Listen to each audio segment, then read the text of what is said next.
Please be seated. Good morning.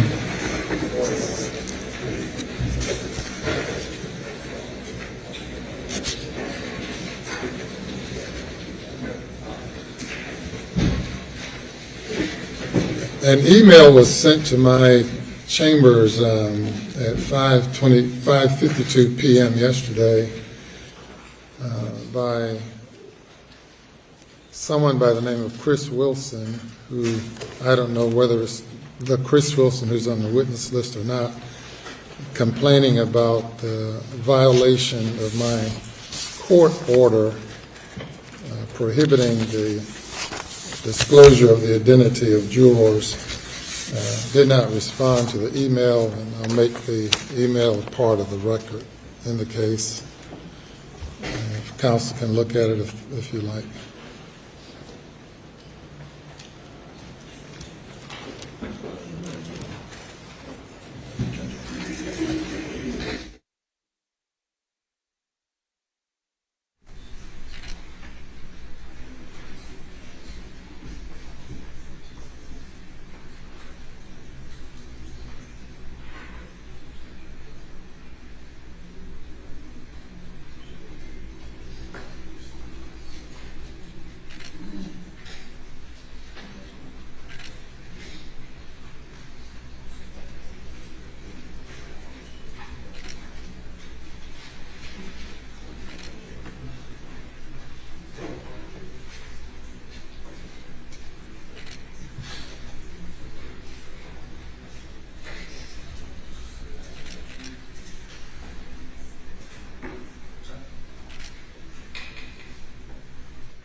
Court reporter as a court's exhibit.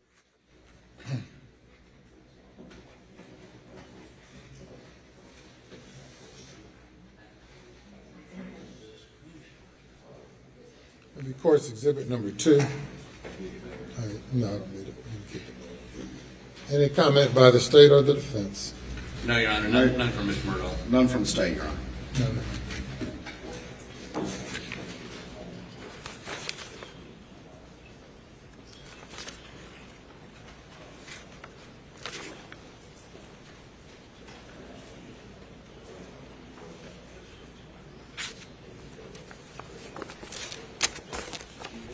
Anything before the jury comes?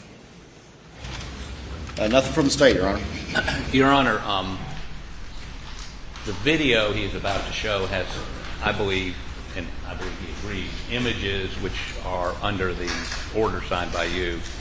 And so as they're being proposed to be shown, if I have something or he has something, we're going to, obviously under that order, we have to disclose that to you.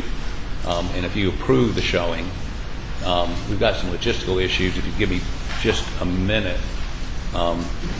these monitors are, that one is not working, but this monitor is viewable from the audience, and we'd like to cover it up with some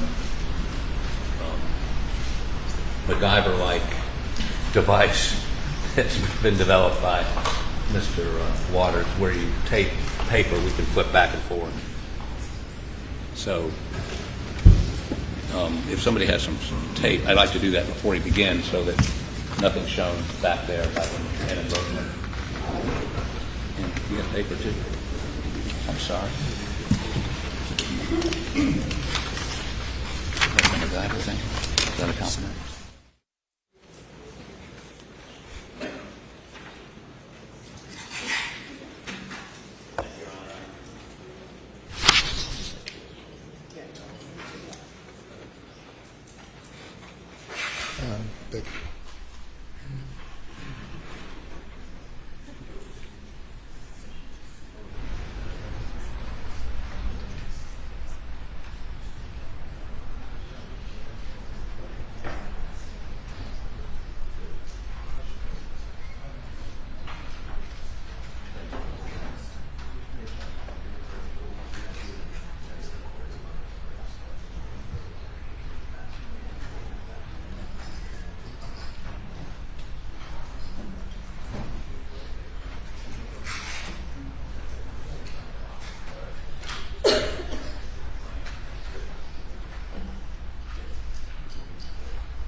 You may bring the jury.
Good morning. Good morning.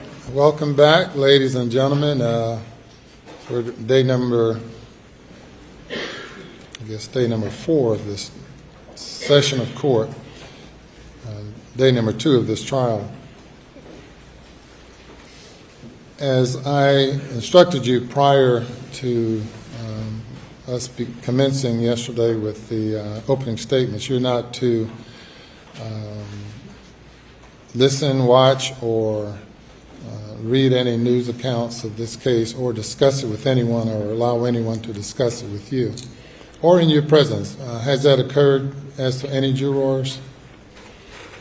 All right, very good. It's very important that you keep that, follow that instruction. I know that many of you are not accustomed to sitting for long periods of time, and certainly not in settings like this. But if at any time you need a break, notify the bailiff, who will bring it to my attention, or raise your hand so that I could see, and we'll take a break at any time any juror would need a break, or any court participant for that matter. And we're ready to proceed by the state. Yes, we are, Your Honor. Yes, sir. Your Honor, the state would call Sergeant Daniel Green.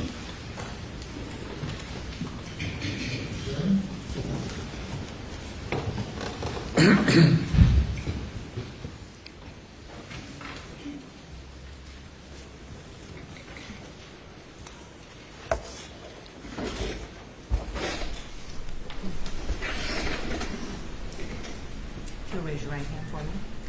Do you solemnly swear or affirm that the testimony you give to the court in this trial will be the truth, so help you God? I do. Thank you. You may have a seat. Adjust that microphone so that it fits you comfortably. And if you'll state your name and spell your last name for the record. My full name is Daniel Green. My last name Greene. Sergeant Green, how you doing today? I'm good. All right, tell us where you work. I work for the Colleton County Sheriff's Office. Okay, and your rank is sergeant, obviously, is that correct? That's correct. Tell us just a little bit about yourself. Just give us just a little bit of your background that led you to your career in law enforcement, if you would, please. Sure.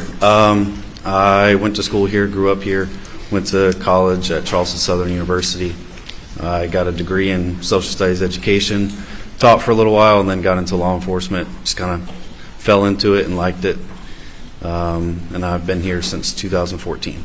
Okay. You started with the Sheriff's Department in 2014? That's correct. All right, and what was your first job that you did, or how does your career progress? I started at the jail. I worked there for just over a year, and then I was moved to the road patrol. I was on road patrol for several years, moved up the ranks to sergeant, where I was a road patrol supervisor, and now I'm a detective. Okay. When did you become detective? Earlier last year. It would have been June of last year. Back in June of 2021, what was your job at that particular time with the Sheriff's Department? In June of 2021, I was a road patrol sergeant supervisor. All right, and explain how that works. What's your exact role as a sergeant and a road patrol supervisor? So for the most part, I'm assigned a team consisting of 3 to 4 deputies, just depends. That include a corporal as well as several other deputies. My job primarily is to supervise them in their in a 12-hour shift. We answer calls for service. Sometimes I'll go with other deputies to calls that require more than one officer to be present. But the majority of my job is supervising what they do. And during June of 2021, were you working day shift or night shift, or how did that work? I was on night shift at that point. And what are the hours of the night shift? So we swap every 2 months. So 2 months you'll be on days, 2 months you'll be on nights. For those hours, it's 6 a.m. to 6 p.m. or 6 p.m. to 6 a.m. Okay. And let me take you to the evening of June 7th, 2021. Were you working that particular evening? I was. And what shift were you working that day? We were on night shift, And again, so what hours would that be? working from 6 p.m. to 6 a.m. So you went on duty at 6 p.m., is that I did, correct? yeah. Okay. And you said you're the sergeant. What was do you have a squad that you're supervising that are out during that shift? Explain that to the jury, if you would, please. So that shift consisted of myself being the sergeant. I had a corporal and 2 deputies working as well. And at that point, I had a lieutenant who was my immediate supervisor. He was working as well. All right, and again, you tell me who those people were? Sure. So my corporal was Corporal Janicki, and the 2 deputies working with me were Deputy William Pruitt and Deputy Chad McDowell. All right. And the lieutenant was who? Lieutenant Lonnie Nettles. Did you, on the evening of June 7th, 2021, get a call for service at 4147 Moselle Road? I did. And you remember approximately what time that was? It was later in the evening, several hours into my shift. Okay. And did you ultimately respond to that location? I did. What was reported to you that led to the call for service from dispatch? That there was a caller who stated he had found his wife and son shot. And so tell me what happens then. You get that report. What do you do? So I get that call for service. Obviously, we immediately respond. In situations like that, we would respond with lights and sirens to get there as quickly as possible. You're driving fast to get there? Yes. The lights are on? Lights were on, siren was on. I think it still took me close to 20 minutes to actually get to the scene from where I was. But You have to ask dispatch to clarify the address? I did. Once I got out there, it's a very dark area, very rural area on Moselle Road. There were not a whole lot of residences in the area, and I did need clarification once I got out there to confirm the address. Then I located the address on a mailbox across the street from a driveway. So you saw the mailbox in the driveway you entered, is that correct? That's correct. The driveway that you entered that had this mailbox, where did it ultimately lead? What structures were there as you pulled up to the scene? As I pulled down the long driveway, when I got to the end of it, there was a dog kennel area on the left as well as a shed area on the right. Okay. And that was the driveway with the mailbox, correct? That was. Is this location where the scene was, is it in Colleton County? It is. Tell me just a little bit before we get into more specifics. What was the, you said it was dark. What was the weather like? What was the conditions of the scene or the weather in the scene like? So quite normal for June around here. It's rather hot and humid. It had been raining a little bit off and on that evening. It was not raining at the time that I actually responded to the scene. Okay. Were you the first law enforcement officer or first responder on the scene? I was.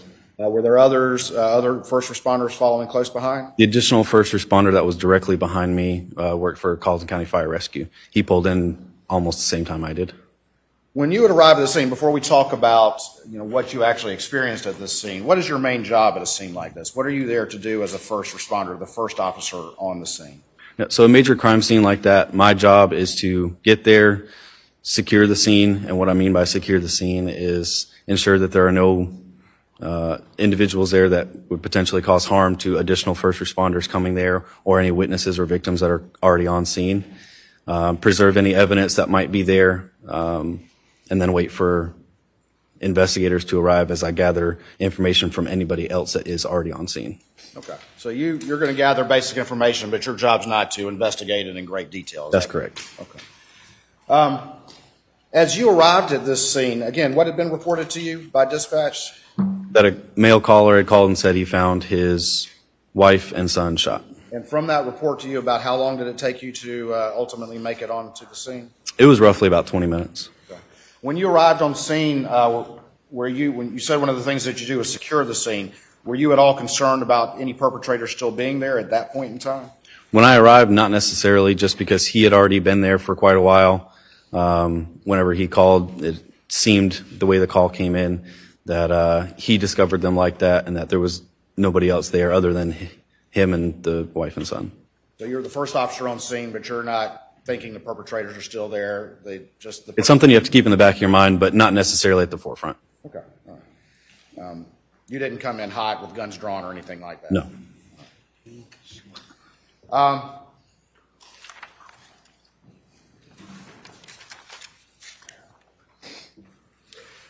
When you arrived at the scene and you walked and got out of your car, what did you see?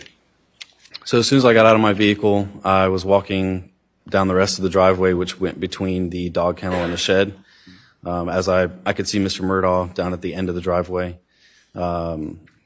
As I approached toward him, I could see the male victim laying on the ground to my left, as well as the female victim on the ground to my right.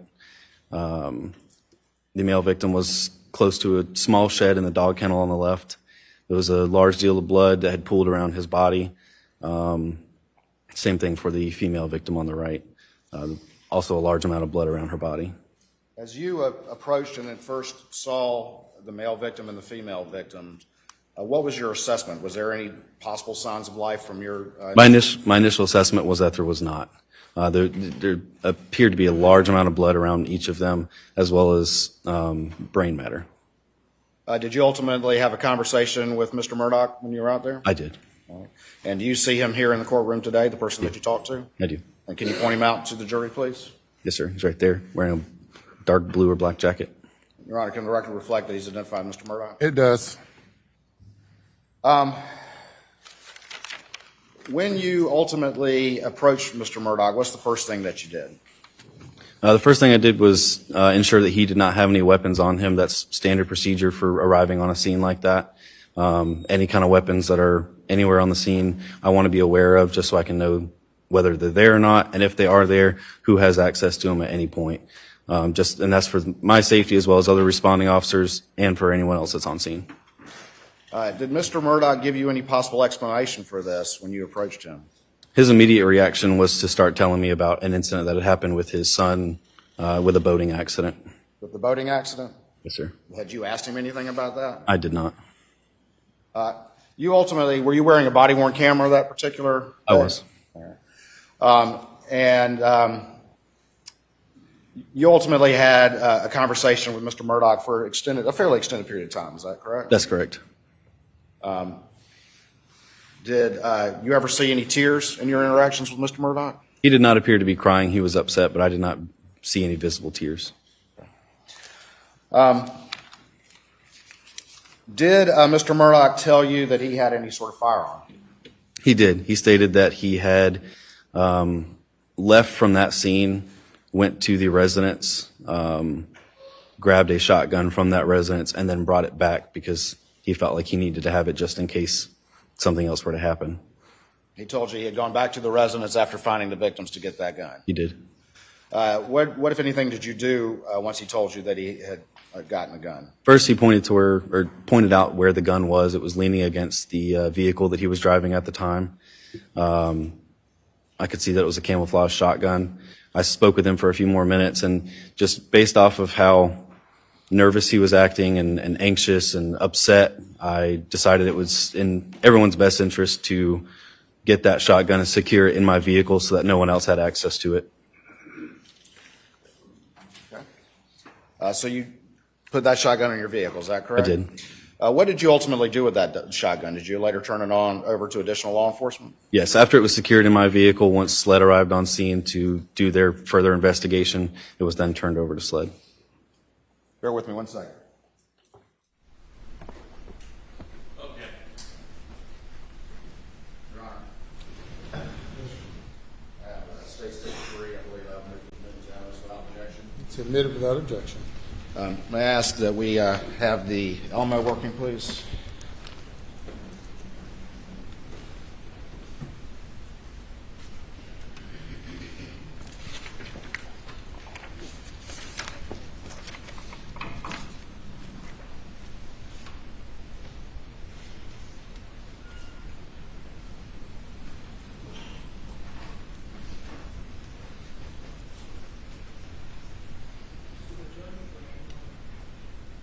Judge, do you want to see it first? I believe it's submitted without objection. It's not a graphic image. Proceed. Thank you, Your Honor. May I publish it to the jury? Yes.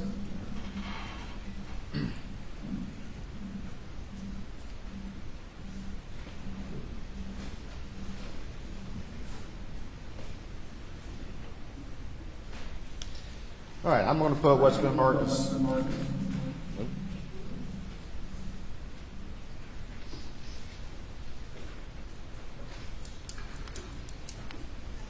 I'm going to put what's been marked as State's Exhibit 3 up on the screen and see if I can get it the right way.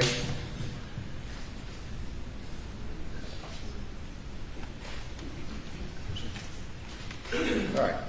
You can't see it. Can you see that? You probably can't. I can. See it. You can? All right. And do you recognize the what's in that particular image? I do. All right. And tell me what that is, please. That's the shotgun that I secured in my vehicle on the scene.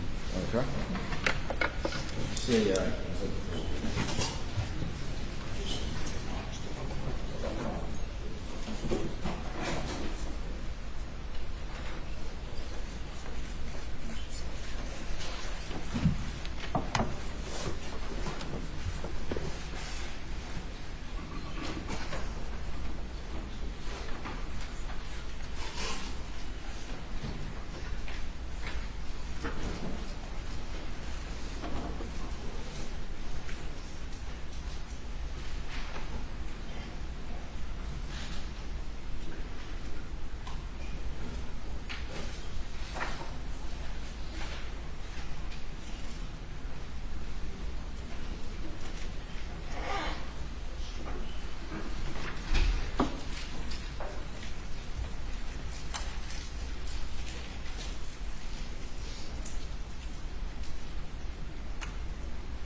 Proceed, Mr. Waters.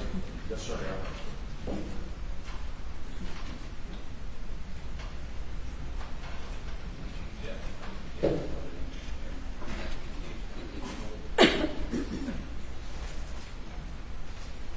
Sergeant Green, I'm going to show you what's been marked as Exhibit 4 for identification at this time. And see if you recognize this particular item. Yes, sir. That would be the shotgun that I secured. All right. Your Honor, this time we would move Exhibit 4 into evidence. Objection. colleague. Any objection? No, sir. Admitted. May I have Sergeant Green show this firearm to the jury? Yes. Be sure not to point at anybody, of course.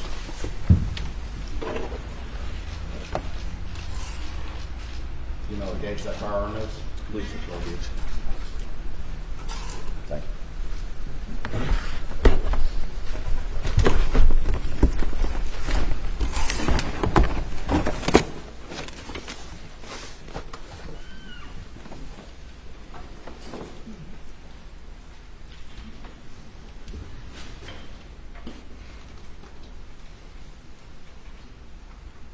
All right, Sergeant Green, I'm going to show you one other document before we move on to some other matters.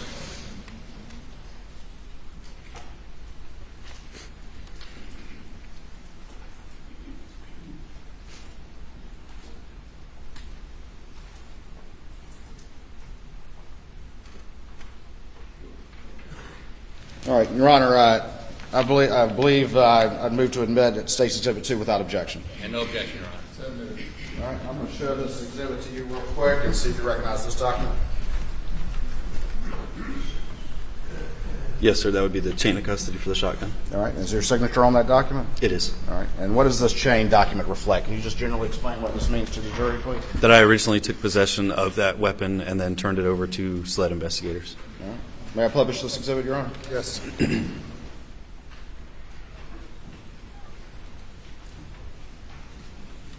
So up here it lists that there was a Benelli Super Black Eagle. Did you unload this particular shotgun? I did not. Okay. But you ultimately turned the shotgun in its loaded state over to the agent listed here, is that I correct? did. I did. Did you alter or change the weapon in any way between the time you took it and the time you took it over to SLED? No, I didn't manipulate it in any way.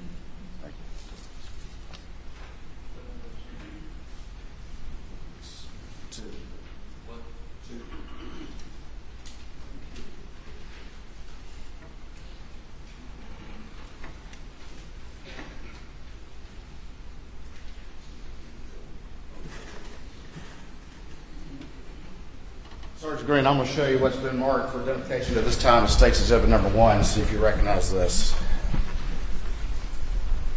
Yes, sir, I do. All right, and can you tell the jury what this is on this disc right here? That would be the body camera footage from that incident. From your arrival at Moselle Road and through the investigation until at some point you turned it off after it no longer needed to be on, is that That's correct? correct. All right, Your Honor, this time I'll move to admit State's Exhibit number 1. That clarification, that is this officer's body cam, which is a camera that's mounted on his body. Is that correct? That's correct. It's mounted on. Yeah. So admitted. Your Honor, permission to publish this exhibit to the jury. I'll need the. Your Honor, I would point out that there are graphic images on this, so everybody needs to cover up their monitors, please.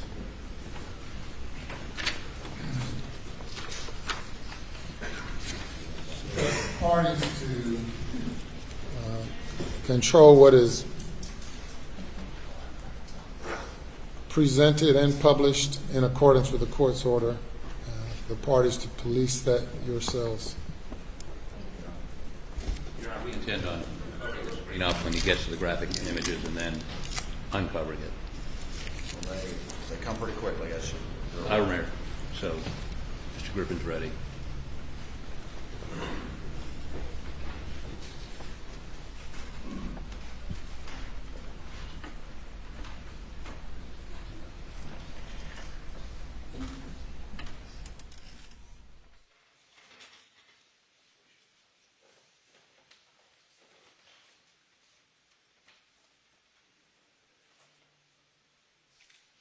To the hospital. Yeah, stay in town. I'm heading out there. Advised a female shot in the head. The son is shot also.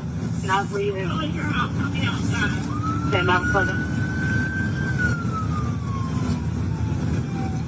717 around Moselle.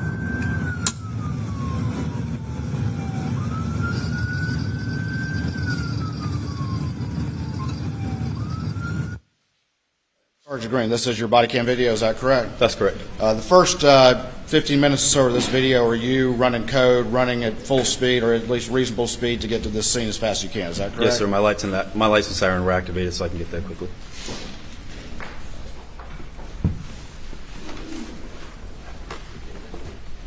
Your Honor, at this time I'm going to fast forward it until he arrives, I believe without objection from the defense. Without objection, Your Honor.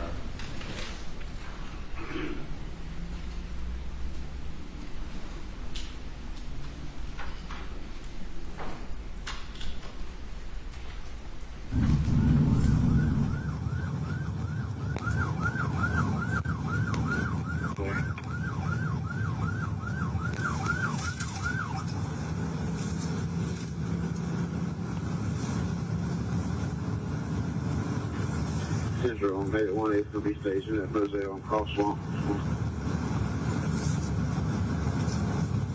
20.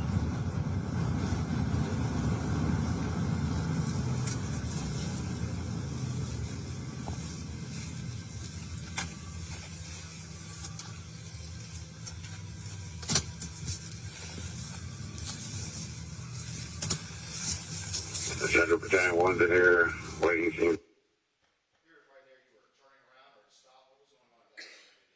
Past the driveway that I was supposed to have turned down.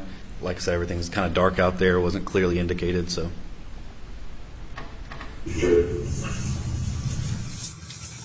Central, that was 4147 or 57? 4147. Keep your vehicle in the driveway with the flashes on. That's going to be the caller. Copy, I'm going on scene. It's got a long driveway, but the mailbox out front is labeled. It's not at the end of the driveway. He might be up by the house. The correct number for 4147 Moselle? It is. And is that the incident location where you discovered the victims? That's correct. Copy. I'm getting out. Let's call her now. Copy. Come over. Caller, don't worry. Share attached.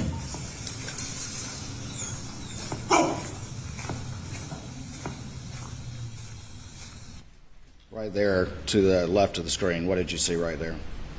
To the left was Paul's body. He was laying face down on the ground. Large pool of blood around him, as well as a great deal of water that was immediately around his body.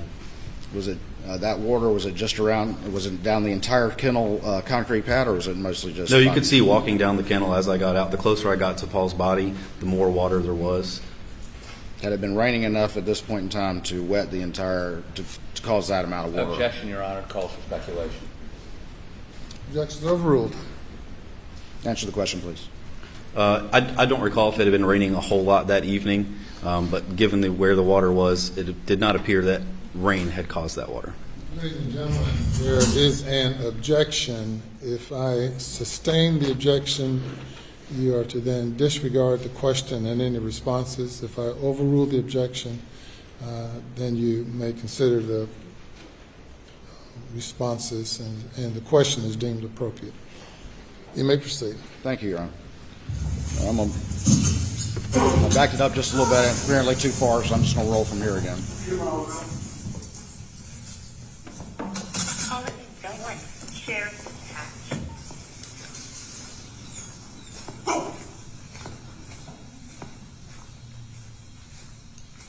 Central 717 scene is secure. Got a Whiskey Fox, Whiskey Mike.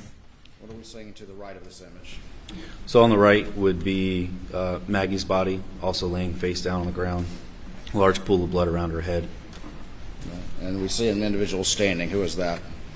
The individual standing in the background would be Mr. Murdaugh. The person you previously identified in this courtroom? That's correct. Both gunshot wounds to the head. And just to be clear, this location that you're standing right now is in Colleton County, is that correct? It is, yes. I want to let you know because of the scene, I did go get a gun and bring it down here. It's in your vehicle? Do you have any guns on you at all? No, sir, it's leaning up against the side of my car. Okay. You're fine, man. You're fine. Turn around for me. I don't have any. Okay. Yes, sir. I see that. Okay. This is your wife and son? Okay.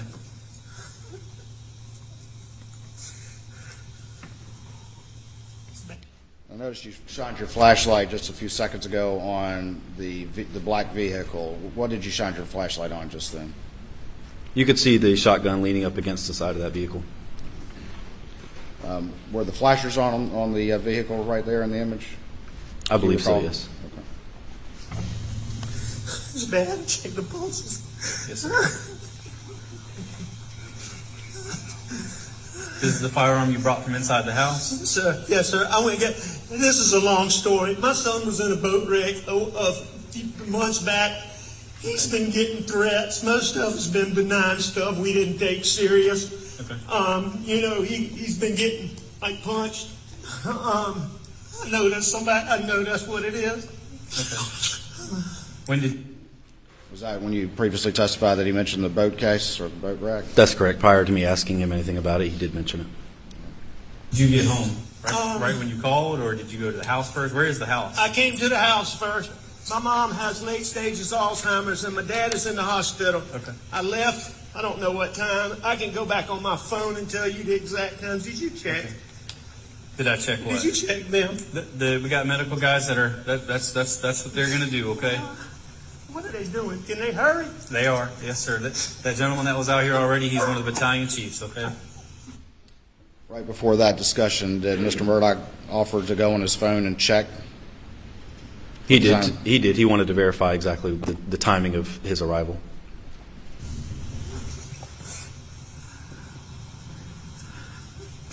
How did you pull up? You from back there? I went to the house, and they weren't home, which was odd. I tried to call. Okay. And then I knew they had been down here before I left to go to my mom's. Okay. And so that is loaded. Okay. You might want to unload it. But Is this the only firearm with you? This is the only one, or is there any more in the truck? I believe that's it. You think that's the only one? Okay. I'm 99%. Do you normally certain that's have right. any other firearms in your vehicle? I don't, but Okay. occasionally there's a pistol in there. Okay. So you're putting stuff on your hands. What are you doing right there? Those are just gloves, so I could put on my hand to limit the contamination of any evidence. You put those on before you handled the firearm. Is that Yes. correct?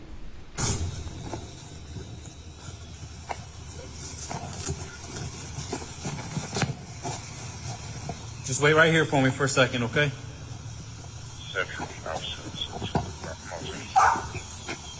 Copy.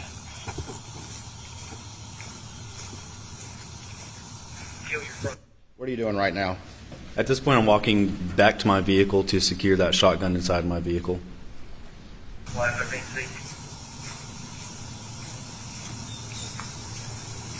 We can actually see you holding it to the left of the screen. Is that correct? That's correct. That's me holding the barrel of that shotgun. Explain to us real quick a body-worn camera. Where is that located, and where are these images coming from?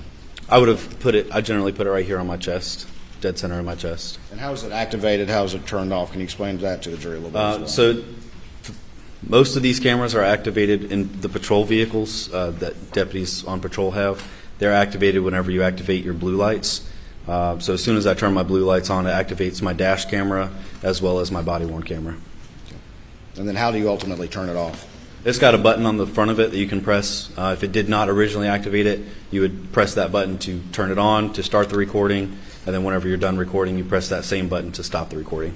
In this particular instance, how did it get activated? Was it when you turned on your blue lights to run code to the scene? That's correct. It was activated with my blue lights. And I've used the term run code. Do you know what that means? Yes. And can you explain that to the jury, please? Sure. Running code is just whenever you turn your lights on as well as your siren to get wherever you need to get fast. When you're moving quickly to respond to an emergency situation. That's correct. 653 outside.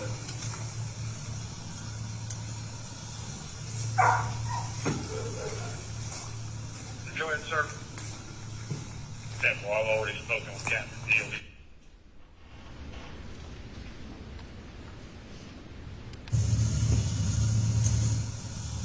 Right there, you laid the shotgun inside your vehicle, is that correct? That's correct. I laid it in front of the passenger seat in the front. Did it remain there until it was turned over to SLED? It did.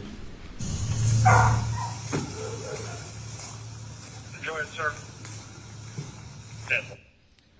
To the left of the screen, again, that's where the Paul was, is that correct? That's correct. That's Paul laying on the ground. And is that where you saw the water that you It is. described earlier? It is. Well, I'm already spoken to Captain Deal. He's got crime scene. He's contacted them. He's also going to give us the assistance of a couple of field agents. Roger that. No, take this in out. They are dead, aren't they? Just turn on those. Yes, sir. That's what it looks like. Randy. All the dead.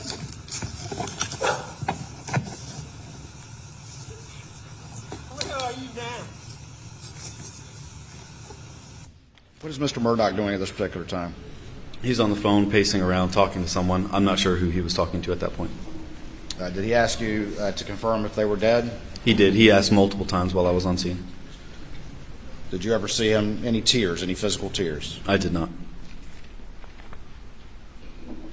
Did you ever see him approach the bodies? I did not see him approach them, no. Did you observe any visible blood on him? There was no blood on him that I could see. The bodies, as you saw them, was there a lot of blood around them given the injuries they had suffered? Yes, there was a pool of blood around each of the bodies that extended out from the body. All right. Yeah, the police are here now. The police are here now.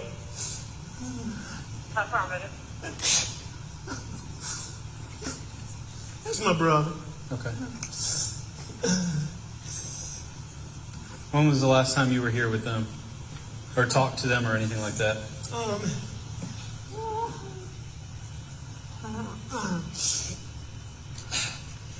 It was earlier tonight. I don't know the exact time, but Okay. I left. I was probably gone an hour and a half from my mom's, and I saw them about 45 minutes before that. Okay. I rode around with Paul for 2 hours this afternoon in the pickup truck. That's your son, Paul? Okay. Somebody going to check him? Yes, sir. They've already checked them. They did check him? Yes, sir. It's official that they're dead? Yes, sir. That's what it looks like. When you observed these victims, was it obvious that they had injuries incompatible with life? Yes, any reasonable person that came upon those bodies would have come to a conclusion that they were deceased. I'm sorry. You're fine. I'm very sorry.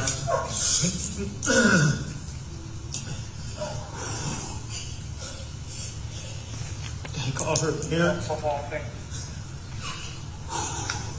What's her name? Her name's Maggie Murdaugh. Margaret Brandstetter Murdaugh. How you doing? What's her birthday? Pause it right there. What did the defendant just say? Let me back it up.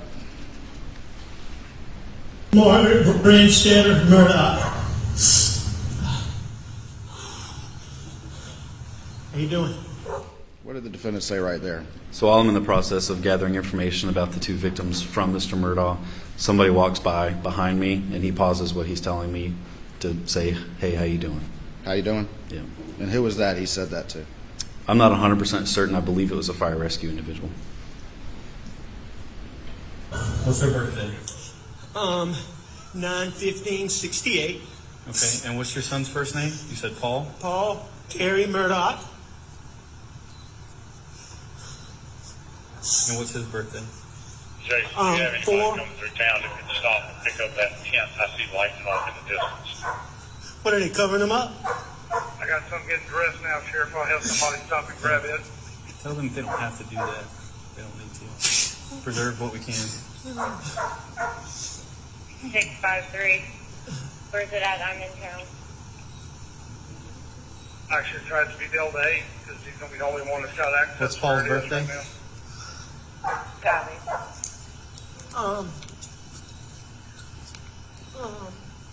April 14th, 1999, sir. Put it up as wide as you can. That's fine. You said 99?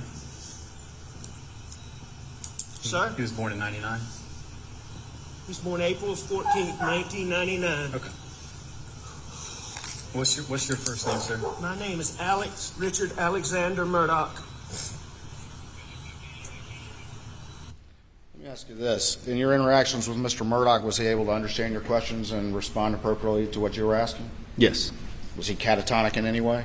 No. He was able to answer all the questions that I asked him. Was he panicking in any way? He seemed upset, but I wouldn't say panicky. Did you notice any labored breathing or anything like that from Mr. Murdaugh? Yeah, he was breathing heavily. Never once did he complain about not being able to breathe. I mean, there were fire rescue guys out there. He didn't ask for any kind of medical attention or anything like that due to not being able to breathe. Richard Alexander Murdaugh.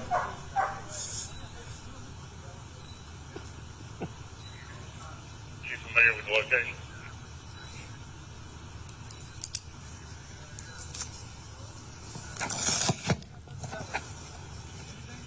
No.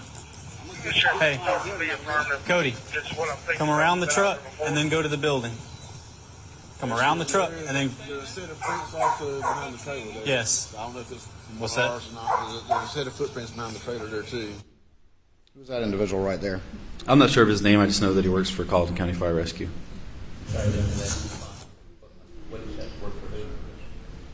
Colleton County Fire Rescue. That's why we kind of stepped out and stayed around this whole view, so we stepped over and About 3, 8 will be the last one in, and rather than 10. In the background in the center of the screen, it looks like somebody's doing something with some yellow tape. Can you explain what that is to the jury, please? That's correct. That's Deputy Pruitt, one of the deputies that I supervise. I instructed him to put up crime scene tape to include that vehicle. We put up crime scene tape to try to keep people out of the immediate crime scene area, preserve any possible evidence that's there. At this point in time, had you noticed any evidence of firearms such as casings or spent shells or anything like that? Yeah, as I was walking through, you can't necessarily see it on my body camera, but as I was walking through, I could see shell casings, particularly around Maggie's body. All right. And a shell casing, would they be for like a rifle round or a pistol round? They appear to be rifle rounds. And could you tell just from walking by what type of ammunition at that point in time? I couldn't tell what type. I could tell that they appeared to be rifle, and that's about it. And again, you weren't stopping to collect those. You were managing the scene as you described before. That's so. correct.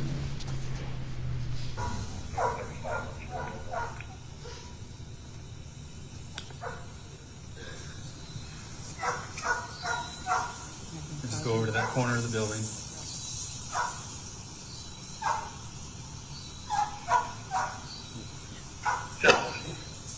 I'm almost to you. Let me see what we have first and whether or not we're going to handle that part or not. What are you shining your light on right there? So there in the background behind where Mr. Murdaugh is standing, you can see several sets of tire tracks. The grass was really wet that night, so those tracks appeared to be really fresh. So it caught my eye. All right. And why did it catch your eye? It just seemed odd that it appeared to be that many sets of tire tracks since he said he pulled up, went to the house, and came back. It just appeared that there were more than just that. It appeared that there were more tracks than just that. That's correct. I see quite a few tire tracks in here. Were any of these you going in and out? No, I came in here and I left one time and I came back. Okay. The rest of them, maybe Okay. from earlier, but Okay. only 2 are mine. Did you go out this way at all?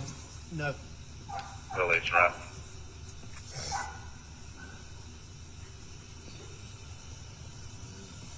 Hey, stay here.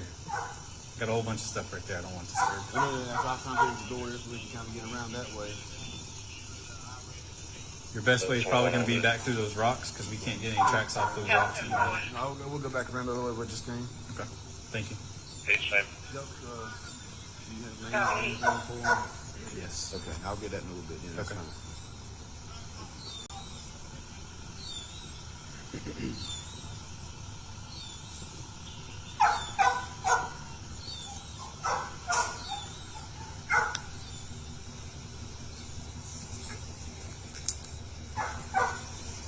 Whose vehicle are you approaching right now?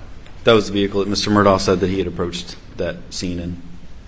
Was that a black Suburban, to your recollection? It is.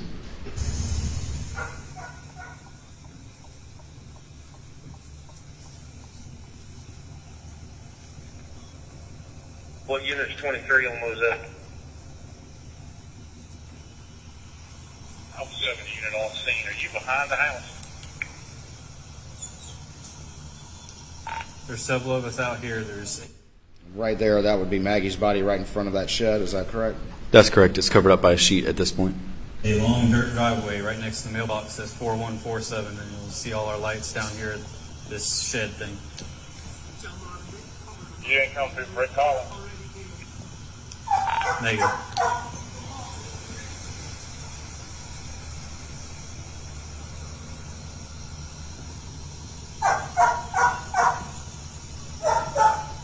Delta 89 on duty, going out to Moselle.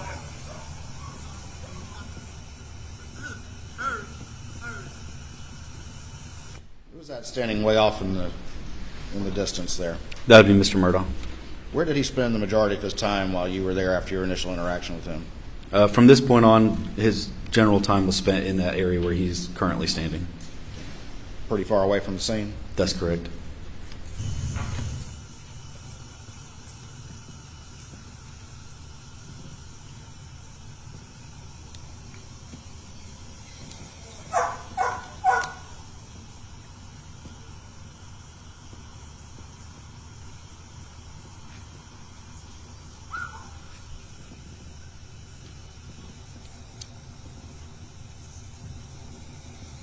Delta 8, 653.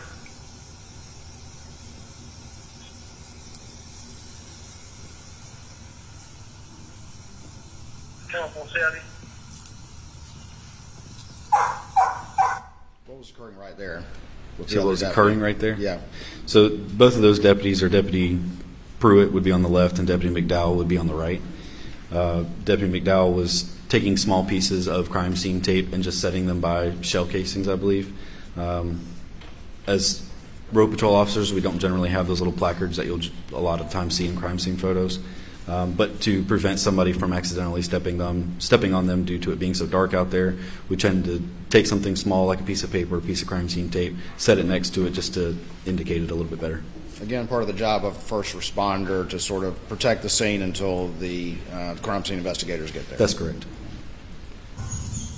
Both these individuals, were you supervising them that night? I was, yes.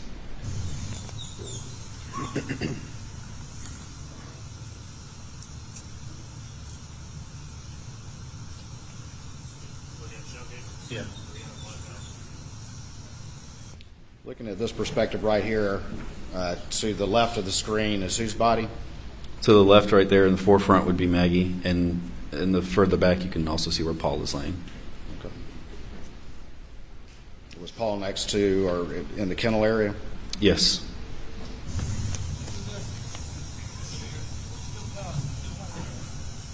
I think his brother. He said he was calling somebody. He said he was calling somebody. Yeah, sure he was. There's a couple of shell cases right there. Yeah, those will be easy to find. I was just marking a couple that were in the gravel that might be harder to see at some point. Y'all familiar with this family? Yes. I wasn't until he told the names. Last Fill you name in later. Murdaugh.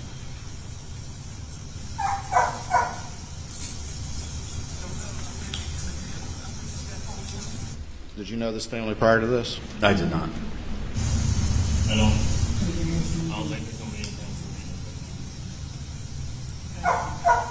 What's that? Did I tell you? You said for Evo to do? Yeah. Yes. Okay. Yeah. Hey. Who was Evo? Evo would be Deputy McDowell's K9. Hey, watch your step. Huh? There. Okay. Who was that approaching right now? That would be my immediate supervisor at the time, Lieutenant Lonnie Nettles.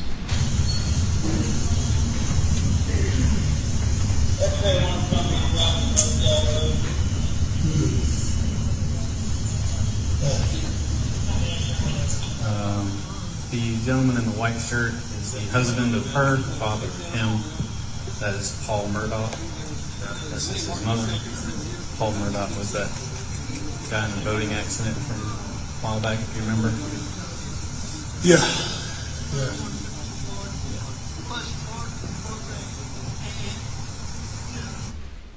Just then, were you describing the boat wreck? Yes, it had been in local news previously, so. And it was your understanding that Paul was involved in that? In some way, I had no idea about the actual details of the case to know what his involvement was, honestly. Most likely. He did have a firearm whenever I pulled up. It's a shotgun. It's been secured in my vehicle.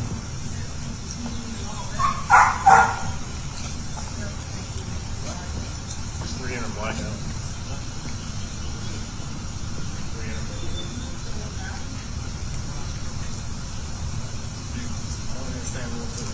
1017, when you get a chance, can you give dispatch a phone call? You will have to give me just a few minutes, but yes, I will.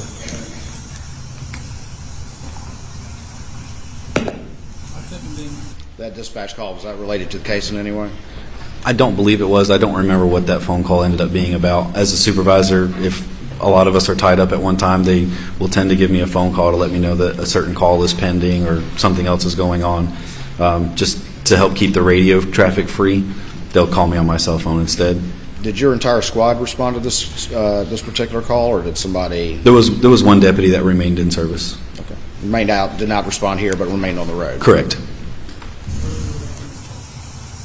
Yeah. 653. Who can start a log? 653. Who's the most expendable that can start a log? Let's put it that way. This is. Can you start a crime scene log, please? A log started. Sled's on the way. Let's push. Can we run the tape? 2007, ready to be there to there? Yes. From that last pole right there to that last Get a pole. piece of paper. Start writing names and times. You don't have any kind of paper? Who's that individual right there in the center of the screen? To the right. Detective to the right? Yes. That would be Deputy Pruitt. And what did you just ask him to do? Start a crime scene log. And tell the jury what that is. Sure. So a crime scene log is established as soon as additional people start to arrive on scene. We document exactly who comes into the actual crime scene as well as the exact time that they come into the crime scene. Here, borrow that. We can push it from that pole to that pole. Yep. Sure.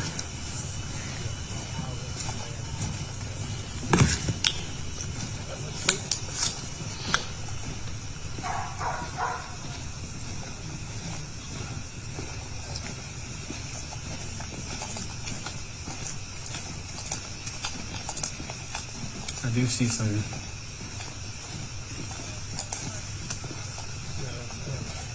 That look old or fresh? Old, yes. What are we doing right here with the tape? So I'm securing it to the corner of that part of the shed to run it along to a shed on the opposite side of that area. We just expanded the crime scene out a little bit further. To protect a larger area? Yes. Yes, sir. You need to speak more directly into the mic, or can you increase the volume, Madam Clerk, of that mic? Just a little. This one that's working? I'm referring to the witness. Oh, sorry. Increase his volume, or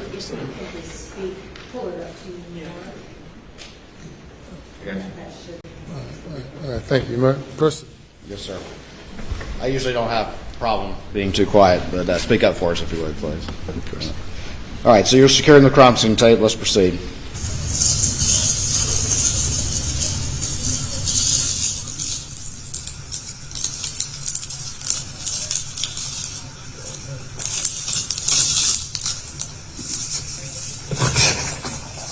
I'll just hold the light for you. Go all the way to that side.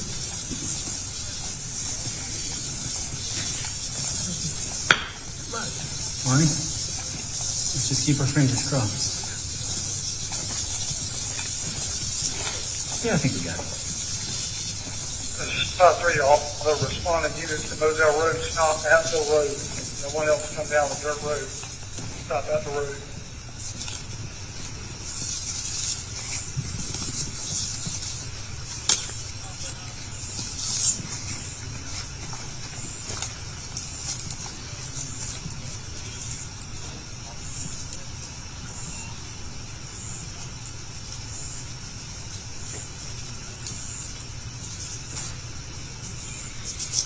Sierra 27, probably doing that 66 on 95. Copy. What's the other way in here? From back that way, I guess. Where the house is, I guess. Okay, that must be. You referring to the Whiskey Mike, left you off with a key? Affirmative. We've heard on this video the term Whiskey Mike. Can you tell me what that term refers to? Yeah, when we say Whiskey Mike, we're referring to a white male. A Whiskey Fox or a Whiskey Foxtrot would be a white female. And in the context of this particular scene, who's the Whiskey Mike and who's the Whiskey Fox or Whiskey Foxtrot? As I was approaching, you could hear me say to dispatch to my radio that there was a Whiskey Mike, the Whiskey Mike referring to Paul, Whiskey Fox referring to Maggie. Do we have anything else? Negative. Copy.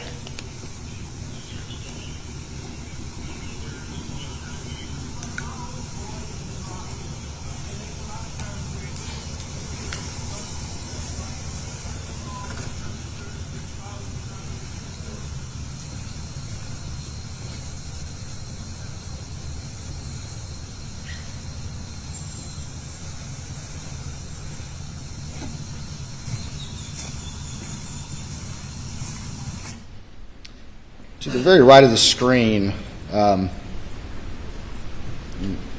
strike that up. I'll wait.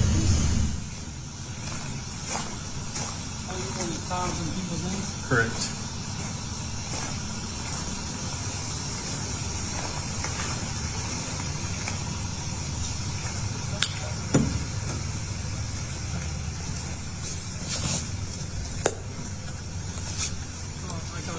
I have a notepad, it's just I'm using the back side of all the paper, so all the front side of the paper has names and information on it. Well, you can borrow mine for a minute. It's perfectly fine, Cody. Take a minute. I just didn't want you to be like, we're doing fucking paper now. I have paper for calls. Do you not have any crime scene log sheet? Hey, it's 717. I was asked to give you guys a call. Have it in your list.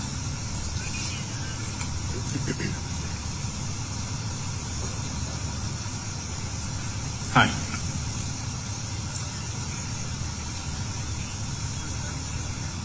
Okay. Okay.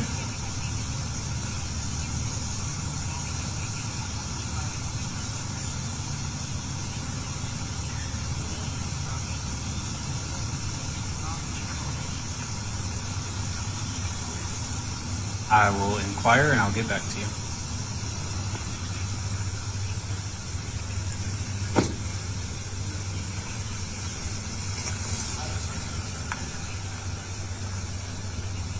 Okay. Want to close it in? Yeah. That's all right, I'm gonna grab it. There, do you recognize those individuals? I do. Can you tell us who they are? On the far left would be Detective Tyndall. In the forefront toward the center would be Captain Chapman. And on the other side of him, in the lighter colored shirt with the black vest, was Barry McCroy, worked for Fire Rescue. Okay.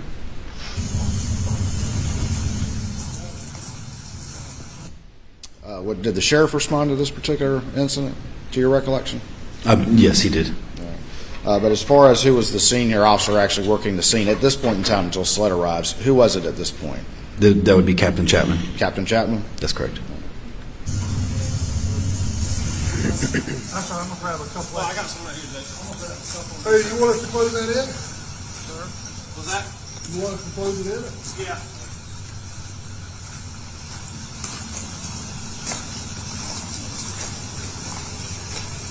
There's a guy, I don't know if you want to let the other guy know, whoever Eric is, or just a caller. There's a guy over here that's wanting to talk to him. But that's only what he's got. Don't even know who Eric is. I know an Alex over there. Alex. Okay. Okay. There's a guy over here that wants to talk to him. Yeah, but I didn't know if you wanted me to tell him that or if you wanted me to just chill for a minute. Or if you wanted me to escort him over. He does not need to walk over there. No, I mean a long way. He does not need to go over there. So you can stay there then. He can't.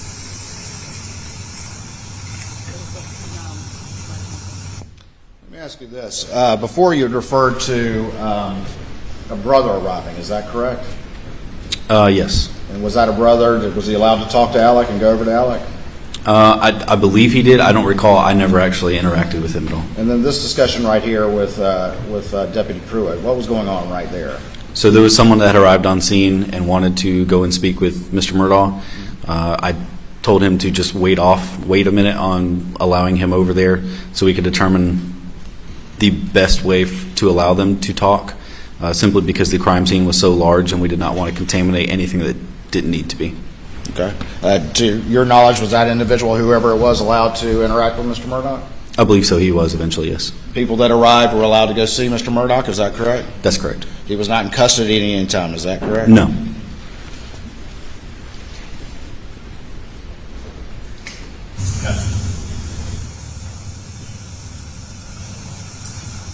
I don't have the caller and the caller's brother's name in here because I don't know their names yet, but I can get it.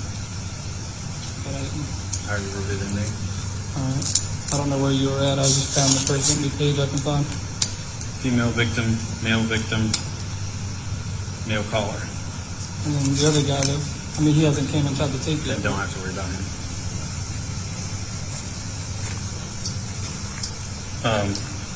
Just make sure you get the here.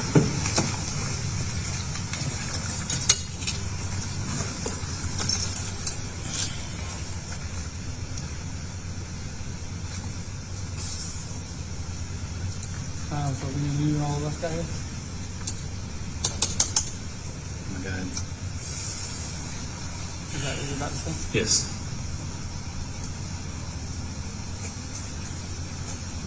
What are you doing on the computer right here? Do you recall? Yeah, so on those computers, they're mounted in our patrol vehicles. We can see details of the call for service or other calls for service. In this case, I was looking at the information for the incident on Moselle to determine what units had been dispatched, what units arrived, and when they arrived, due to Deputy Pruitt trying to establish the crime scene log. And you use the term call for service, which is a police term, but that essentially means responding to any emergency or any type of call. Any citizen that would call our dispatch center to request law enforcement assistance or fire rescue assistance, it's called, we just refer to it as a call for service.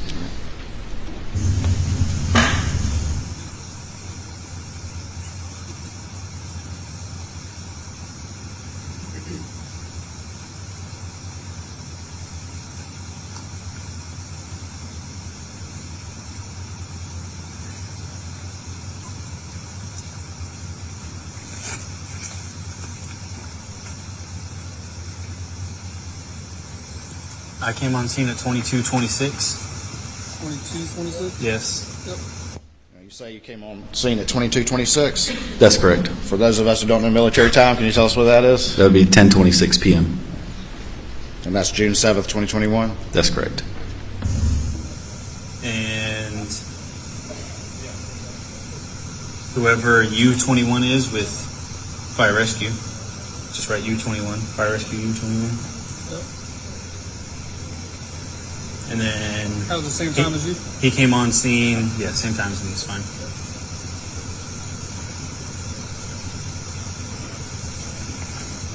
Medic 18 at 22:27.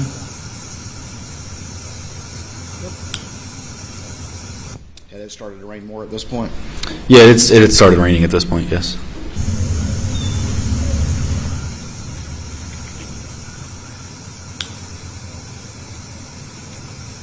.758 on scene 22:30. Yep. Same time as you. Yep.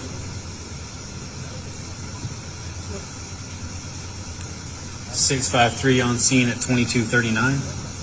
22:39. Yep. Those numbers that you're referring to, what do those represent? So the numbers would be the badge numbers of individuals arriving on scene. You're just recording when various people arrived in the computer? They're recorded in the computer, so when we arrive on scene, we let dispatch know our number and that we're on scene. They log it into the computer, and then we can then put it on our crime scene log.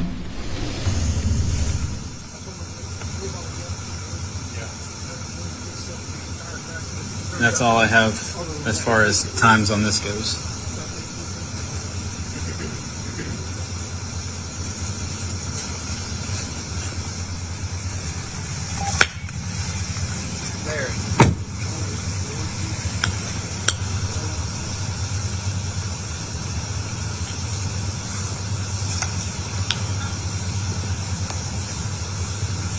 787 Central.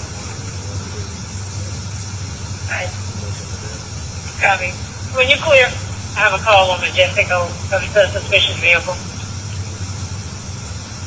Copy. Where's that located? 223 Majestic Oak, wait, in Cottage 10-4. There's a Cottage unit that can assist, that'd be great. Pretty sure Majestic Oaks is their jurisdiction anyway. Central 505, I believe that's in our jurisdiction anyway. I'll take care of that. Copy.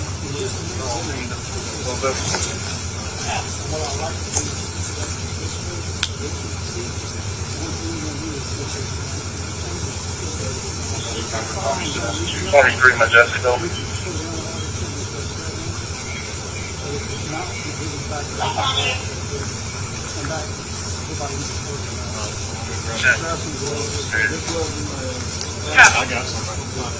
I'm trying to get it. That individual walking off to the left of the screen, who is that? The one walking away from the screen or that just approached? Walking away. That was Deputy McDowell. All right, and then the center of the screen, who is that? The one that just walked up and is in center screen now would be Captain Kraus. All right, and then next to him, facing the body camera? That would be Captain Chapman. All right, and then to the far right? Detective Tyndall. Green Trailblazer. Correction. It's unknown what type of vehicle she had. Were there dogs in those kennels, to your recollection? There were a couple of dogs. I don't remember the exact number, but I do remember seeing some. And the Green Trailblazer, it's her yard that belongs to her. She says she can only see the tail lights of the vehicle. She is also threatening to use it for possible. It happened about 5 minutes ago. Yeah, well, I'm in there. You can't tell her to put the bill down possibly.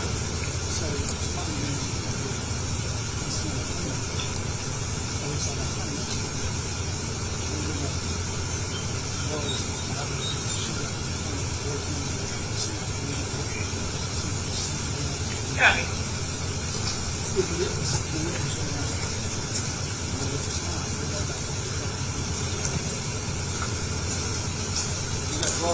Yes, sir.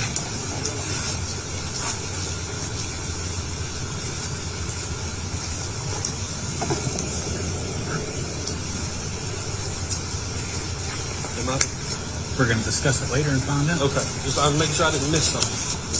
Nope. That discussion right there, did that have anything to do with the crime scene or anything like that? No, it was not related at all.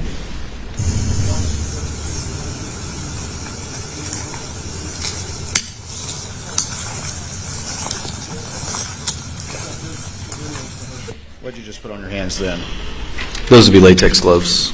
And the gloves you put on that you described earlier to the jury, what were those gloves? Those are more tactical gloves. They're not necessarily ideal for handling any kind of evidence, but due to me already being out there next to the shotgun, I did not have any latex gloves on my person, so I used what was available.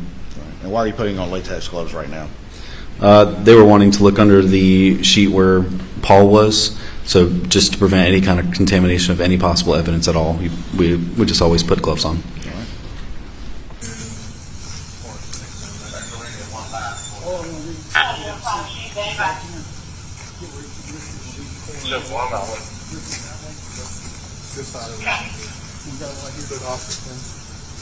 Well, the dad's over there. Actually, hold on. Some people just won't do it. Fire rescue might have some more sheets we can steal. That's right, it shouldn't be about 550 law enforcement. There is his law enforcement back there.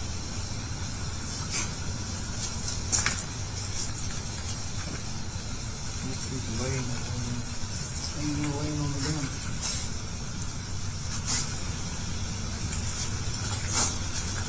Something like that.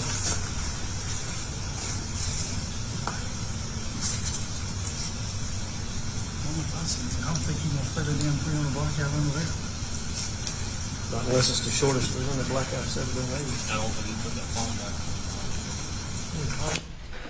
What is that discussion about right there? So the whole purpose for even trying to look up under him was to determine if there was an additional firearm on scene already, possibly under Paul. There was 300 blackout casings found near Maggie. They were trying to determine if there was possibly a 300 blackout rifle under Paul. And why was were y'all concerned that there may be one under Paul? We just trying to rule it out as a possibility And what was that possibility then? that he could have shot Maggie, And then did what? shot himself. So you're looking to see if there's a gun underneath if he had shot himself and then fallen on top of it? That's correct. I haven't asked the dad about the phone, but dad did say he came over and checked the pulses. Did you see a phone near Paul when you arrived on the scene? Yes, there was a phone laying on top of him near his back pockets of his shorts. I'm gonna back it up just a little bit. Is that it right down there at the bottom? That's it.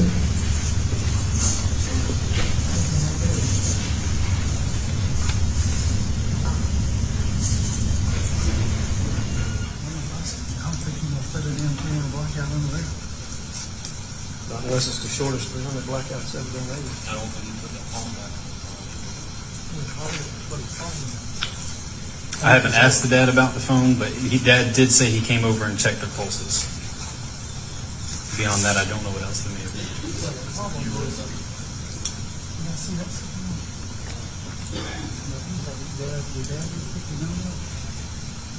He had a shotgun. He did have a shotgun with him, and I have secured that in my vehicle. Yeah, but they set up a shot. This is one over the seal. One on the bottom, but he was laying the shot.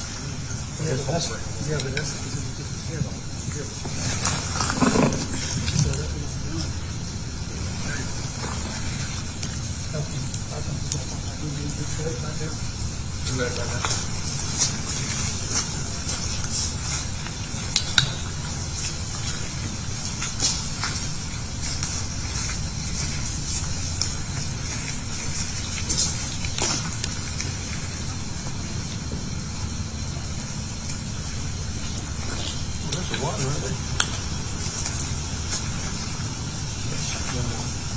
Yep.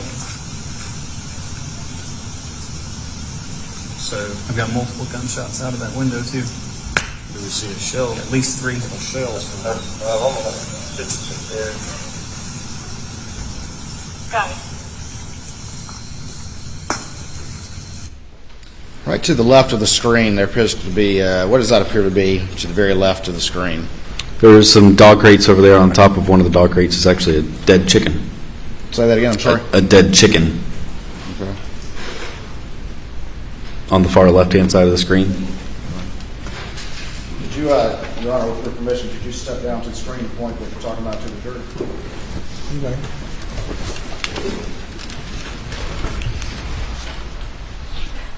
It's difficult to see, but right here on top of that small dog crate was what appeared to be a dead chicken. I'm sure I could do that. I couldn't see it. Could you do it? Do it again, please. This area right here. Right, thank you.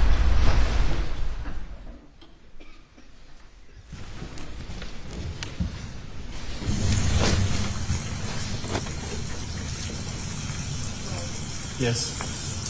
You need in and out times or just times arrive? It's like if they exit multiple times and come back in. You don't need to keep doing all that. Okay. I wanted to make sure before. Yeah.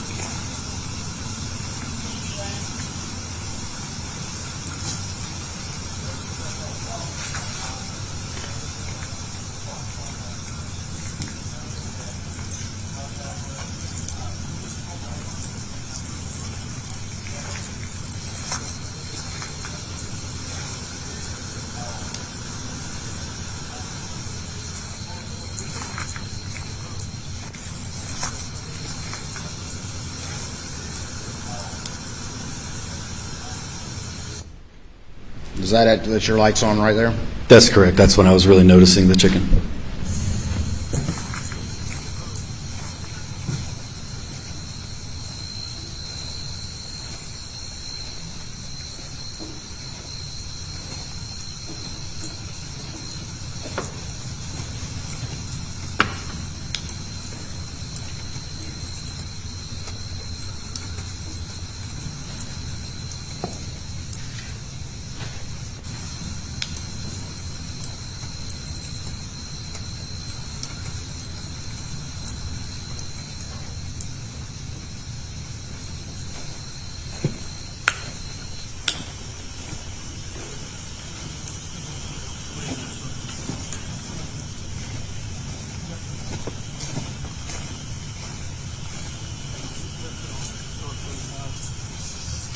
Just so you know, I've got at least 5 holes in the window in the back of that shed where rounds were exiting out the back that way. Which is going to be got because of the water number. And he was carrying a shotgun when we got It is currently in my vehicle.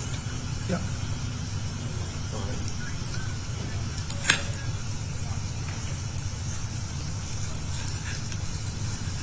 Yeah.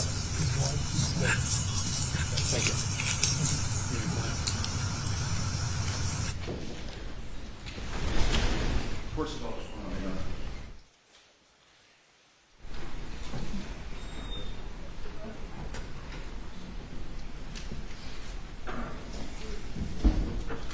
Gentlemen, let's stand for a moment.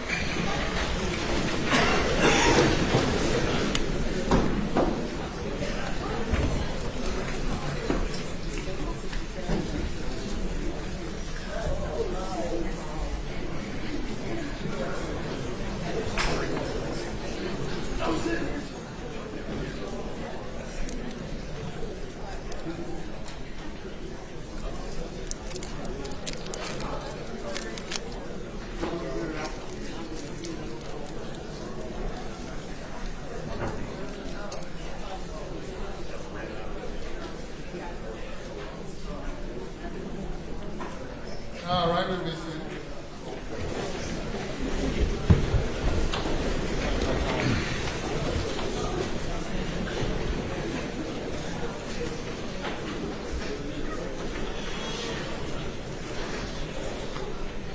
You may proceed. Thank you, Rod. That's the extent of the video that state will publish at this time, Your Honor. Let me ask you a few other questions if I could. Deputy, Sergeant Green. I'm going to show you what's been marked as Exhibit number 5 to your testimony and see if you recognize this image. Yes, sir. That would be an image from my body camera when I was looking at the tire tracks in the grass. Have the put back to the Elmo, please. Your Honor, this time I would move to admit State's Exhibit 5, I believe, without objection. Any objection to State's Exhibit number 5? Submitted without objection. Publish it, Your Honor. Yes. Publish any exhibit that has been admitted. Thank you, Your Honor.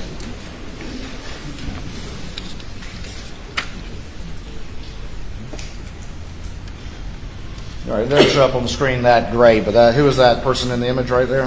That would be Mr. Murdaugh. All right, and then just kind of in this area, it's more clear on the video, but that would be the tire tracks you described earlier? Yes, where I'm shining my flashlight at that point is where the tire tracks were.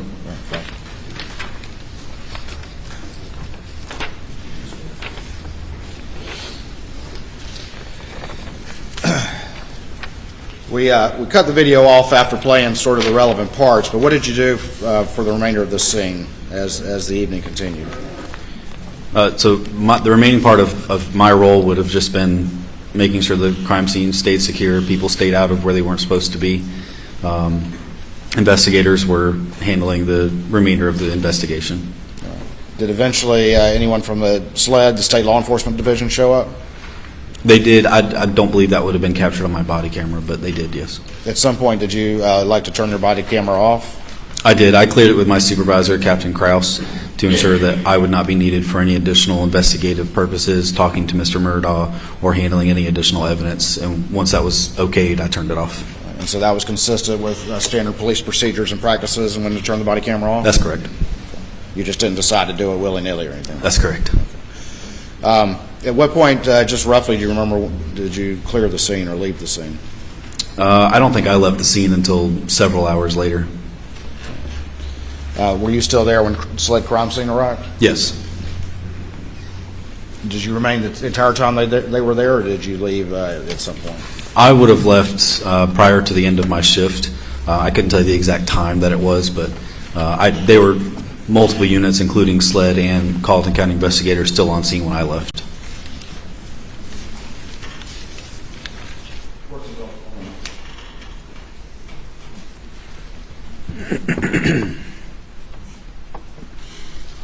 That's all the questions I have for this witness, Your Honor. Cross-examination. It's going to take me a minute to set up some of the audio-visual stuff. Ladies and gentlemen, we'll take a break at this time. Please go to the jury room. Please do not discuss the case.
Please proceed.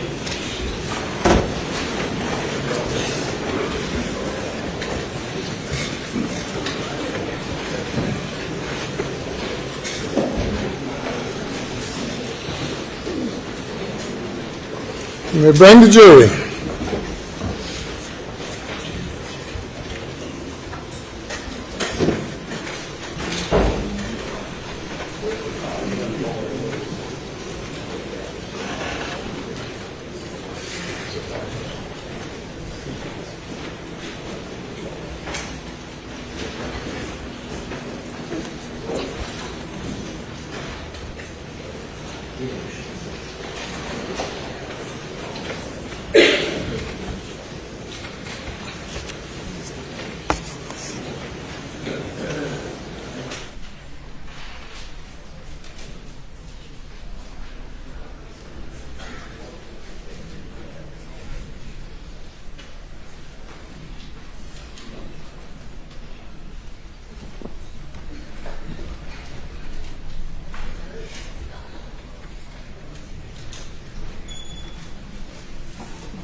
You may proceed.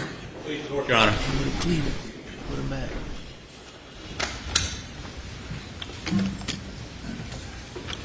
Deputy Green, for my own edification, I'm curious. I had called over several weeks, left you voicemails for you to call me back and talk. Have I not? I haven't received any voicemails. You don't check your voicemail? Did you call my cell phone? No, I called your office. Okay. I don't have your cell phone. Okay. It's possible they sent you to the wrong one. I don't know. But you've spent an extensive amount of time talking to Mr. Waters about your testimony, have you not? I've spoken with him a few times, yes. How many times? 3 or 4, maybe at least. And has he reviewed with you the points he was trying to make? We've discussed the body camera footage extensively. Right. Let me go to a specific piece of video. I apologize for not the AV situation required me to have my AV guy work from there. Have you got that list? So, as he's preparing this, you indicated you were asked by Mr. Waters, said there was water on the ground, right? It had been raining and you saw water, right? That's correct. And as I understand it, and we're going to look at the video in just a minute, that water was primarily, at least what we see in your video, on the concrete area around the dog pens, correct? That's what it appeared, yes. Okay. And let's go to that first one. Sheriff.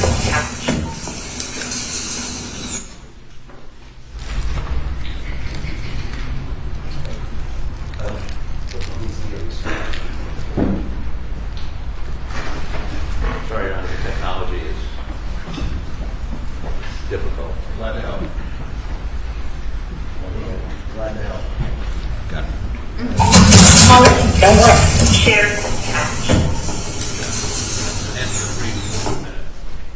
Go ahead a little bit further.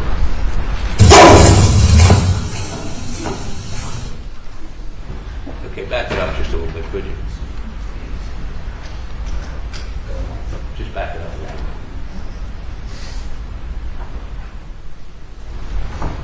Okay, yeah, now start right there. I think I can stop it just a second.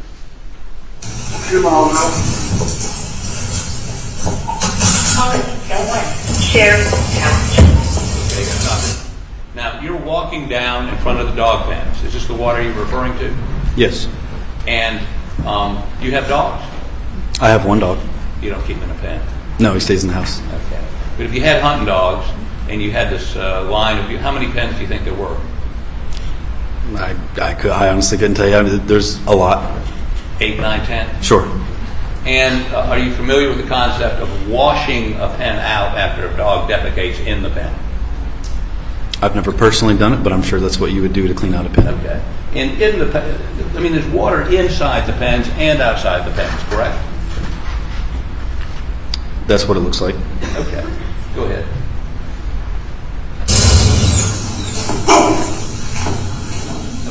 Go to the next one, please.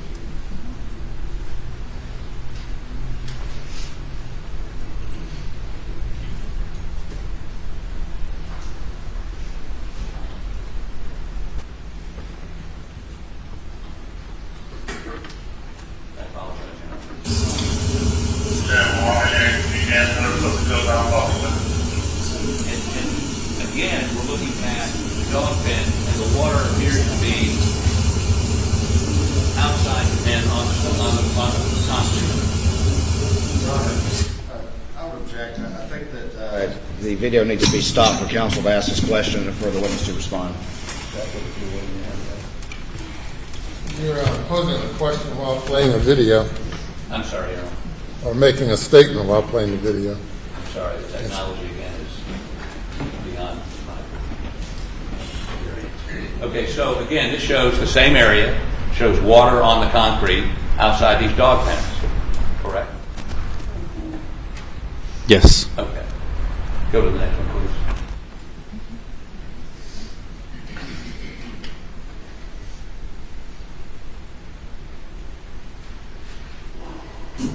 You don't need to keep doing that. Yeah.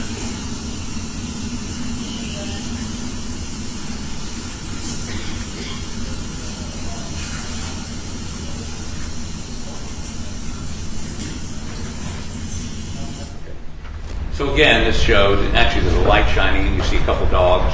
So those pens are occupied by dogs.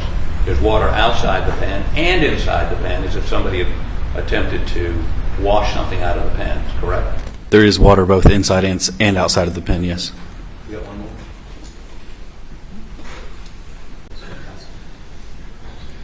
No, let's not do that. So I want you to go to the transcript. You need to switch it to the video.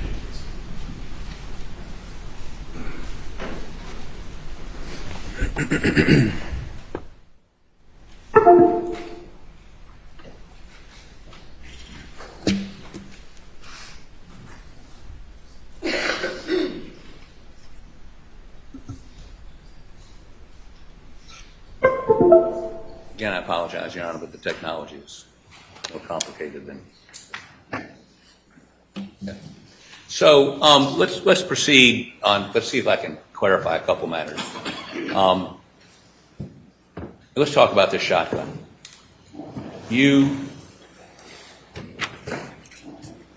This is the shotgun that Mr. Murdaugh was carrying or had leaning up against the car when you got there. Is that correct? It was leaning up against that vehicle, yes.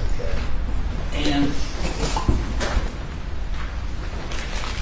according to what you testified to just a moment ago, these are the shells, the chain of custody on the shotgun and the shell. They went together. Whenever I released the shotgun to the SLED agent who took possession of it, I was unaware of any shells that may have been inside of it at the time that it was handed over. That was what was discovered inside the gun, is my understanding. Okay. Where's that chain of evidence document? Okay, would you publish this to the jury, please? You would like me to read it? Yes, please. The Camo Benelli Super Black Eagle 3 12-gauge shotgun, serial number U573210E17, one unfired shot shell 12-gauge Federal, one unfired shot shell Winchester 16-gauge. Okay, so there's a 12-gauge shell and a 16-gauge shell. Yes. 12-gauge shotgun. Yes. This may be way beyond your experience, but can you fire a 16-gauge shotgun shell from a 12-gauge shotgun? I wouldn't recommend trying it. You recommend what? I would not recommend trying it. I don't know that it would actually work or not. Could it result in damage to the person trying to fire the shotgun? More than likely. Jack, he's already said he doesn't have the answer to that. Objections overruled. So you would not rather, you can actually harm yourself, it could blow up if you pulled the trigger on a 16 gauge and a 12 gauge shotgun. I've never tried it nor seen it tried, so I don't And know. the reason you don't do that is because you could have personal harm from doing it, right? It's possible. So this shotgun, according to the chain of evidence you just read, had a 16 gauge and a 12 gauge in it. Correct. And was leaning up against the car. It was. The shotgun was. Now, I'm sort of interested as to... Sure. I'm sort of interested as to why... well, let me just cut to the chase on this. There's discussions on this tape, or maybe others, that there was a theory that Paul had shot his mother and then shot himself. Is that correct? That's out on the scene. Yes. Because she had been shot multiple times, and he had been shot with a shotgun. At least one of the shots, we all believe, was upward. That's why his brains were all over the ceiling. That part I don't know. I wasn't involved in that part of it. At the scene. I did not discuss anything being shot upward. I don't recall saying that. Did you hear discussions to that of your fellow officers? Of a shot being fired upward? That's what it looked like they were saying, yes. Okay. And further, I think in front of you, one of the officers saying that brains are on the ceiling, there's blood all over the place, correct? I don't recall them saying brain was upward. I don't recall. Okay. And further, you, as you're discussing this with them, indicate, let me make sure I get this correct.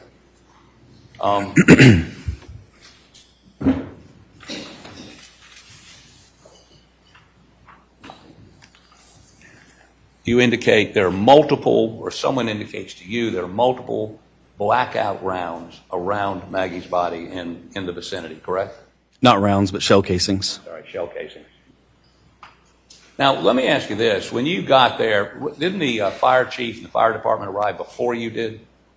No, sir. I was first on scene. Okay. Did they arrive while you were there?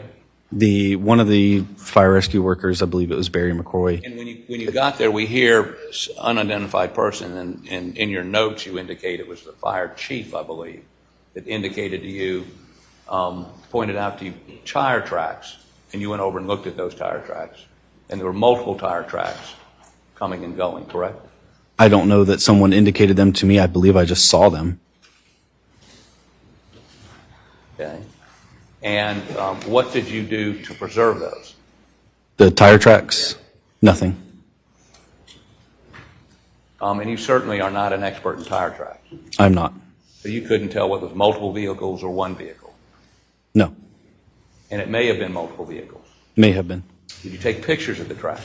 I did not take any pictures of the scene. Instruct anyone to take pictures of the tracks? No, sir. That's not my job. When SLED arrived, did you tell them about the tracks? No, sir. Not my job. Do you regret not doing that? It's not part of my job description. So what's your job to even tell them there were multiple tire tracks? If it had come up, if I had been asked, yes. And in addition to that, since they were not secured in any way, multiple vehicles, law enforcement vehicles and others, drove over those tracks. That's possible. I wasn't over there the whole time to know what kind of vehicles were driving in the area. Well, by the time SLED got there, did you strike that? You never took SLED over and pointed out tire tracks. Not to my recollection, I did not. Was there somebody there with your department that should have done that? I have no idea what they do with their job descriptions as far as what they point out to additional investigators. Did somebody from Fire and Rescue point out footprints? I believe on my body camera there is a fire rescue individual pointing out some footprints. Okay. Did you take pictures of those? I did not. Did you tell SLED about them? I did not. So nobody attempted to determine whether those were Maggie's footprints, Paul's footprints, or at least that night there was no effort by you or your department to preserve those? By me, no. I cannot speak for everyone else. Okay. And let me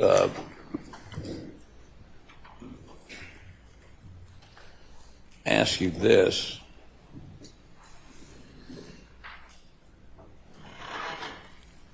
How about go to 4439, please? And let's watch 10, at least 10, if not 15 seconds of that.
Okay, if you go to page 17, line 10.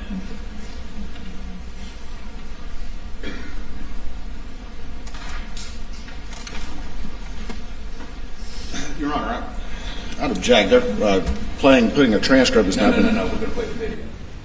It's up on the screen. It's up on the screen, Your Honor. I'd object. I apologize. Can you take it down, please? Thank you. We have to prepare the transcript to sync with the video. Okay. Well, I object to that. Your Honor, I object. This transcript's not been provided. There's no need for a transcript. The officer is here. They can play the video and he can comment on it. The transcript being offered. Not all, I'm using it to direct the audio-visual man to the Well, you have questions for the witness, questions for your IT guy. You're just reading, ready to proceed. I understand. We're waiting for you. Okay.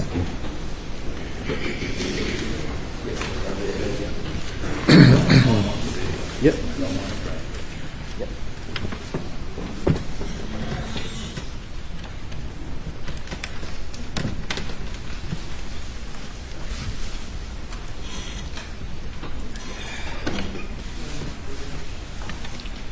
I'm ready. What was the time? 17. It's page 17. Line, start at line 8. No, I don't. I don't have that. I thought it was just sync with the thing. It's not.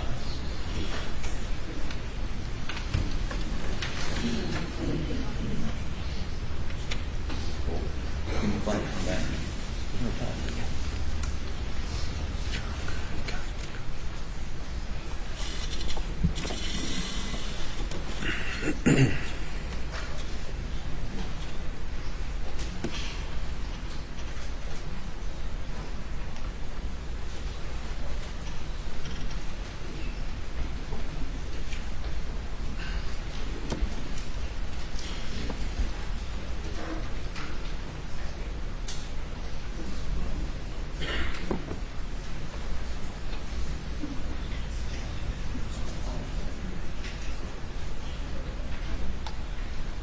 Let me,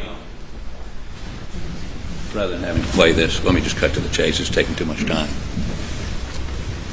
On this transcript, on this tape, fire rescue person says to you, I believe you agreed with me, set of prints behind the trailer. You were told there's... Jack, he's publishing again this transcript. I'm not publishing, I'm asking. Did you... I object.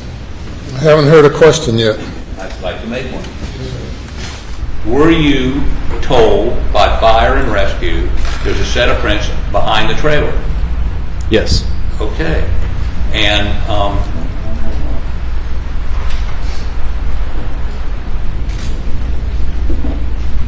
did he tell you that they attempted to not disturb those footprints in any way? I don't recall exactly what was said. Let me further ask you.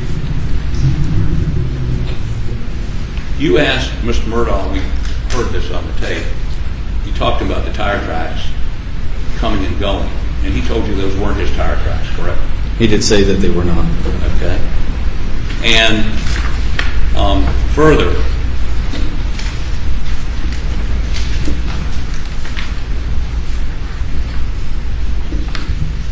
he indicated to you, Mr. Murdaugh did, that he felt this was related to the boat case. And you indicated you knew about the boat case. You read about the boat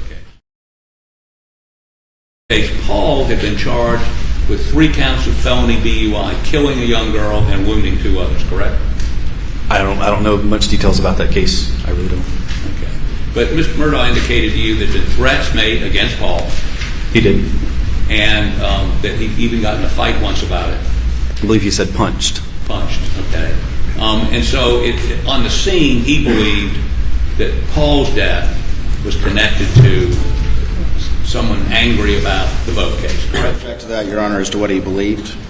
Asking the witness what another person believed. Object is overruled. Thank you. On the scene, Mr. Murdaugh indicated to you he thought the death of his son was related to his son's involvement in the death of a young lady and the injury of 2 others in the boat case, correct? It appeared that that's what he was getting at, yes. Okay.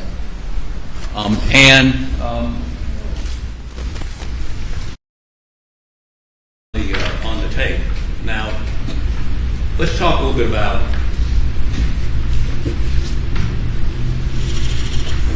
the preservation of the crime scene.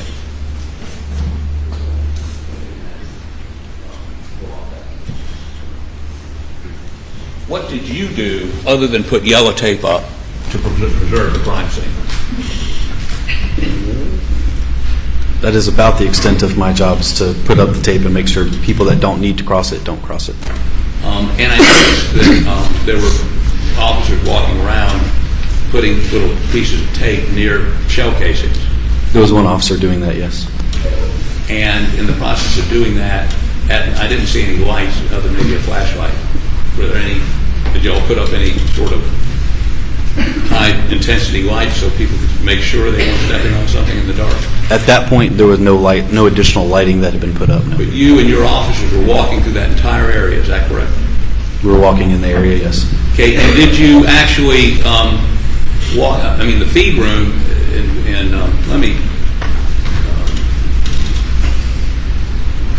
maybe this is the best way to do this.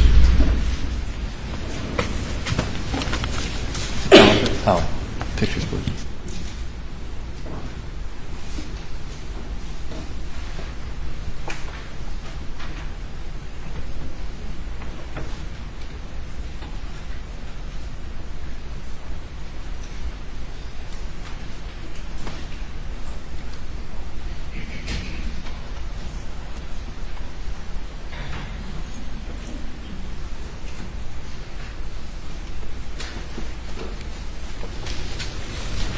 I'd like to use the Elmo.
Photographs. I'm going to use the Elmo in just a moment to show this witness. I'm going to offer these into evidence without objection by the state, as I understand it. Once they're marked, I have no objection. I would note they're graphic and they need to be shielded from view. Elmo ready? They can be marked. what would the exhibit numbers be for the defense?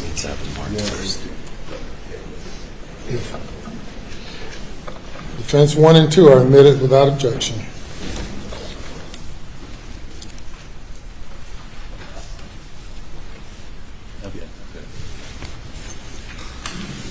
So, thank you. I'm going to first show you the picture.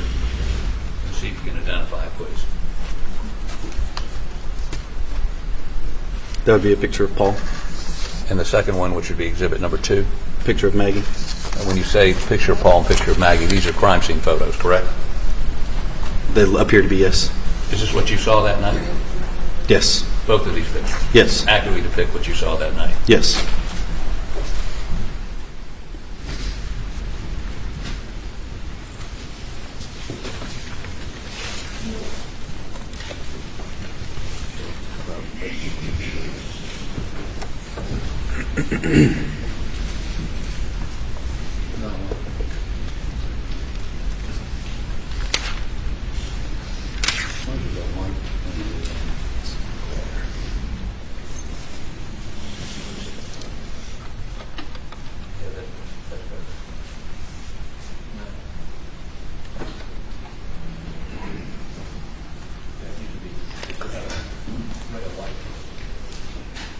I don't get the glare going.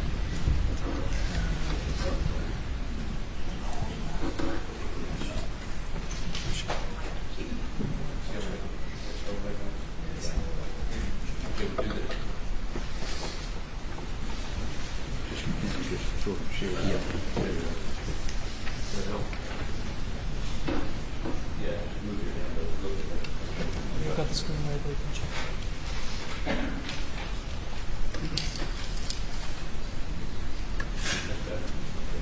So as you look at this, I want to make sure I understand. One of Paul's feet is still inside. This is the feed room behind him, correct? Yes. And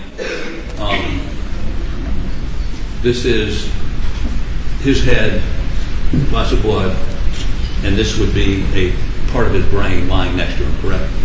I don't know if that's part of his brain or not.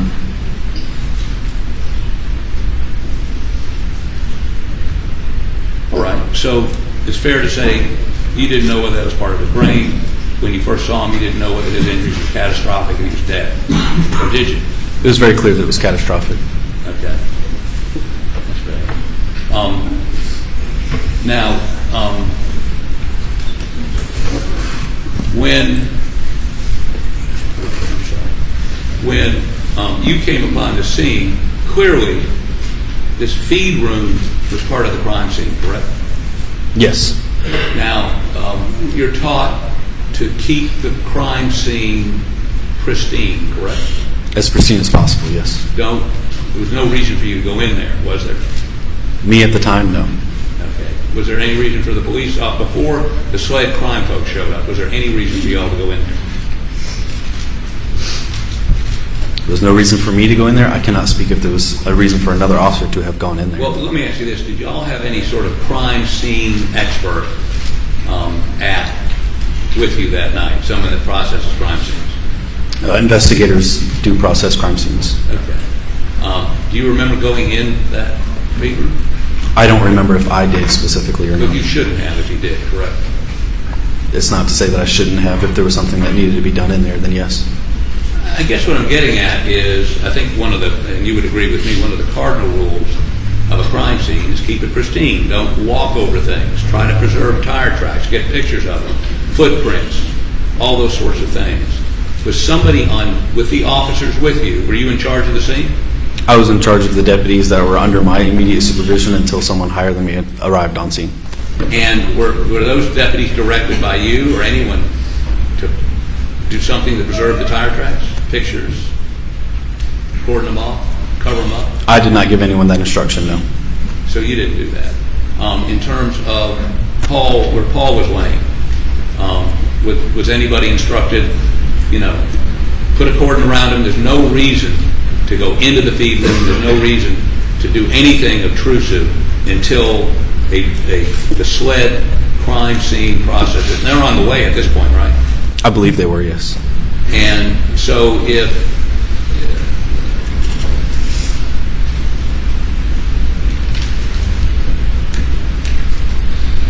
okay, so let's put the other one up. And identify this for me, please. That's Maggie Murdaugh. Your Honor, may we approach your approval?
Stop bugging me.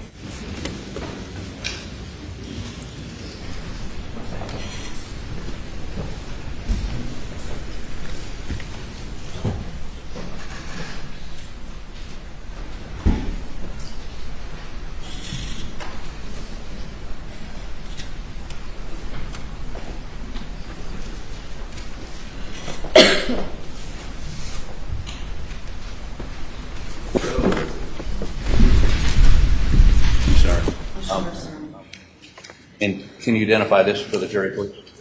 That picture? Yeah. It's Maggie Murdaugh. After she's been killed. That's correct. And by the way, when you saw her was it apparent that she was deceased? You believe? But have you ever seen a dead body before? I have seen multiple, yes. Many, right? Yes. So you're sort of an expert in this area, who's dead, who's not, who ought to get EMS there to check them out or not, correct? You make that call often? Yes. Okay. But you could understand, obviously, Alex Murdaugh's concern that they might be alive, that maybe, you're not saying that he shouldn't be concerned that somebody check out both Maggie and Paul to make sure they were dead, right? He was very concerned about that, yes. Okay. Now, as to Maggie Murdaugh, we see these numbers. Did y'all do these numbers, or were they done after y'all were there? I don't know when those numbers were done. They were not placed by myself. For your team? I can't say that for sure, certain. We see that in the video that they're putting down yellow tape. They're not putting these down, correct? That's correct. Now, you also, according to the video we saw, a number of your officers are walking around marking where cartridges are, right? They were. Did they pick any of them up? No, not to my knowledge. Well, later on we see them talking to you and others on the video where they're saying these rounds came from a blackout. They were blackout rounds. For blackout. 300 blackout, yes, sir. Right. Did they get down on their hands and knees and look, or did they? You would have to ask them. I don't know what they did to know that they were 300 blackout rounds.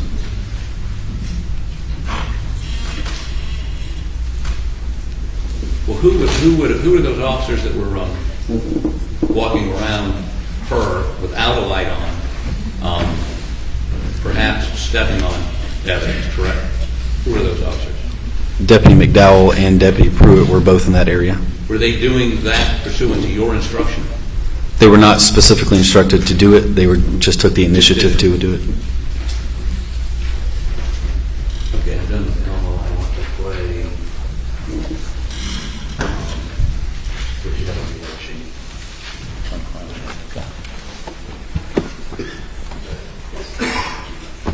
You ready? Do I have to turn the Elmo off? Are we good? Yeah, we're good.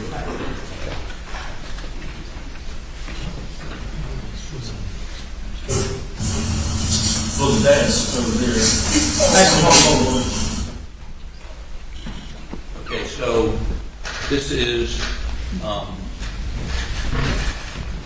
your officer is putting a sheet on Paul's body? Not putting a sheet on. The sheet was already there. Already there, okay, continue, please. Fire rescue might have some more sheets we can steal. That's why it shouldn't be anybody. Law enforcement, so there is law enforcement.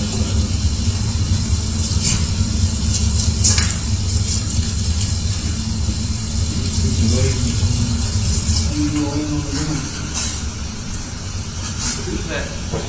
Stop. Who's that standing inside the feed room? Just inside that doorway was Yeah. Deputy McDowell. Okay. Were you the present? Oh, is that your body cam? So you're watching him do it, right? That's correct. Should he have done that? Stand where he's standing. Standing inside the feed room. It's part of the crime scene. We're all standing inside the crime scene. Inside what? The crime scene. We are all standing in the same crime scene. I understand the same crime scene, but clearly you believe, based on discussion, and everyone in your unit believed, that the fatal shot was made where he's basically standing, correct? That in that area. Where we are all standing. Yes. Yes, sir. Is that procedure to walk around on top of an area where shots have been fired? That perhaps, and I think even in this they're talking about tissue or brain matter laying there. I mean, aren't you supposed to? You don't put anything on your feet.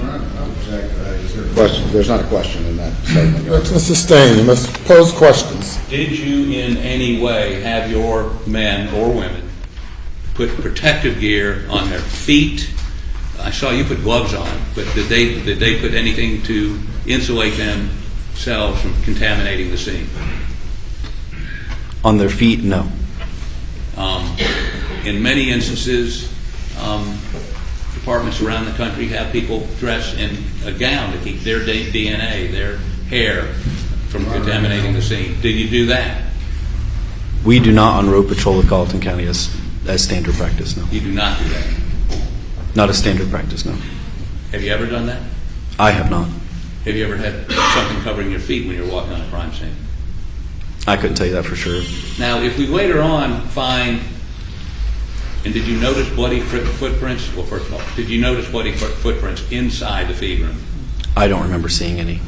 Sorry? I don't remember seeing any bloody footprints. Okay. If there were bloody footprints in the feed room, could they have been created by you or your men? They could have been created by anyone walking in that area, sure. And you're walking in there, or your men are walking in there, correct? Yeah, correct. And you think that's standard operating procedure? Well, you do your best not to contaminate anything. And this is your best? What you're looking at right now is standard procedure. To walk in an area where there's blood, where there's brain matter, where there's, and I believe there was wadding laying on the floor? I don't recall.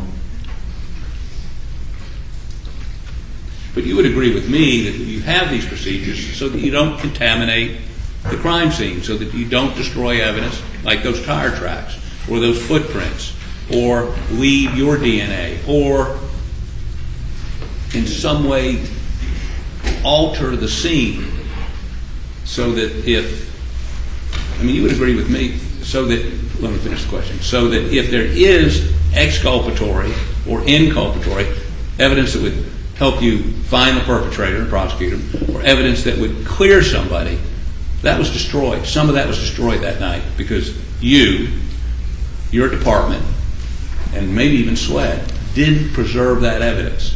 Isn't that correct? I'm not sure if I fully understand your question. The question is this: if you are exfoliating, you're standing, your men are standing in the spot, and there was evidence there, or the tire tracks that weren't preserved, or the footprints that weren't preserved, that evidence could either incriminate somebody or exculpate somebody. Could, correct? Could, yes. That's why you don't do this, right? That's why you don't contaminate the evidence, correct?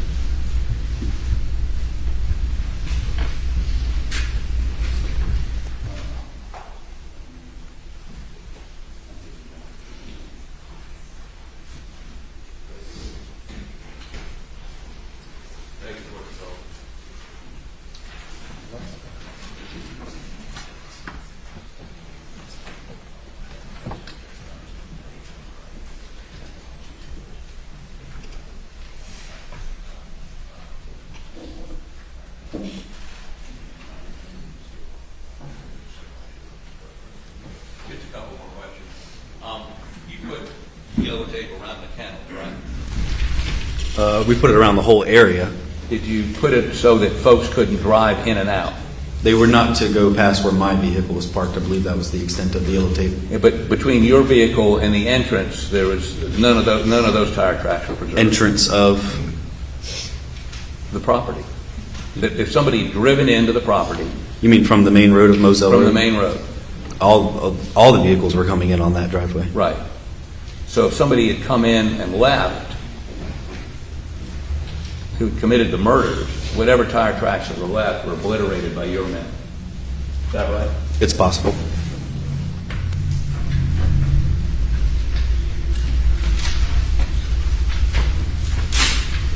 Were you there when the coroner arrived? Given my extent of the time there, I would assume so, but I don't remember But you don't remember specifically. seeing the coroner. I may have. I don't remember specifically. Apparently, according to the body cam, you didn't talk to him. Not on my body camera, but it could have been after the body camera was turned off. I don't know. And why did you turn it off? Why was the body camera turned off? Yeah. Once my specific job of doing any primary investigation after my initial arrival is completed, and I'm not going to be doing anything further to investigate, it's no longer needed.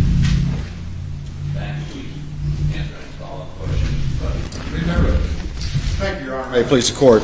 You were asked a series of questions about contaminating evidence. Are you aware that any evidence was contaminated in this case? I'm not. Did you engage in everything you could to avoid contaminating evidence? Yes. Did you, in fact, instruct your deputies set up a crime scene and instruct them to avoid areas where evidence might be contaminated? We did everything we possibly could to avoid contaminating evidence. Your officers all have basic training in trying to avoid contamination of evidence? Yes. Are you also, though, as first responders, in a fluid situation, doing the best you can to assess what's going on? Correct. It's not your job to do the actual crime scene investigation work, is that correct? Not at all. You were asked about whether or not you'd had any meetings with prosecutors. Is it common for law enforcement witnesses or any witnesses to meet with the prosecutors prior to a trial? Very common. Okay. Did anybody ask you to do anything but express your accurate and honest opinions and observations about what you observed at this scene? No. You were asked about this particular shotgun right here.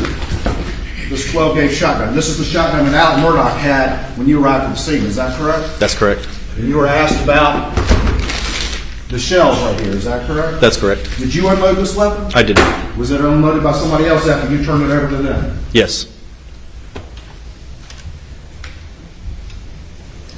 You asked a little bit about the 300 blackout casings or cases that were at the scene. Is that correct? That's correct. All right. And just real quick, explain to the jury what a casing or a case is, please. So a casing would be what would be left after the projectile has been fired through a weapon. After it had been fired, the shell that comes out of the gun and lands on the ground near the victim. Is that correct? That's correct. So it's the remnants of a fired round. Is that right? That's correct. There were multiple ones of those blackouts surrounding Maggie. Is that correct? That is correct.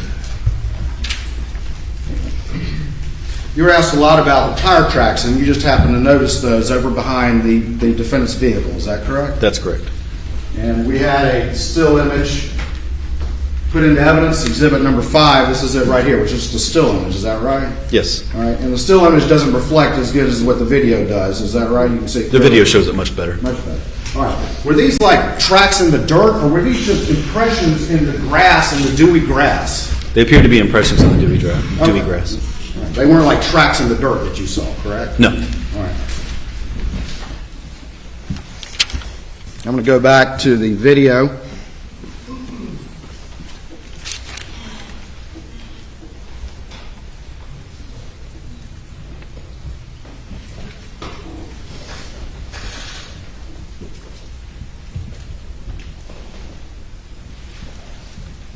I'm playing it at approximately 25 minutes and 11 seconds.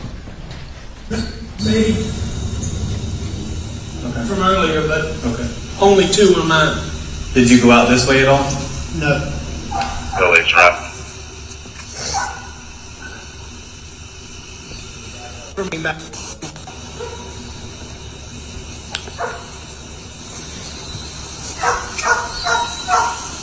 just go over to that corner of the building.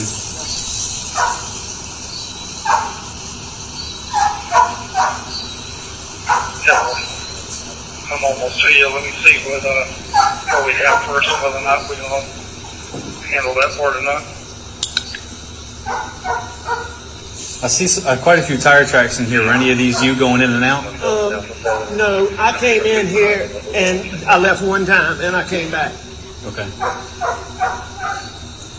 But the rest of them, maybe from earlier, but only 2 are mine. Did you go out this way? So the images that we just saw, those were the dewy impressions in the grass that you were just talking about, is that correct? That's correct. And the defendant said 2 of them were mine and the rest of them may have been from earlier, is that correct? Yes.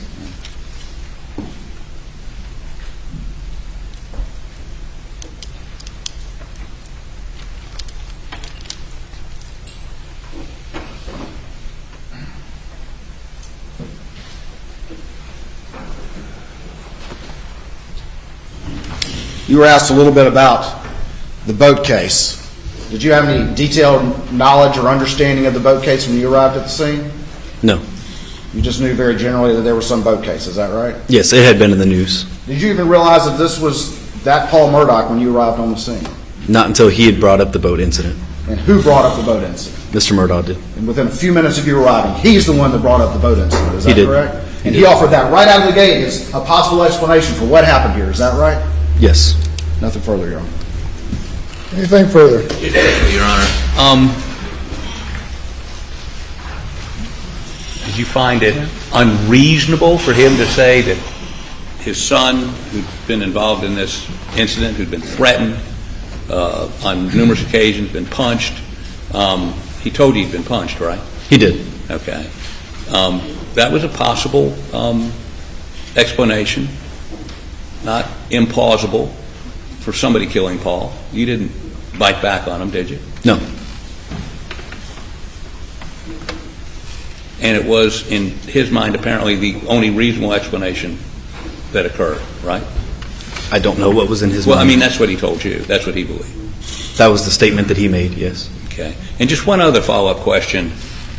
You were asked if there was any evidence, the dewy tire tracks. This was at 10 o'clock at night. Was there dew on the ground already? It was pretty humid out. There was a lot of It was dew. humid. Yeah. It wasn't in the morning. This was not morning time. So, and are you telling me no one could have looked, no expert could have looked and said, you know, that's a Suburban, that's a pickup truck, no one could do that? Or I'm not going to pretend to know what an expert in that kind of stuff can and can't do. But you're not an expert. Did you believe those tire tracks would last until SLED got there? Yes, it appeared that they probably would. Did you point them out to SLED? Did I do it? Did you point them out to SLED? I did not.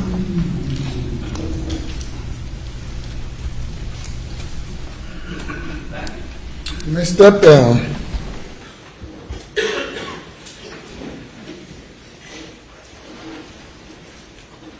Call your next witness. Thank you, Your Honor.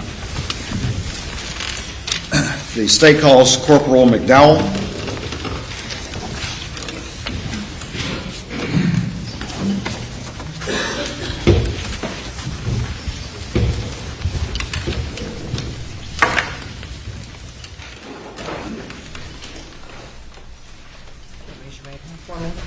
Do you solemnly swear or affirm that the testimony you give to the court in this trial shall be the truth, so help you God? I do. Thank you. If you'll have a seat and adjust that microphone, make sure you speak into that microphone. State your name and spell your last name, please. My name is Chad McDowell. The last name is spelled M-C-D-O-W-E-L-L. Corporal McDowell, how are you doing today? Good. Tell the jury where you work, please. I work for College County Sheriff's Office. I'm assigned to the road patrol as a K-9 handler. Okay, and can you just give us a quick background of who you are, where you grew up, and how you ended up in your career in law enforcement? Sure. I grew up in Colleton County, went to Colleton County High School, went to college at Tri-County Technical College, where I studied criminal justice. Once I reached age, I came home, was hired by Colleton County Sheriff's Office, left for a couple of years to go work for Jasper County, and then came back to Colleton. I've been assigned to road patrol at Colleton. All right. And what year did you first start working for Colleton County Sheriff's Department, or began your law enforcement career? 2016. And what's your current, you're a corporal now, is that correct? Yes, sir. And what is your current assignment? What are your duties? I'm still assigned to road patrol. I'm a canine handler. All right. And you say canine. Explain to the jury what that is. So I have a canine that is assigned to me. We respond to certain calls, or if we're requested by another deputy for narcotics searches for suspects, things of that matter. All right. And canine is a dog, correct? That's correct. All right. What's your dog's name? Evo. Evo? What kind of dog is Evo? He's a Belgian Malinois. Malinois? Yep. Is that kind of like a German Shepherd? Kind of short-haired, pointy ears. I got you. Short hair, pointy ears. Is Evo typically with you when you're out on patrol? Yes, sir. Was Evo with you the night of June 7th, 2021? Yes, sir. Were you a corporal then at that time? No, sir. I was a deputy. All right. And who was on the squad that you were on? Sergeant Daniel Green, Corporal Elise Janicki, myself, and Deputy Pruitt, Cody Pruitt. All right. And so who was your immediate supervisor? It would have been Corporal Janicki. Okay. And then above that is? Sergeant Green. All right. And then above that? Lieutenant Nettles. All right. And then above that? Captain Krause. Okay. All right. What shift were you working the night of June 7th, 2021? Yes, sir, I was. And that was in Colleton County? Yes, sir. And what shift were you working that night? Night shift. Did you ultimately respond to a call for service at 4147 Moselle Road? Yes, sir. And you actually went there? I did. And did you come to the incident location at the kennels at that property at 4147 Moselle Road? I did. Is that in Colleton County? It is. Were you, when you arrived, what other first responders were on scene to your recollection? Sergeant Green was there. There was one other fire rescue personnel vehicle in there. I believe the rest were staged, the best I can remember. When I say staged, I mean at the head of the driveway. There may have been a couple of other apparatuses on scene. And do you recall which driveway you entered? Did you enter the driveway near the kennels? Where you came upon the Yes, kennels? sir. It was the same driveway everyone else entered. So you were parked behind Sergeant Green. Green's? Yes, sir. Okay. What did you do after that? After you got out of your vehicle, what did you do? I approached the crime scene. I was trying to make my way to Sergeant Green to see what he needed me to do. I made my way through the crime scene as carefully as I could. I approached Sergeant Green, saw that he was interviewing the only person on scene, so I went back to my vehicle. Okay. And did you see who he was interviewing? Mr. Murdaugh, yes, sir. Do you see him in the courtroom here today? Yes, sir. Can you point him out? Yes, sir. He's in the middle, navy blue suit. Your Honor, can the record reflect he's identified the defendant? It does. I'm going to show you what's been marked as Exhibit 6 to your testimony. No objection. Admitted, not objection. And this is a disc, but I want you to take a look at it and see if you recognize this disc. Yes, sir, I do. All right, and what is on this disc? It'd be body cam footage from my body cam that I wore. All right, and how do you know that this is that body cam footage? It has my initials on it. All right, so you reviewed this and put your initials on it, is that correct? Yes, sir.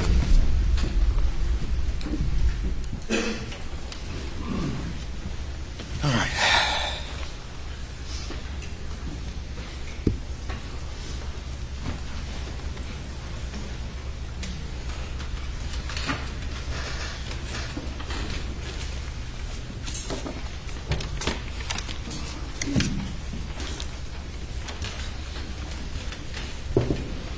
If I could get input, please.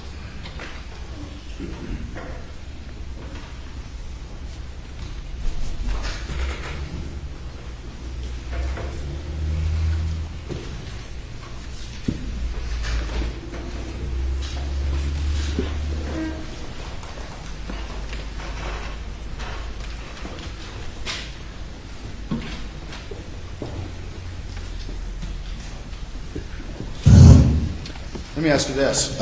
When you got this call for service, were you currently on another call for service, or are you just out on patrol? No, sir, I was just out on patrol.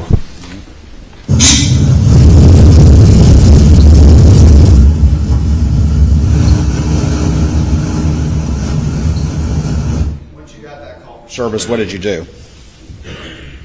Did you activate your lights and Activated sirens? lights and sirens and responded to the incident location. And once you do that, do you make all haste to get to that incident location as fast, but it also as reasonably safe as you can? Yes, sir. Is that standard operating procedure? Yes, sir.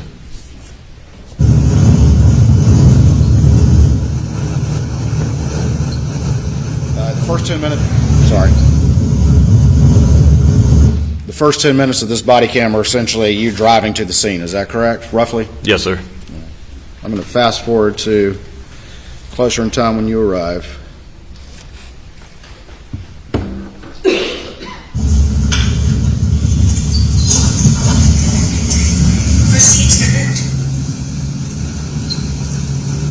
I heard proceed to the route. What was that? I had a GPS activated on my phone. Just like most people use. Is that right? Yes, sir. Okay. Take a slight left turn.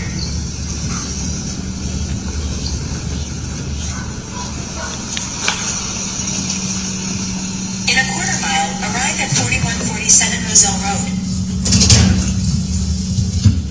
758 on sale on Moselle. 758.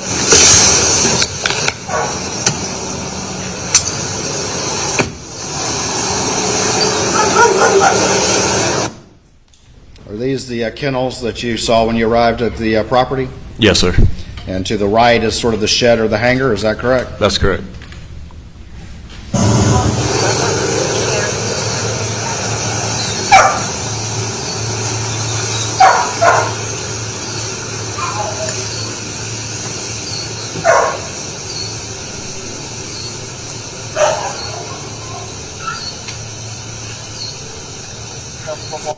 Let me ask you this.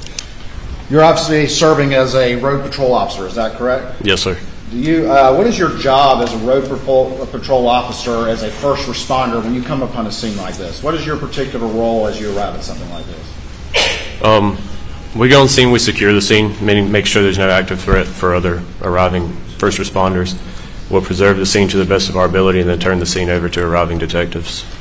When you arrive at a scene like this, are you constantly not only paying attention for any threat or anything like that, but also making sure that you don't disturb or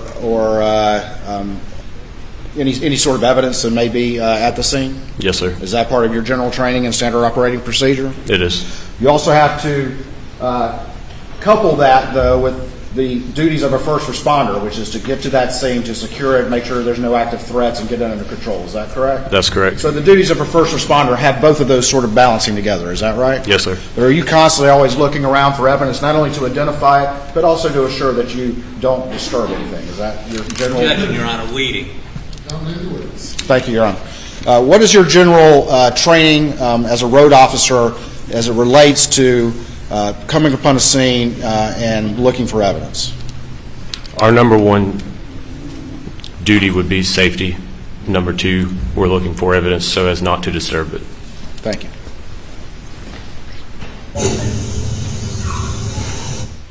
Right there to the right, what is that to the right of the screen? It'd be Miss Murdaugh's body.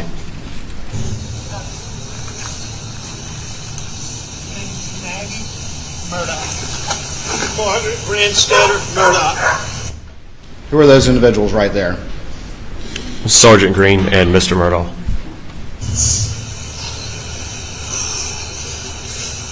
How you doing? What did the defendant say to you right there? He said, "How are you doing?" Did you know him? No, sir.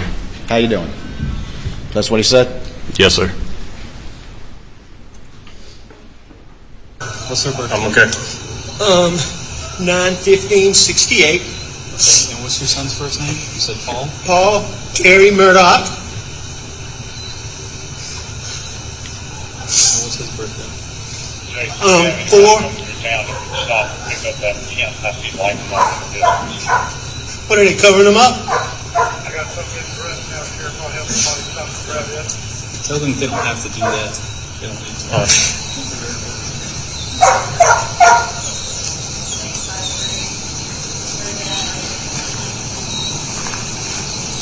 Hey, he's asked that if we don't have to disturb anything, not to. We've got a sled on the way.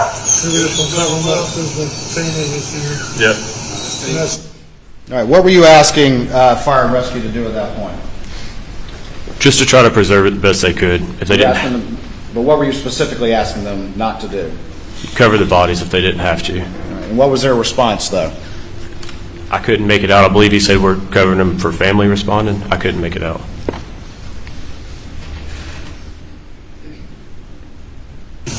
He's asked that if we don't have to disturb anything, not to. We've got the sled on the way. So we're just gonna cover them up because the family was here. Yep. And that's it. Do you recall now? Again, it sounds like he says we're going to cover them up because of the family being here. Okay. Does the family being here? That's what it sounds like. All right. Right through here, go around this way here. So this is strong enough. Yes, I agree. I told everybody else to cancel, so we don't really let them come down here.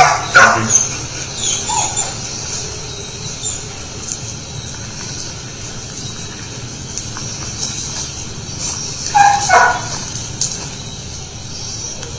Hey, Cody, I need a piece of that tape whenever you get done.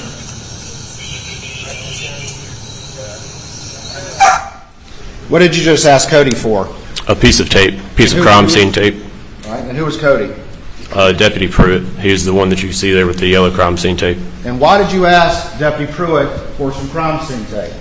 I had observed a shell casing on the ground. I wanted to mark it so that it didn't become disturbed. Your general duties as an officer, you observed something and you asked for some tape to mark it. Is that correct? Yes, sir. And that's what you were previously describing your role is that correct? Yes, sir. Yeah. If y'all don't mind, just mark them.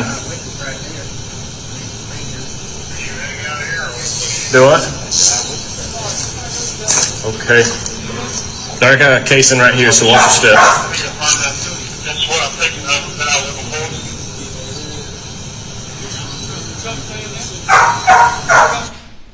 That casing that you saw, did you recognize what kind of ammunition it was? Yes, sir. What kind of ammunition was it? 300 blackout casing. And how could you tell it was a 300 blackout casing? Just my own personal experience. I own a 300 blackout, and I recognized it. You recognize the case from your own experience? Yes, sir. All right.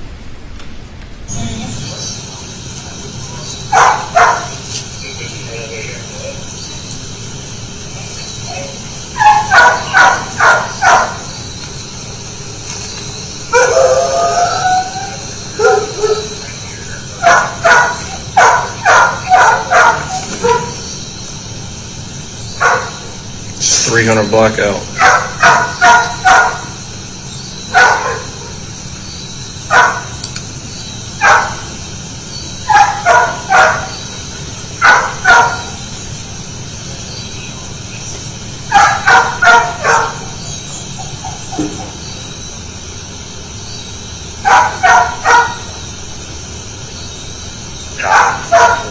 Did you observe any dogs in the kennels? I did. Do you remember how many or where they were? I do not remember. More than one dog, though? I don't remember.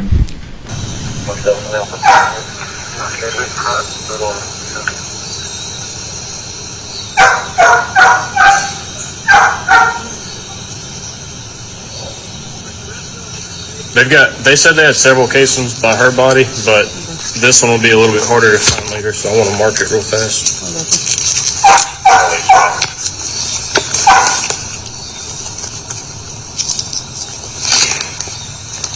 When you marked that casing, were you careful not to disturb its location where you found it? Yes, sir. I placed the tape beside it and then placed a rock on top so it wouldn't blow away.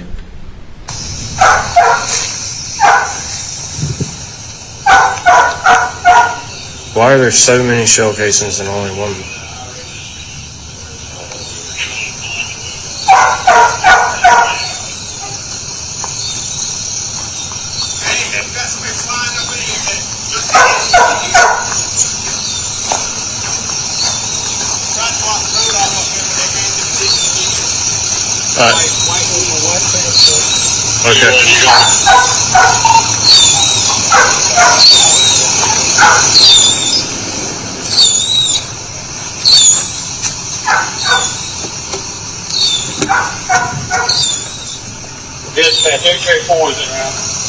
Sorry to do that to everyone. Well, what was that loud noise? It's just my windshield wipers. And why was it making that noise? they had removed all the moisture, I guess.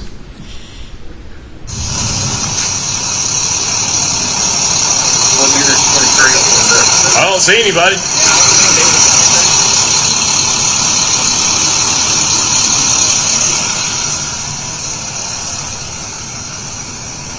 Who?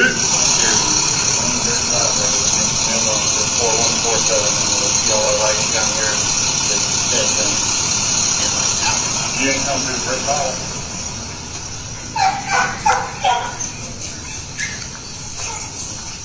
Can I see a couple more? I found some more there.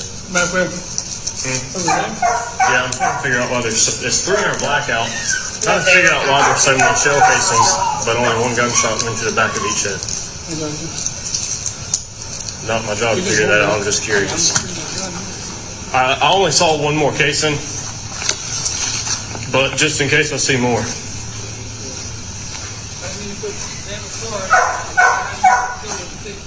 Daniel put his car in there.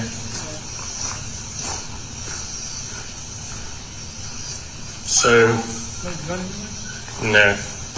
This is, I'll tell you about this in a minute. There's one there. There's blood over here.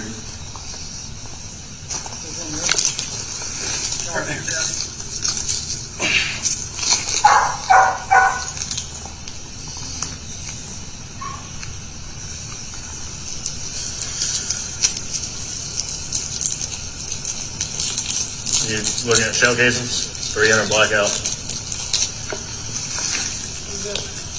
Sheriff? Those cases that you were marking right there, did you at all disturb the location where you saw them? No, sir. Is it your job to be doing a crime scene collection for this case, or are you just doing that to assist those who will do that will arrive at a later time? No, sir. I don't collect anything. I'm just marking it so that they're not disturbed.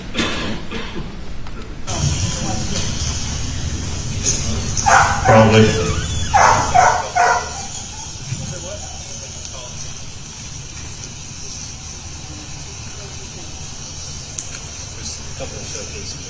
Yeah, those will be easy to find. I was just marking a couple that were in the gravel that might be harder to see at some point. Y'all familiar with this family? I wasn't until you told me. All right, I'll fill you in later.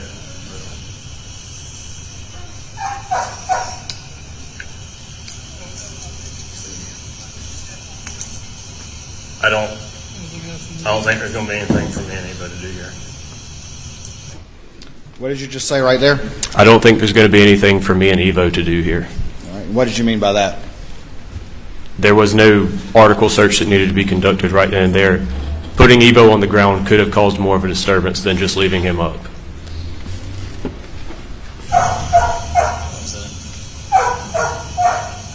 Because that's a... You said for Evo to do? Yeah, for me and Evo.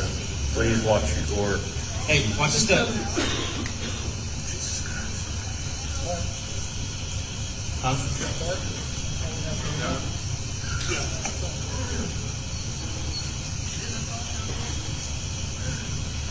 Okay, one's gonna be right Oakdale Road.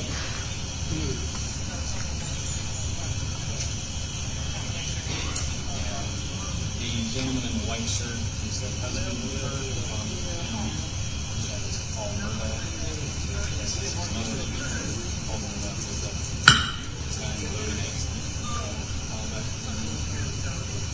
Yeah.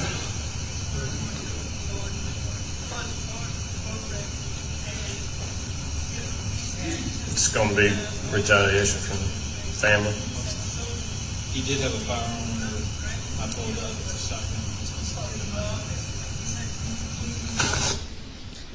shotgun. All right.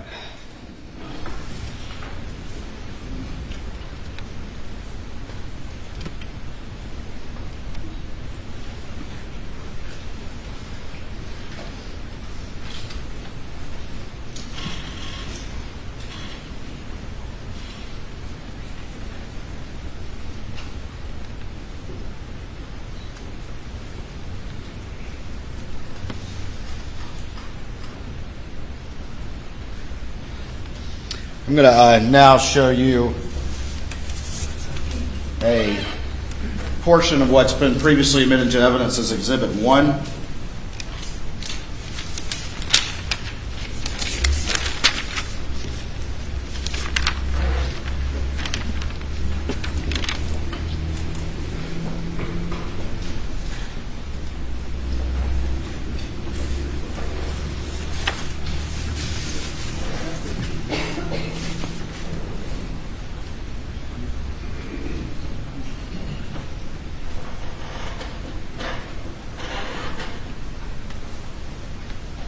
And for the record, I'm starting at 4227.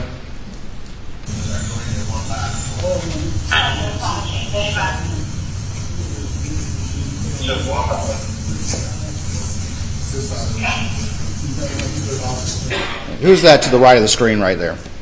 That would be me. All right, and what are you about to do? Step inside and assist CID with lifting that sheet. All right, and were you asked to do that? Yes, sir. And who asked you to do that? Captain Chapman. All right, and where's Captain Chapman in this image? In the middle. And is he a senior officer to you? At that time. Okay. And I noticed before you moved, what did you do? Turned my light on. And why did you turn on your light? So that I could plainly see what was underneath me, where I was going. Did you disturb any evidence or anything as you started to go into the feed room? No, sir. Were you careful to avoid doing that?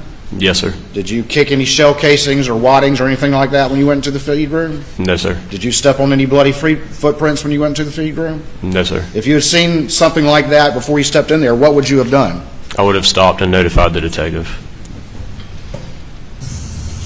Well, the dad's over there.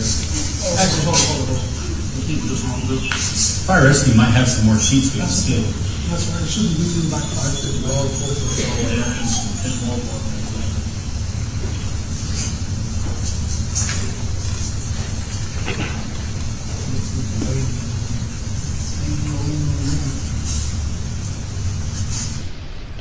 Do you recall what, if anything, was laying on Paul's rear end?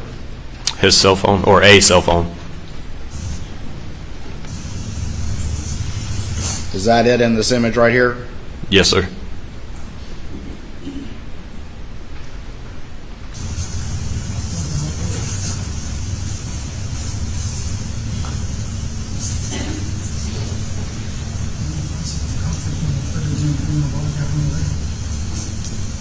This is the shortest we know blackout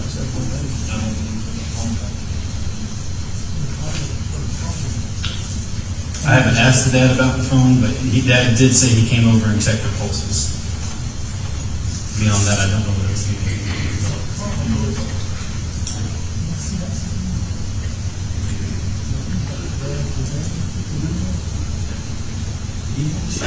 He did have a shotgun with him. I have secured that in my vehicle.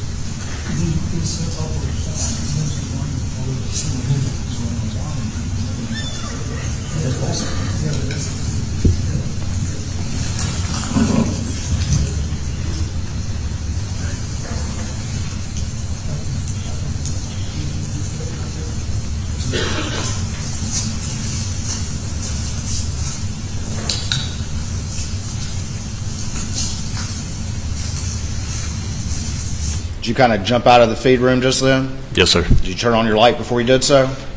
I believe so.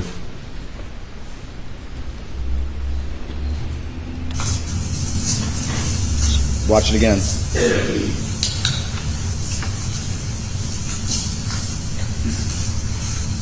Did you jump out when you left the feed room? Yes, sir. And why did you jump out like that? Try not to disturb the body. It was easier to leap out than to try to step. Did you enter the feed room at any point after that, to your recollection? Not to my recollection.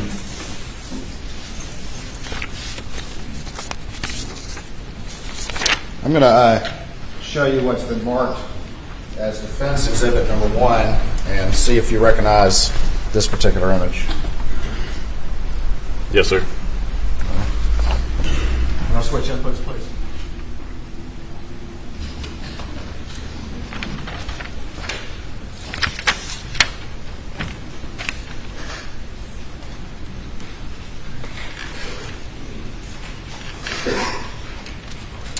Does that appear to, is that how you found Paul when you arrived at the scene? Yes, sir. And were his hands underneath him in that fashion when you arrived at the scene? Yes, sir.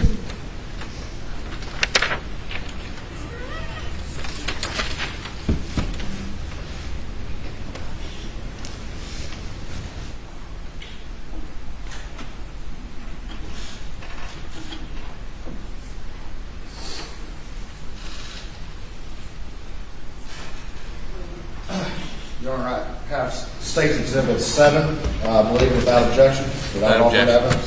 Without objection. I'll show you what's been marked as Exhibit 7 and see if you recognize that image. Yes, sir. And what is that? It's a still image of video of my body-worn camera. Is that a still image of when the defendant said, "How you doing?" when we walked up? Yes, sir.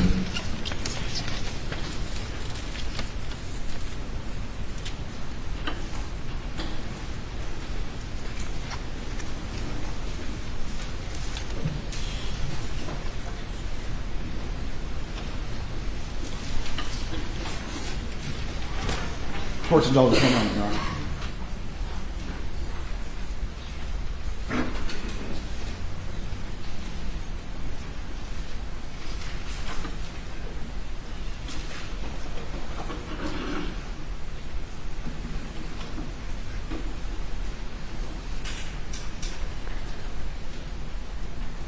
Nothing further from this witness at this time, Your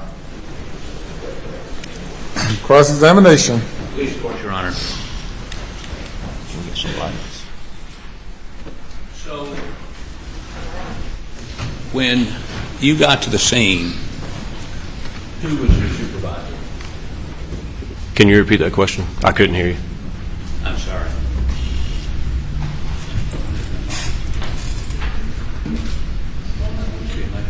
But that's okay. I'll speak a little bit louder.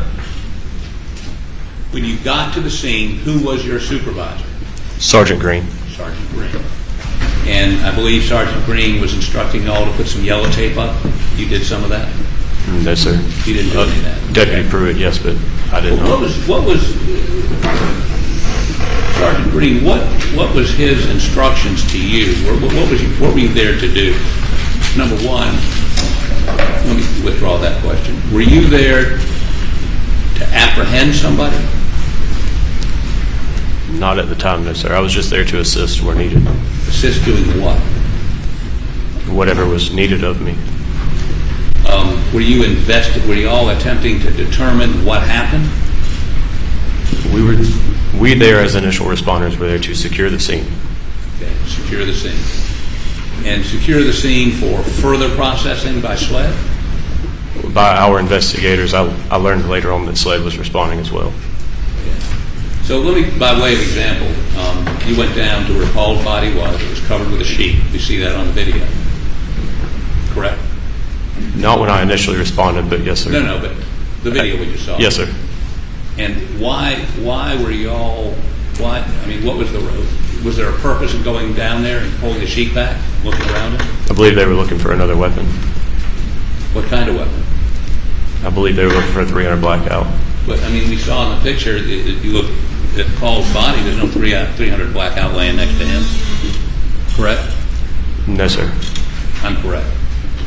Yes, you are correct. No, there was no 300 blackout laying beside him. Okay, so you say you're down there looking for another weapon. Where were you looking for another weapon? I wasn't, sir. I was assisting lifting the sheet for detectives.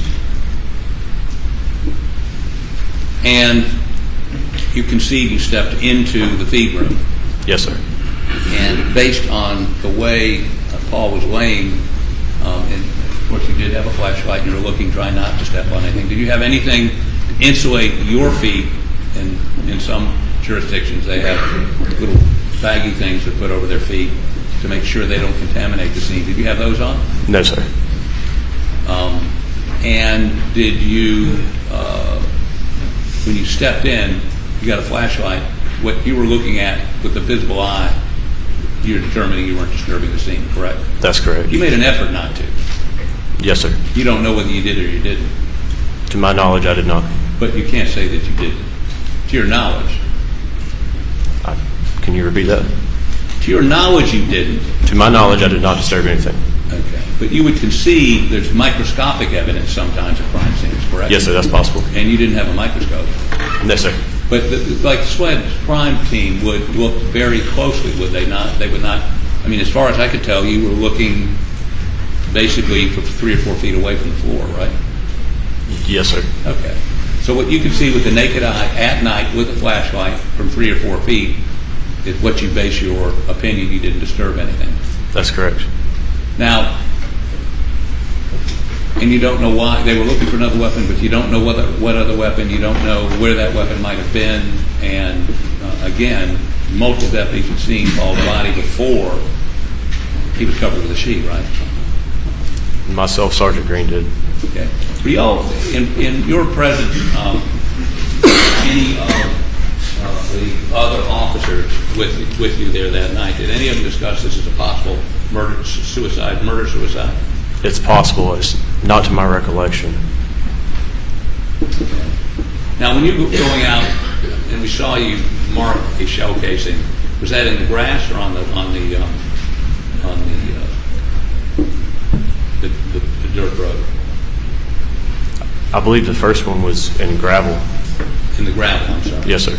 Okay, but you found others, right? Yes, sir. And to do that, you had to walk around in the grass?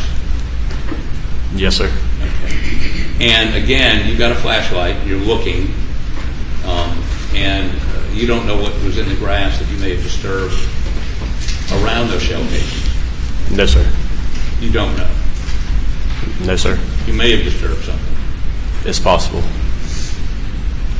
And I guess what I'm trying to ask is, why then were you trying to look for shell casings? Why couldn't you wait till the next morning? Why was this urgency? I mean, was somebody getting away, or I mean, I don't quite understand why. I can't answer that. I don't know. I didn't know if somebody was getting away or not. Did somebody instruct you to go find shell casings? No, sir. You just did it on your own initiative? Yes, sir. And you concede that you may have disturbed or destroyed evidence in that process? Microscopic or something I didn't see. Well, microscopic, something down in the grass. I mean, you're walking on grass, right? Not a smooth surface like in the shed, in the feed room, but it's grass at night, correct? Yes, sir. And I guess what I'm trying to wonder is what y'all were doing. Were you trying to solve a crime? Were you trying to just index everything was there? And when did you find out SLED was coming? So we're trying to mark everything there. As you can tell, there were multiple units going back and forth, fire rescue as well as sheriff's office. We try to mark it so that it brings awareness to them and it doesn't become disturbed. I'm sorry, I can't understand you. I can't hear you. There were multiple units on scene, Right. sheriff's office as well as fire rescue. Right. The reason that I saw urgency to mark those shell casings is so that it brings awareness to those of us that were walking around and they don't become disturbed. Well, that brings up the question: should you have been walking around? What if you got 2 dead people? Whoever the perpetrator was, at that point, y'all hadn't identified, had you? No, sir. Okay, so the perpetrator may be in the woods across the street, as far as you know at that point, right? Could have been anywhere. Right. So you're not trying to solve a crime, you're processing a scene? I'm not processing anything.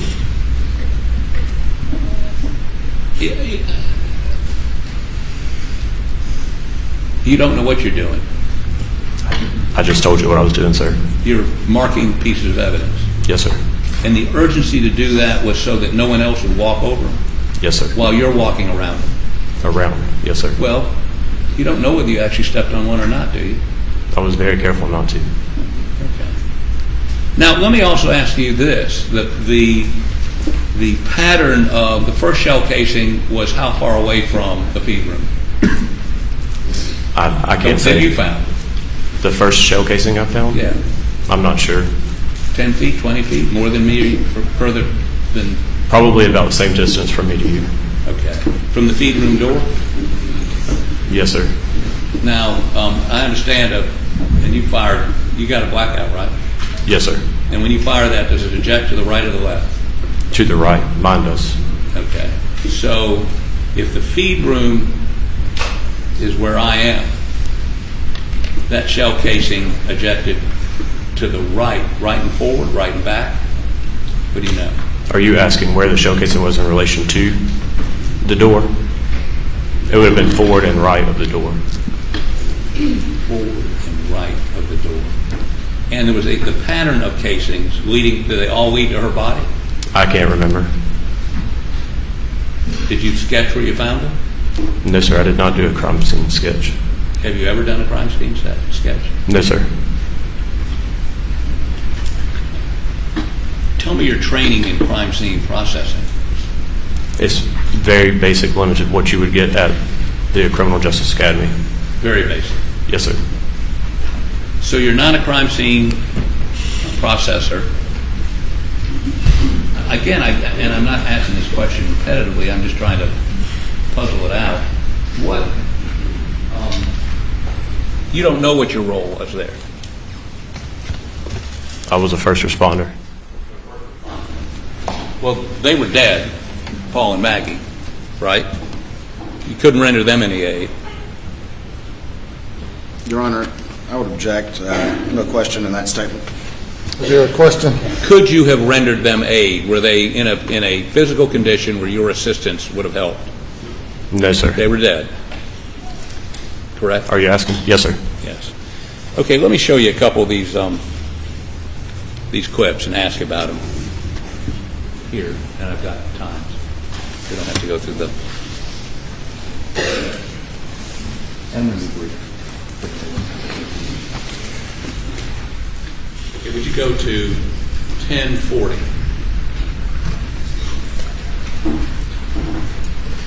How does that ring? Yes. I don't want to.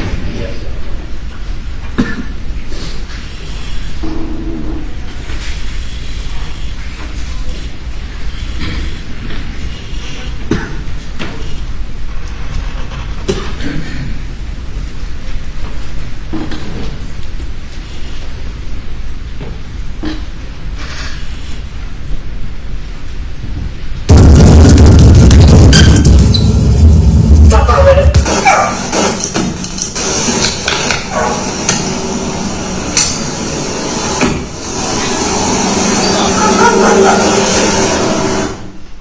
Okay, this is you walking, and these are the dog pens over here to the left, correct? Yes, sir. And right in front of that, one of the dog pens, is a hose that is neatly coiled around a hose, something holding the hose, right? That's what it looks like. Okay, go ahead.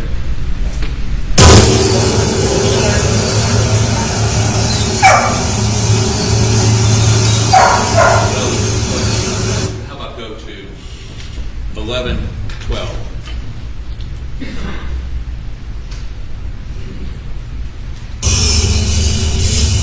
How you doing? What's up? Okay, now, this, Mr. Waters asked you about this just a moment ago when he said, how you doing when somebody walked up. You would concede to me that but for that one quip, he appears to be distraught over the death of his wife and son? He appeared visibly upset. Yes, okay, other than this, how you doing sort of thing, right? Correct. Okay, also, we see him in a t-shirt and a pair of shorts, correct? Yes, sir. I've looked at your report, I looked at everybody that encountered him that night. No report indicates any blood visible on him. You would agree with that? I didn't observe any. What? I did not observe any. Okay. It's a white shirt. Yes, sir. If you noted blood on him, you would have put that in your notes or reported that to somebody, right? Yes, sir. Okay.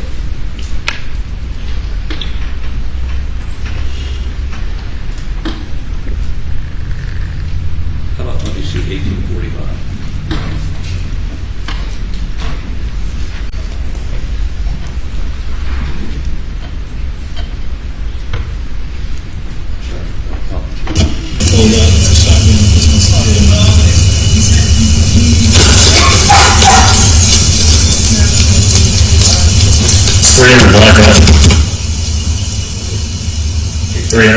Stop 1 second. That's you apparently determining the shell casing you found is a 300 blackout, correct? The one that I marked, yes, sir. The one that was in the gravel? Yes, sir. Okay. That's all the video I have. Just a couple final questions. Since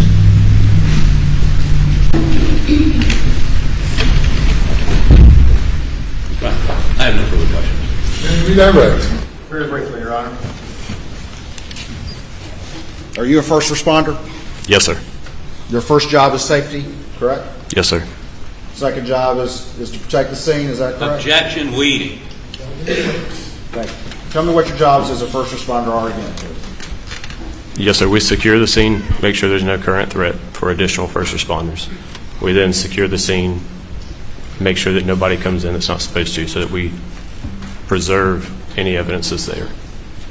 As part of your training to avoid disturbing the scene as best you can. Yes, sir. Still paying attention to your primary role. Yes, sir. As part of your training and your experience and what you try to do is if you do see Objection, evidence... Your Honor. Leading. I'll rephrase, Your Honor. If you are on scene and you do see evidence while you were there, what is your standard operating procedure in that event? I would mark it. And why do you do that? Just to bring awareness to it so that it's not disturbed. Is your job to be a crime scene investigator? No, sir. You're just marking that? I'll rephrase.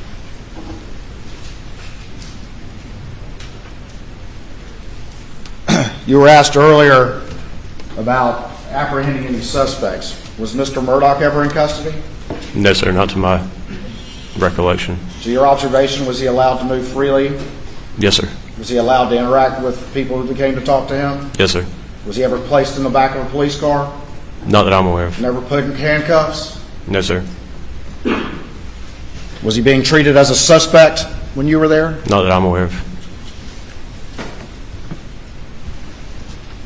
Nothing further, Your Honor. Nothing further, Your Honor. Thank you. You may step down.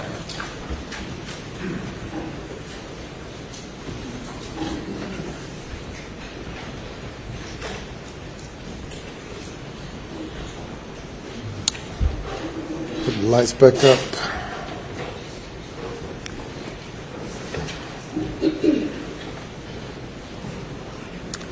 Ladies and gentlemen, we'll break for lunch. We will resume at 2:15. Please do not discuss the case. In recess till 2:15.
property in Colleton County, South Carolina on June 7th, 2021.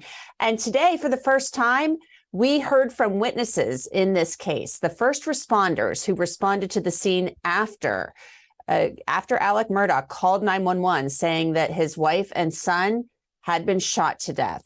So one of the first responders was Sergeant Daniel Green. He was the first person to arrive. He spoke with Alex Murdaugh.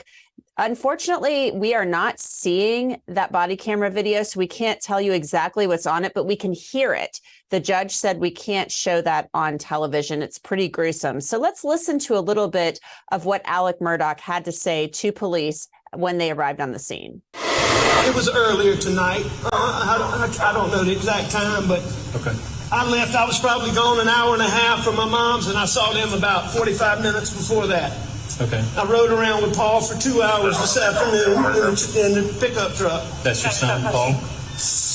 Okay. Somebody go to check him. Yes, sir. They've already checked them. They did check him? Yes, sir. It's official that they're dead? Yes, sir. That's what it looks like. When you observed these victims, was it obvious that they had injuries incompatible with life? Yes, any reasonable person that came upon those bodies would have come to a conclusion that they were deceased. And there you heard it. Alex Murdaugh talking with Sergeant Daniel Green, who was one of the first deputies to arrive on the scene that night after Alex Murdaugh called 911 reporting that he had found his wife and his son shot. Prosecutors, of course, say that Alex Murdaugh is the trigger man. Alex Murdaugh, though, says he didn't do this. Let's bring in our panel. We have a great panel joining us this afternoon to take your questions. So please submit them to us on Twitter and in our YouTube chat. And we will get to as many of them as we can. Joining me is Gigi McKelvey here from Law&Crime. She is in Walterboro, South Carolina, and was actually in the courtroom this morning. Gene Rossi is a former federal prosecutor, currently a defense attorney, as is Marie Pereira, currently a defense attorney. Thanks to everybody for being with us. Gigi, my first question to you is, tell us what it was like in that courtroom as that body camera video, and we know it was graphic. The judge said we can't show that on television. What was the mood like in the courtroom as that played? It was quiet. The jurors were leaning forward with their elbows on their knees. Some covered their mouths at certain points of the body cam video being shown. We couldn't see it, but it seems to be very graphic, and you could tell from some of the jurors' expressions that what they were seeing was not pleasant. It was quiet as a mouse in there. And we know how unpleasant it was because we've heard Dick Harpootlian say many times, and I don't want to be too graphic, that Paul Murdaugh's head was no longer on his body. I mean, it sounds like a really gory, gruesome scene, and I don't envy the task of those jurors having to sit there and watch that. Let's get to some of our questions. The first one comes from Taylor from Twitter. Paste is her handle on Twitter. Why can't we see the body camera video? Is it just too graphic to cover those parts? Gene, I kind of want to throw this question to you as a former federal prosecutor. We know that it's very graphic, but I was kind of wondering why there are some parts of it that maybe we wouldn't be allowed to see. I mean, why can't we see the portions possibly that aren't as graphic, the interactions with Alex Murdaugh? Well, it's very simple. The public has a right to view a trial. Defendant has a right to a public and speedy trial. But in federal court, we would not have Law&Crime showing this trial. So in federal court, they have excluded cameras completely. At the state court judges have very broad discretion and authority to allow certain things to be shown and to allow certain things not to be shown. So I think Judge Newman has made a decision that to preserve the integrity of this process, the jurors, of course, have to see the video, but the public shall not. And I can't say it's a bad ruling. But I will say this, when jurors are putting their hands to their mouths and they're cringing, you can guarantee that video is pretty gruesome. Most definitely. And one of the murder weapons in this case, Paul was killed with a shotgun. And we all know how powerful a shotgun blast is and how powerful it would be. So I'm sure it's just horrifying to see that. Our next question, I'm going to throw this one to you, Marie, comes from Pat L. C. Alley, I think. I hope I'm pronouncing that right. He asks, why is the accused allowed to take candy and Tic Tacs back to jail with him yesterday at the end of the day? And why was he allowed to turn and talk to visitors/witnesses in the gallery? I know you might not know about the Tic Tacs. I don't know about that either. But there was some discussion. It looked like there was kind of some socializing going on in the court before things started this morning. Marie, what's your take on that? Typically, there shouldn't be any socializing between the defendant and anyone in the gallery. Maybe perhaps the jury comes in before that, yes, but definitely there should be no contact. And I'm assuming it's because he's Alex Murdaugh and he is being treated with some type of privilege even when he shouldn't be. And as for the Tic Tacs, I definitely mentioned it to my anchor. Why is he like sucking on it like that on air? And it just didn't look appropriate for a person who's facing a murder trial to be chewing like that. It was poor defendant courtroom etiquette, in my opinion. Interesting. I wondered if the Tic Tacs maybe, I mean, I don't know, maybe it's a nervous thing. I don't know, but it would be interesting to know why they're allowing him to do that. There could be any number of reasons. I'm going to ask you this question, Gigi, since you were actually in the courtroom. It comes from Julianne from Twitter. Her handle is @Julie_Frew. She asks, Alec throughout the body camera footage was bobbing his head a lot. And I kind of noticed that too. And it looked like he was getting upset at some points in time.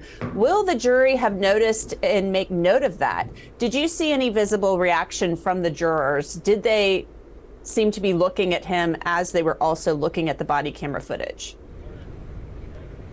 I was seated actually on the side of the jury, and no, I really think the jurors were just focused on that footage. The screen is right in front of them. It's probably a 40-inch screen, maybe. It's not small, it's not huge, but I did not see them looking over at Alex Murdaugh, although I did see Buster Murdaugh frequently looking over at the jury as they were viewing some of the more graphic images on that body cam footage.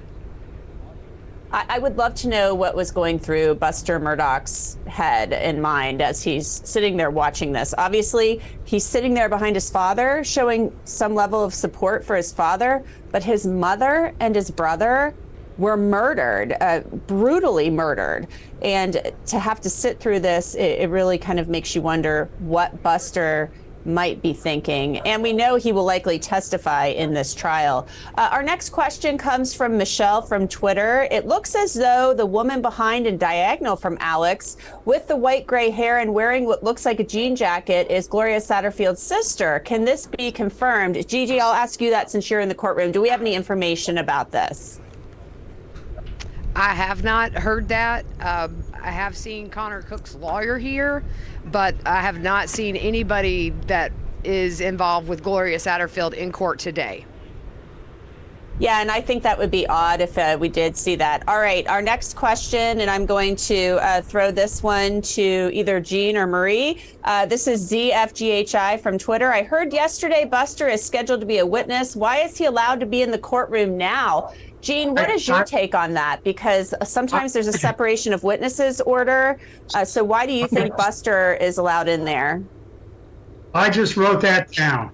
I can't believe that the judge, if this is right, I can't believe the judge is allowing potential witnesses to sit and watch the trial. I think Officer McDowell came out of the audience, but there's an argument that the officer McDowell and the Sergeant Green were case agents, as Marie knows, where the prosecutor can assign a case agent at the table. But if they're normal witnesses and not case agents that sit at the table of the prosecutors, the rule on witnesses is this: the parties can stay. You know, obviously Mr. Murdaugh can stay. A government case agent can stay, but everybody else is excluded because you don't want testimony tainted by what they hear by witnesses before them. I am shocked if there's not the rule on witnesses in this case, such a high-profile matter. I am very surprised by that too, because that is very odd. Maybe that's a South Carolina thing, but these are fact witnesses. And so these people should not likely be sitting in the courtroom. So our next question, Marie, I'll toss this one to you. Can the defense lawyer's attitude and happiness be viewed negatively? This is from Megan W. from YouTube. Obviously, there's been people seeing them smiling or not seeming very concerned. Well, it depends on the audience. He just wants to humanize his client, to say, listen, he's not a killer. He's my friend. He's my client. I'm happy to represent him. Even during the opening statements, he said, stand up. I'm proud to be your attorney, paraphrasing. So it humanizes the client and makes him look less like a defendant. I think you've got something, I think you have a good point there too. I think it's all about presentation too. Like, here we are, our guy's innocent. I mean, there's a body language, a message you're sending psychologically to the public, I think, and to the jury. Ryan Seacrest from YouTube, is the shotgun in the court the murder weapon? Gene, I don't think it is. That's the gun that Alex Murdaugh was holding, if I'm not mistaken, they said, when they arrived on the scene. Well, the ballistic test would decide that if they have the shell casings from the shotgun. I would, if it's a replica, then that makes this case even more strange than it already is. But I assume it's the shotgun that was allegedly used to kill the son. I wasn't here for all the testimony. Yeah, I'm pretty sure Creighton Waters, through his questioning, elicited that it's not. So we'll keep a close eye on that. We're going to take a quick break. Keep those questions coming to us, not only in the YouTube chat, but on Twitter. We will take a quick break. If you're watching us on YouTube, stay with us. We have to do this just for the network. So we'll be right back. You are watching The Lunch Show, Q&A on Law and Crime.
Welcome back. I'm Anjanette Levy, and we are taking you through the lunch break here on Law and Crime as we cover the trial of the state of South Carolina versus Alex Murdaugh. And we are taking your questions, so submit them to us in our YouTube chat or on Twitter, and we will get to as many of them as possible. The court is on a lunch break until 2:15 Eastern Time, so we have a lot of time to talk about what you want to know about this case. We heard from the first witnesses, the first responders who responded to the hunting property on Moselle Road earlier today. This is the first witnesses, the first responders. Sergeant Daniel Green is the first person who came in contact with Alex Murdaugh when he arrived at the hunting property at the dog kennels that night and discovered this gruesome crime scene with Alex Murdaugh holding a shotgun. So let's listen to a little bit of the direct testimony from Sergeant Green as he talks about what was on his body camera footage and what he observed.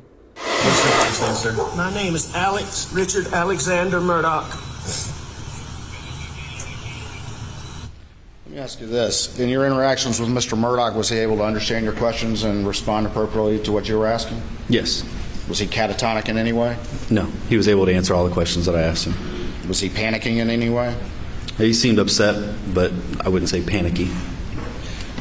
Did you notice any labored breathing or anything like that from Mr. Murdaugh? Yeah, he was breathing heavily. Never once did he complain about not being able to breathe. I mean, there were fire rescue guys out there. He didn't ask for any kind of medical attention or anything like that due to not being able to breathe. Richard Alexander Murdaugh.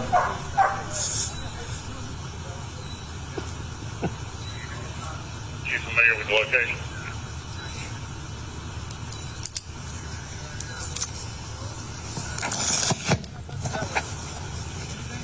No. Hey, Cody, come around the truck and then go to the building. Come around the truck and then. The set of prints off behind the trailer there. Yes. I don't know if it's from What's that? ours or not. There's a set of footprints behind the trailer there too. Who's that individual right there? I'm not sure of his name. I just know that he works for Colleton County Fire Rescue. And there you have it. You heard a little bit of Alex Murdaugh identifying himself to Sergeant Green and Sergeant Green's observations of Alex Murdaugh as he interacted with them. Why is it important to ask these questions, Gene Rossi, of Sergeant Green when we have the body camera footage? The jury can see how Alex Murdaugh was acting and his demeanor. Well, for the same reason I'd rather be with you, Anjanette Levy, in person, because you can't, and I'm not being facetious, when you are across the table or a few feet away from somebody, that gives you a different impression than a video. Even though a video is better than nothing, or a photo is better than nothing. But when you see somebody, you can see how they're blinking, you can see the expression on their face, that a video doesn't give you that impression. So that's why he's asking that. And here's what that jury's going to focus on throughout this trial. Number one, they're going to be looking at Murdaugh the whole trial, whether he puts Tic Tacs or Altoids in his mouth, and when he smiles and chuckles or he's serious and crying. They're going to look at him. The other thing they're going to do during deliberations, not during the trial, is they're going to listen to that video and watch his expressions, and they're going to analyze it with a microscope. Because here's the question. If this really happened and it was somebody else, some other dude did it, did he react in a manner that makes him an innocent man, or is this a man who's conniving? That's what's going to go through their mind. All the other stuff is important, but they look at the impression the jury gets from him, the defendant. You make some really good points. And Gene Rossi, I'd rather be with you in person too. So we'll have to arrange that sometime soon. Gigi, we have a question directed directly at you from one of our viewers on YouTube. It's from Joe Kelly. And Joe Kelly asks of you, how is the jury reacting to the snippiness of the attorneys? Have you seen any reaction given some of what's gone on so far today? Well, it's been a little bit like a tennis match where the heads kind of go back and forth looking in between the two of them. There's been a couple of moments where it did get tense in there, but it wasn't so much, I think, that it was distracting for the viewers. It was just enough to pique their interest.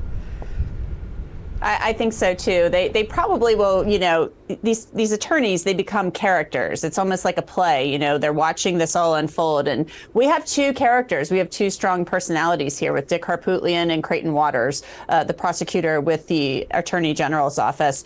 Our next question, isn't the defense talking and Murdaugh crying distracting from the prosecutor's questions? Marie, I'm going to direct that one to you. This is from SciDoc from YouTube, wondering if Murdaugh's crying and the defense talking is distracting. Should he not be provided medications to calm himself if he's genuinely distraught? Your thoughts, Marie? The whole reaction to everything is called trial strategy. They probably told him, look sorry when you see those pics, try to bring a little, bit of tears out. And they told his family, show up, pull up, and let them know that if you guys believed he did something like that, you would never be here supporting him, period. So all of that crying and oh my God and sniffling, that's trial strategy to show remorse from someone who didn't do it. I think so too, Marie. I think that's a great observation. And I kind of have a question of my own. Alec Murdaugh, let's not forget, Gene Rossi, he is a lawyer. He may be disbarred and he may be, carry the title of disgraced attorney now, but he's a lawyer. He prosecuted cases in the very courtroom where he is on trial for murdering his wife and child. So how involved do you think he is in this? Or do you think he's kind of like, I have really good lawyers here in Dick Harpootlian and Jim Griffin. I'm just going to let them run this show. Or do you think he's probably very involved in what's going on? I wouldn't be surprised if he is the Bear Bryant of this trial team. And the reason I say that is what you just said, Anjanette. He was a prosecutor. He was I think he was mostly a civil attorney, but he's got a large ego. His grandfather's painting was on the wall of that courtroom or in that courthouse, because I think his grandfather was a solicitor, a prosecutor. They had to remove it. He's got a huge ego, and I would not be surprised if he's calling the plays, calling the shots, although Dick Harpootlian is very gifted and the other attorney is very gifted. He's probably very involved. I would think he would have to be. You see him talking to Dick Harpootlian, whispering from time to time, but he does have two very talented attorneys representing him. Gigi, this next question I'm going to direct to you. It comes from Julianne O'Neill from YouTube. Why is the gallery so empty? Is it closed to the public? We know it's not closed to the public, but Gigi, I'm wondering what your observations are. We know there's only a limited number of seats allotted for the press. What's your feeling on why that's not a packed house? Well, I'll tell you, there were probably 4 rows on both sides today that were empty. And I think the openings happened so quickly yesterday that we saw some locals filing in at the very last minute, but ultimately people have to work.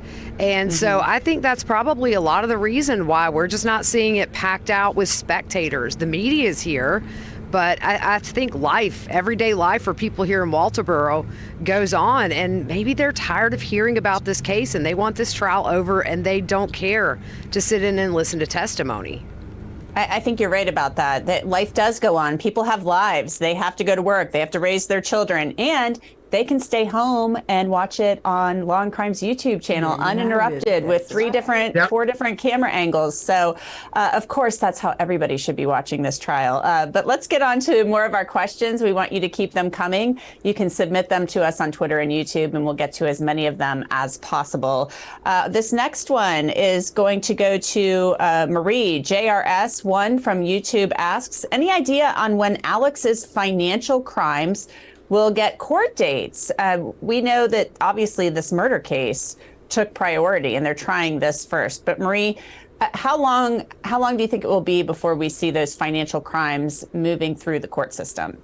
I think it's going to be definitely after this case is decided and he's sentenced on it. And any talk about financial crimes, we have to wait and see what the judge does, because they didn't even rule on whether or not the prosecutors can go hard and try to connect this motive of killing his family because he wanted sympathy and distraction from the financial crimes. So we don't know if that's even going to be allowed in, but definitely the formal prosecution will be way after this murder case.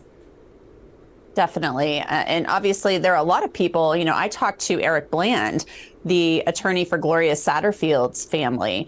And what was interesting to me was that he thought it was a mistake to not pursue the financial crime cases first. He thought those should have been prosecuted first and then the homicide case later. So I think it's interesting that he holds that viewpoint. He also thinks there's a strong possibility there could be a hung jury in this case. Our next question, I want to direct this one to Jean. I will be watching intently when Paul's cell phone recording of Alec talking only 2 or 3 minutes prior to his death is played.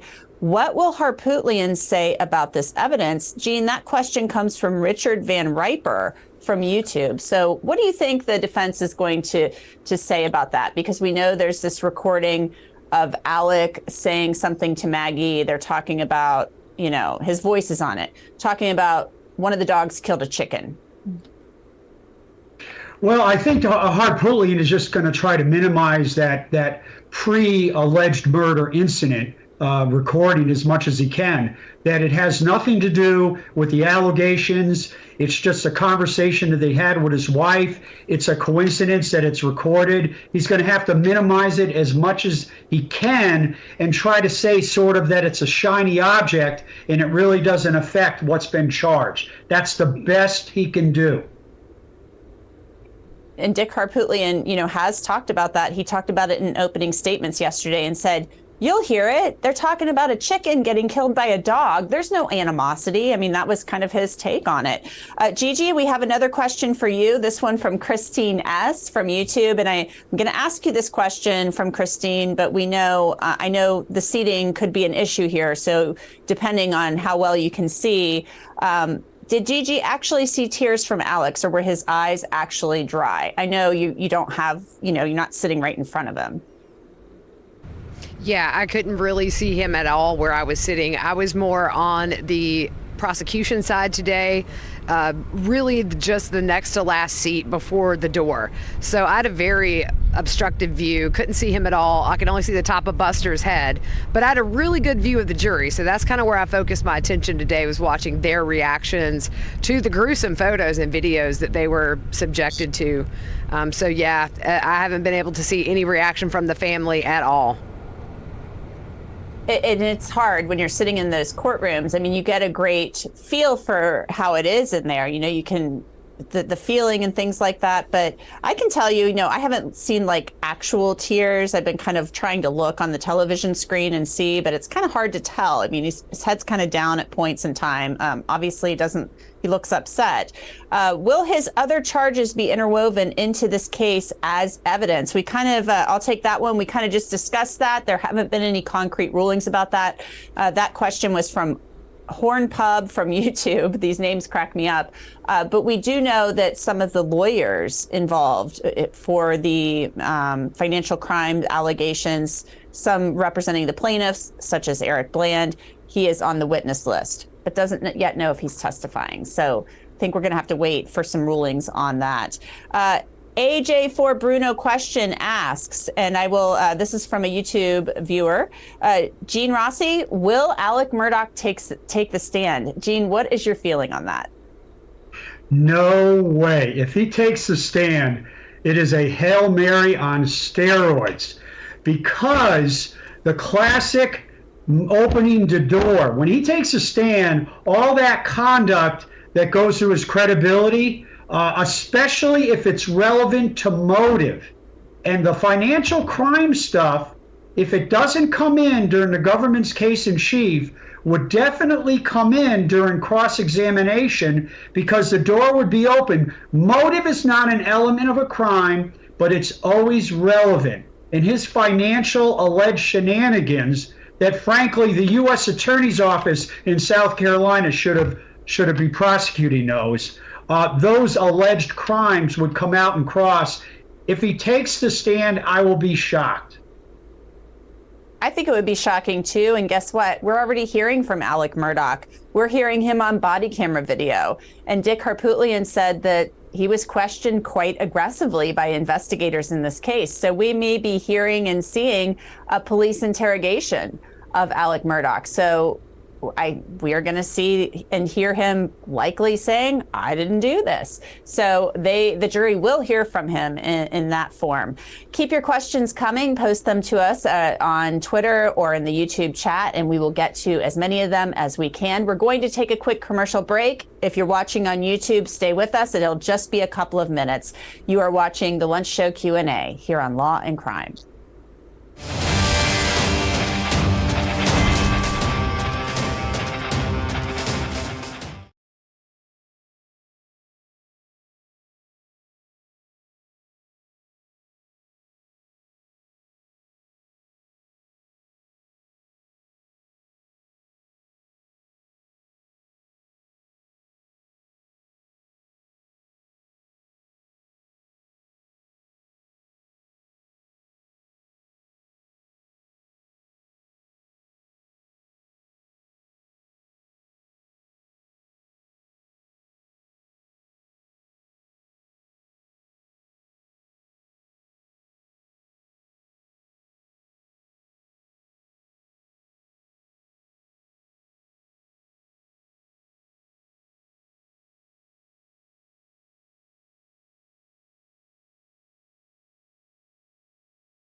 Welcome back. I'm Anjanette Levy, and thanks for joining us as we take your questions from YouTube and Twitter during the lunch break in the state of South Carolina versus Alex Murdaugh. He is, of course, the disgraced attorney, disbarred attorney, accused of murdering his wife Maggie and son Paul at their hunting estate in Colleton County, South Carolina, back on June 7th of 2017. The first witnesses to testify for the prosecution in this case, the first responders who arrived at the scene that evening, as Alex Murdaugh showed them what happened, where his wife and son were laying both inside and outside those dog kennels on the family's sprawling hunting property. Sergeant Daniel Green was one of the first responders. He was actually the first officer on the scene that night. And he was cross-examined by Dick Harpootlian, who is Alex Murdaugh's lead attorney, about what he did when he arrived on the scene and other things about what he did that evening. So let's take a listen. What do you do other than put yellow tape up to preserve the crime scene? That is about the extent of my job, is to put up the tape and make sure people that don't need to cross it don't cross it. And I noticed that there were officers walking around putting little pieces of tape near shell casings. There was one officer doing that, yes. And in the process of doing that, I didn't see any lights other than maybe a flashlight. Were there any, did y'all put up any sort of high intensity lights so people could make sure they weren't stepping on something in the dark? At that point, there was no light, no additional lighting that had been put up. No. But you and your officers were walking through that entire area, is that correct? We were walking in the area, yes. Okay, and did you actually walk, the feed room? And that was Dick Harpootlian posing some questions there to Sergeant Green, maybe trying to get under his skin just a little bit. Our question from the King's Coral, I'm going to give this one to you, Marie, is the King's Coral from YouTube asks, it seems the defense is having technical difficulties staying on point. Do you think this will hurt the defense? Marie, do you see that? I don't see any technical difficulties, but I think that Dick Harpootlian is doing a great job at belittling the crime scene investigators, making them, what were you doing? You were just like, you're the tape guy, that's all you did? What about the people who were walking around contaminating the crime scene? This guy probably, has someone believing he's like a big shot in the police department, and here they are accusing him of being the tape guy. And it's really hurting the testimony, because at the end of the day, they're going to say it was a contaminated crime scene run by rookies who made things worse, and no one should really believe the credibility of the crime scene preservation as far as the prosecution of his client. I think you're right about that. And this is not just a deputy. He's a sergeant, so he's somebody with some rank in the department arriving there on the scene. And he's trying to just say, look, you guys messed this crime scene up. They're going to say this a lot because it's Colleton County, South Carolina. I don't think they probably get a lot of big homicide cases in Colleton County, South Carolina. The population's just over 38,000 or so. So I'm assuming the homicide rate there is pretty low. So this probably would have been a very big deal. And that's likely why they called in SLED, who they do this stuff all the time, the South Carolina Law Enforcement Division. We've got a question about the crime scene. And Gene Rossi, I'm going to throw this question to you. This came from Stuart Mack from Twitter. The defense is asking first responders about things such as shoe coverings, lighting, crime scene photos, et cetera, when it's generally known that is the responsibility of investigators. But there's a whole point there. There's a method to the madness. So it's kind of bouncing off what we just discussed with Marie. Well, the point, and the tape guy, Marie, that's pretty good. That is hilarious. What Dick Harpootlian is trying to do is show, listen, this was one of the most high-profile cases in South Carolina, if not the United States. It's a small county. He won't say that, but he's suggesting. And this is, as you said, Anjanette, this is a big deal for them. So you don't send in the junior varsity, the Barney Fifes, if you will, as the first responders. You send in the SWAT team, the SLED folks. And for the viewers and listeners, that's the South Carolina's FBI, if you will.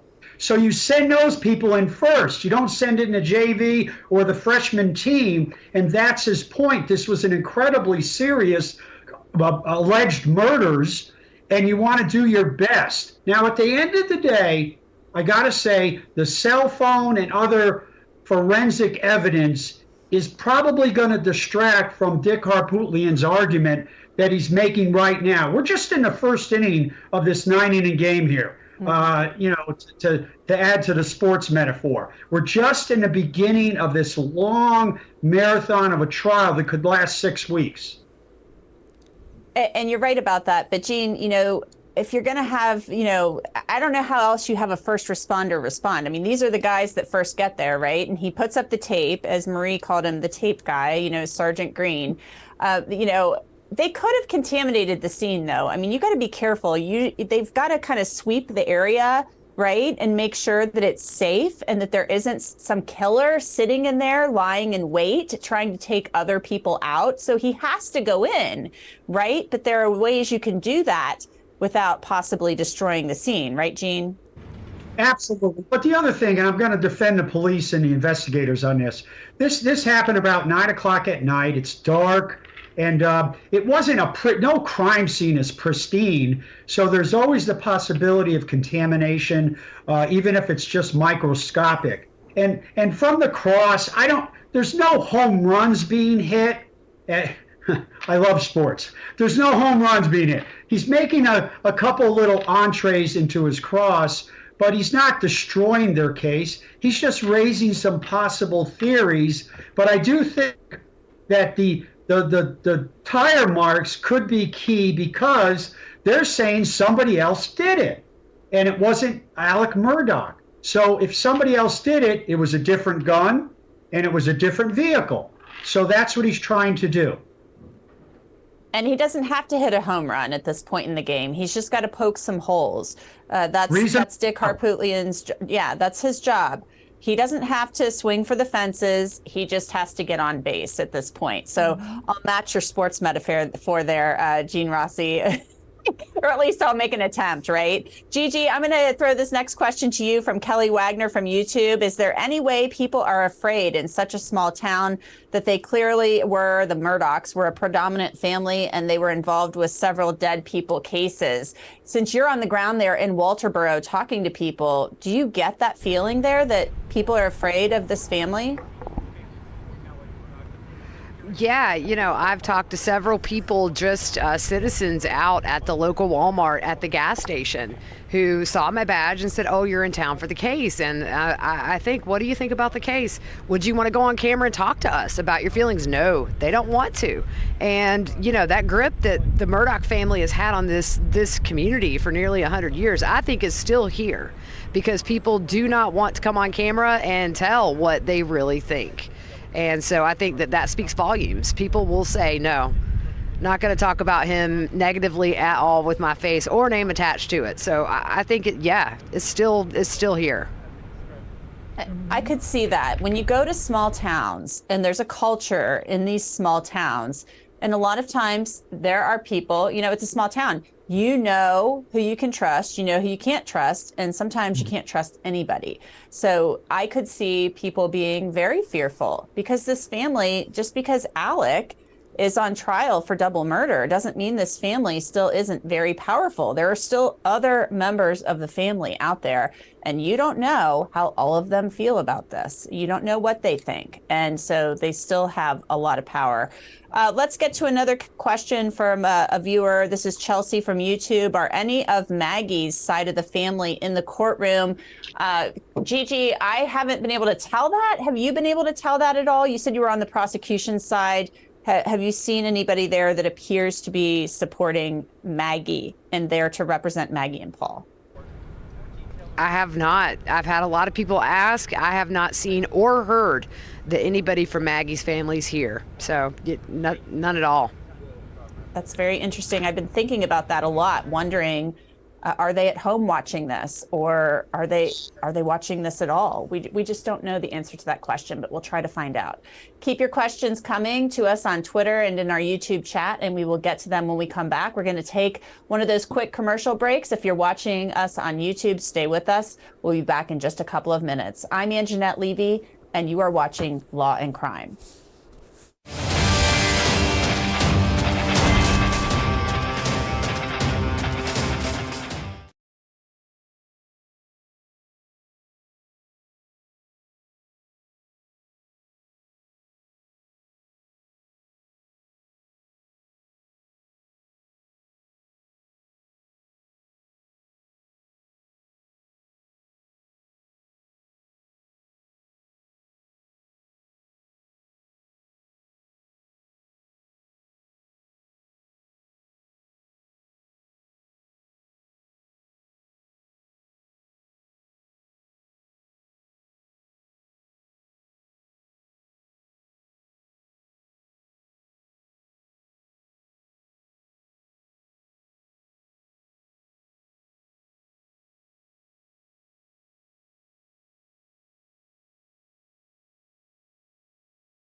Welcome back to Law and Crime. I'm Anjanette Levy, and we are on the lunch break in the trial of Alec Murdaugh, the South Carolina lawyer accused of murdering his wife Maggie and son Paul. We heard from the first state's witnesses today, and they were the first responders, the first deputies to arrive on the scene that evening as Alec Murdaugh reported that his wife and son had been murdered. So we are taking your questions here on Law and Crime during the lunch break, as we always do during these big trials.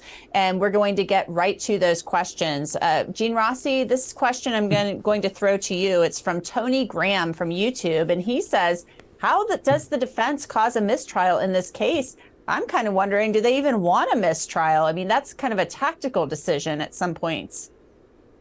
Well, let's put aside whether they want a mistrial, but there's a couple of ways you can cause a mistrial. One is the conduct of the defense attorney can be so egregious, so outside the norms for professionalism that a judge will have to declare a mistrial because the jury has just been poisoned and the rights of the defendant have been injured greatly. There's a movie with Al Pacino where he makes some comments in his closing argument. I forget the name of the movie, but he crosses the line ethically. That's one way, but I don't think that would happen. The other way is if the government brings out evidence that has been excluded and is very prejudicial, and the defense catches them in that mistake, then they could ask for a mistrial, and the judge has discretion to say, you know what, you brought this evidence out, I excluded it, we're going to have a new trial. But at the end of the day, the punchline is this: it's very hard to get to intentionally cause a mistrial. It's very hard. Our next question comes from Lolita Horn Fletcher from YouTube. The attorney asked if they had to mark things at the time of the incident. I would like to know, could they have waited until daylight to collect the evidence? Marie, I mean, could they have waited or should they have waited? Sometimes these things start at night and then go into the morning and even go on for days and weeks searching a crime scene. Well, a crime scene is a very fluid thing. Yes, when you come upon the crime scene, you should mark evidence that you feel could be relevant. And then if you need to stay until daylight to discover more evidence, then you should. There's no time frame. It depends on the thoroughness of your investigation. And the answer is yes. If they needed to wait until daylight, they should have. But it doesn't omit the fact that they should also conduct the investigation in the darkness, because that's the scene that they came upon. And you're right about that. I mean, they have to kind of just deal with what they have, with what they see when they get there. This question comes from Mark Fraggle from YouTube. Mark, I hope I'm pronouncing your name correctly, your last name. Did I hear correctly that there are more than 200 witnesses? Gigi, we heard a lot of names during jury selection. Just because people are on the witness list, though, doesn't mean they'll be called.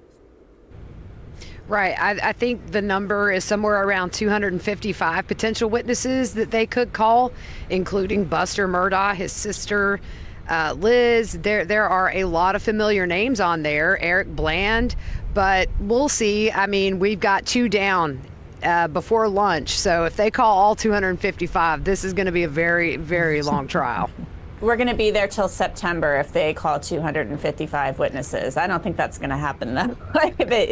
No. Who knows? You never know in these big cases. Roxy from YouTube asks, is there any physical evidence tying Alex to the killings? Gene Rossi, Dick Harpootlian says there's nothing. Well, my wonderful colleague Marie brought up a good point, actually a brilliant point. His T-shirt, and here's one of the arguments. They may have a blood spatter expert for the defense. You could see that. If this actually happened according to the government's theory, and he took a shotgun and he took a semi-automatic weapon and he killed his son, then his wife, he would be covered with some type of blood, even a little microscope of blood, and there could be gun residue. So that's something, that's the forensic side of the defense's case that is really powerful if they can put it before the jury and it's unassailable. I want to ask this next question, throw this one to you, Marie. Casey Lou from YouTube, and we only have literally about a minute left, guys, asks, how far was the house in relation to the kennels? Is there a layout picture somewhere? We do have some drone video of that, but it's a big property, right, Marie? It's a very big property, and it wasn't like, you're walking just a few feet. It was quite a distance because it is a sprawling estate. So it wasn't close at all. Not close at all. You probably likely had to drive there. I'm going to try a really quick question, Gigi, just one last question. What are you looking forward to hearing? This is my question. In the afternoon, we have less than a minute. What do you think we're going to hear more of? The first responders and such? Yeah, I think that's where we're headed, kind of in chronological order from the first responders that got there into that next day. So I anticipate maybe some first responders, medical responders, that sort of thing. Seems like that's where we're headed, and then go from there.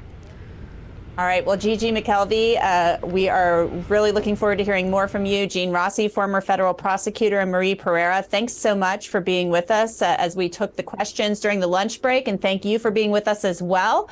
We are going to take a quick break. And when we come back, Michelle, you will take it from here. I'm Anjanette Levy, and you've been watching our lunch show Q&A on Law and Crime.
Please be seated.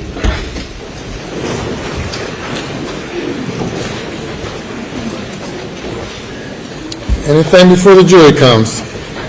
Just very quickly, Your Honor, in conversation with Mr. Harpootlian, as you're aware, one of the areas of, that the state intends to go into at some point, subject to Your Honor's ruling, would be the events of what we call the side of the road, and that was the Salkehatchie Road events in September of 2021. We, of course, have talked with the defense and don't plan to go into that, as we've discussed with Your Honor, until they've had a chance to make whatever motions and Your Honor has had a chance to rule. There may be SLED witnesses or other witnesses as we go forward that not only participated in the murder investigation but also the side of the road investigation. And in discussion with Mr. Harpootlian, he's agreed that we can call those witnesses to discuss only the murder with the ability, with Your Honor's permission, to recall them later for the side of the road in as much as Your Honor rules any of that relevant and admissible. And I just wanted to put that agreement on the record, Your Honor. Mr. Harpootlian? That's our agreement. I mean, Your Honor, only one further caveat. If he would make it clear when he calls the witness so that I don't inadvertently stumble into an area we don't want to, just if you just designate if you just say for limited purposes, that'll key me to stay away from asking questions that might result in me opening the door into the other area. Certainly, and any such witness will be instructed what the subject matter is for that examination prior to it. Okay. Yes, sir. You may bring the jury.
All right, thank you.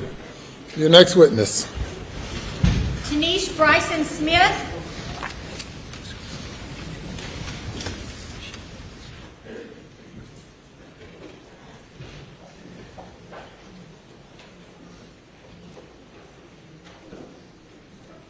You'll come up here, please.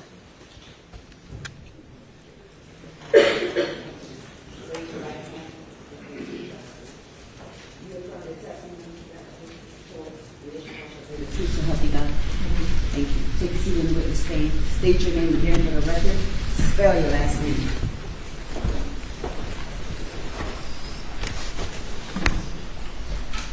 First name Tanish, last name Bryson Smith, Bryson hyphen Smith.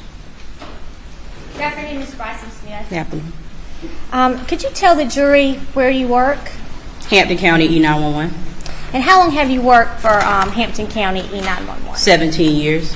And what is E911? Emergency Services Dispatch Center. And what do you do there? Currently, I am in the director position, just instated in December.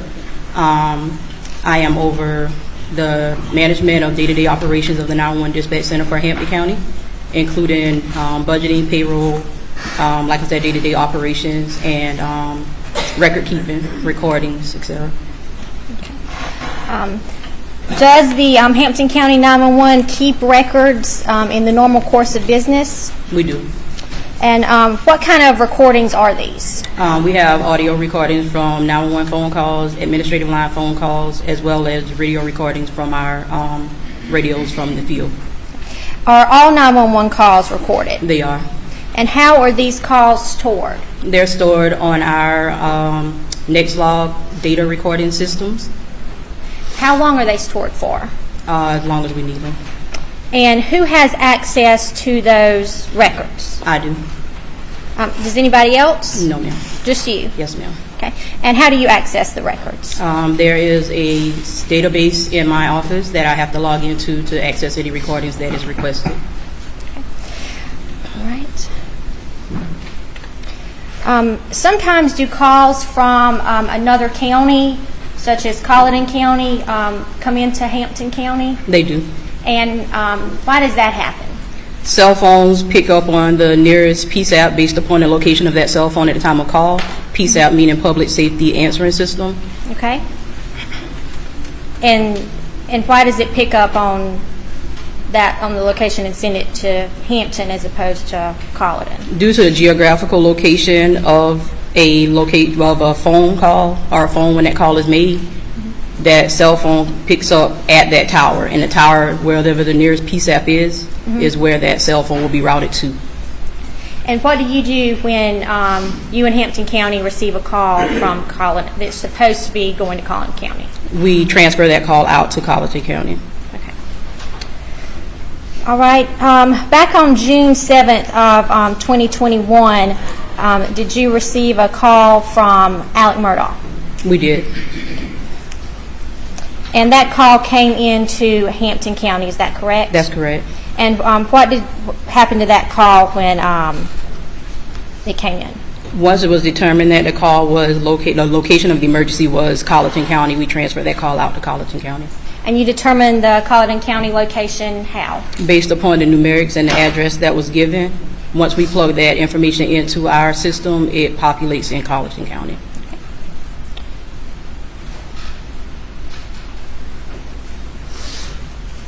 Well, the record reflect, I'm showing the witness takes what's marked as State's Exhibit 9.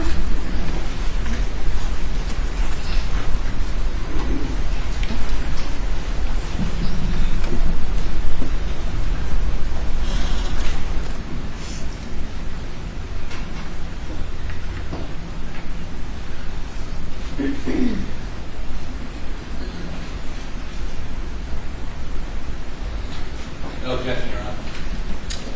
State's Exhibit 9 is admitted without objection.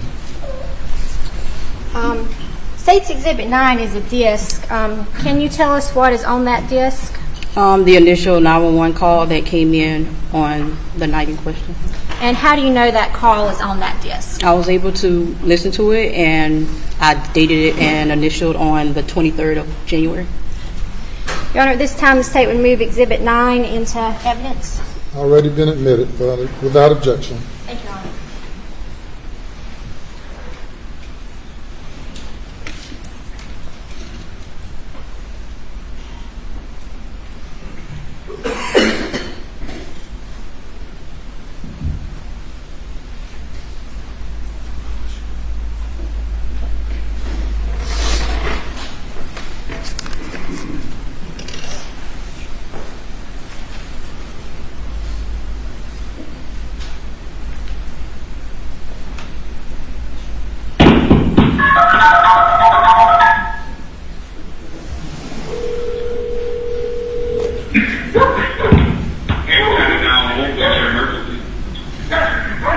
This is Alex Murdaugh at 4147 Moselle Road. I need the police to stand up immediately.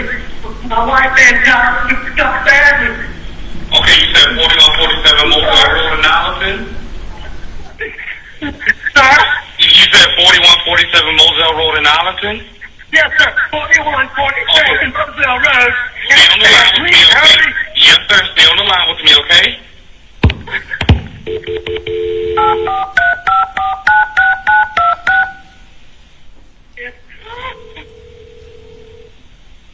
Hello? I'm still here. Stay on the line. I'm still here, okay? Colleton, I have an Alex Murdaugh on the line calling from 4147 Moselle Road. He's advising that his wife and child was shot. Mr. Murdaugh, go ahead and talk to Colleton. It's 4147 Moselle Road. I've been up to it now. It's bad. Okay. How did they shoot? Did they shoot themselves? Oh no! Hell no! Okay, and are they breathing? No, ma'am. Okay, and you said it's your wife and your son? My wife and my son. Are they in a vehicle? No, ma'am. They're on the ground out at my kennel. I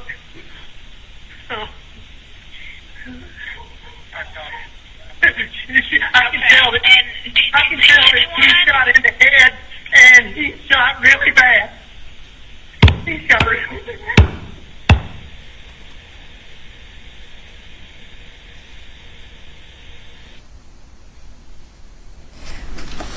The state has no further questions for this witness. By the defense. Cross-examination. Thank you for your indulgence.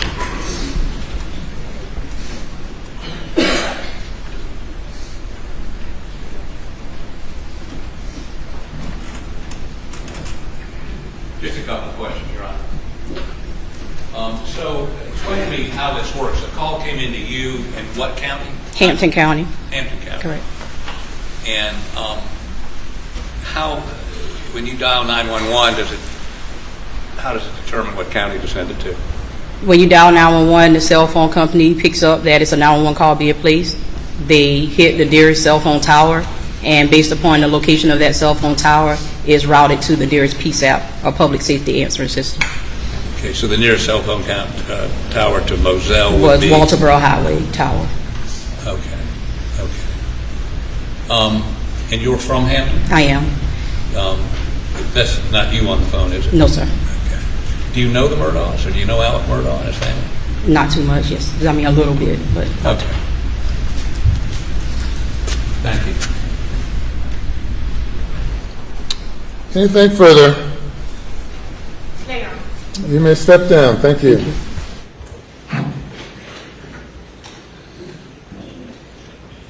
I call your next witness.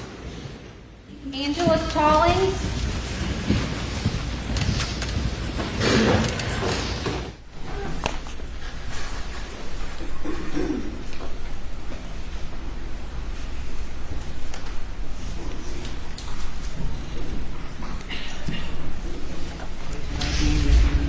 You affirm the testimony about to give the court shall be the truth, so help you God. Yes, ma'am. Thank you. Take a seat. State your name again for the record. Spell your last name.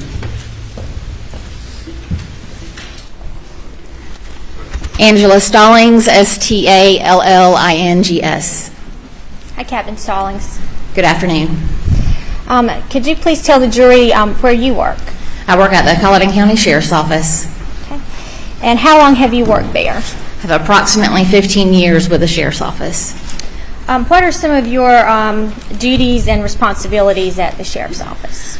I am the Administrative Services Captain. I oversee the 911 Center. I'm over our Civil Process Division, Court Security, our School Resource Officers, our Sex Offender Registry Division, training, supply, and the hiring process, and records. You have quite a lot of duties there. Yes, ma'am. In the course of your duties, do you keep records of 911 calls? We do. Can you explain to the jury what happens when a 911 call comes into Colleton County? Yes, ma'am. So when a call comes into Colleton County, it hits our recorder system. As soon as the call connects to the recorder and starts ringing, our recorder automatically starts recording automatically. It starts recording before we even answer the phone.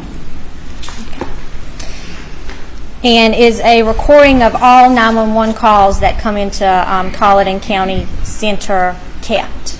Yes, ma'am, they are. And how are those records kept? They're kept on our server that is the Carolina recording software system that we use. Who has access to those records? Myself and one other employee.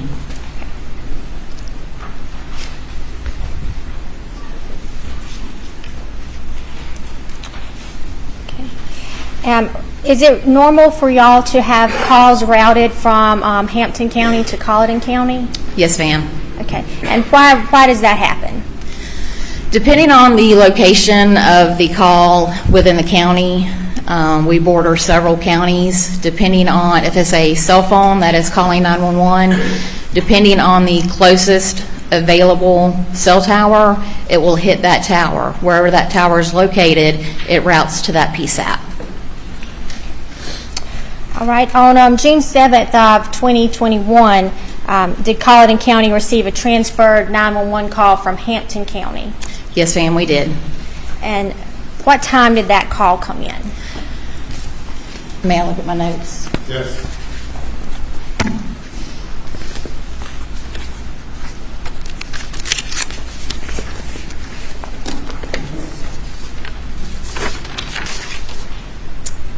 That call came in at 22:07:09, which is 10:07:09 p.m.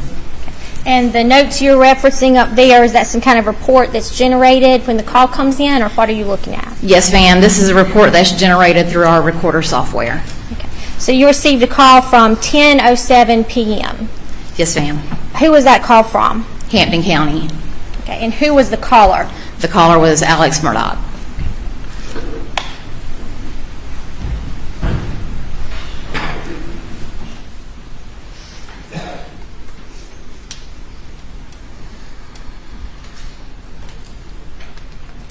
I'm showing you takes Exhibit 11.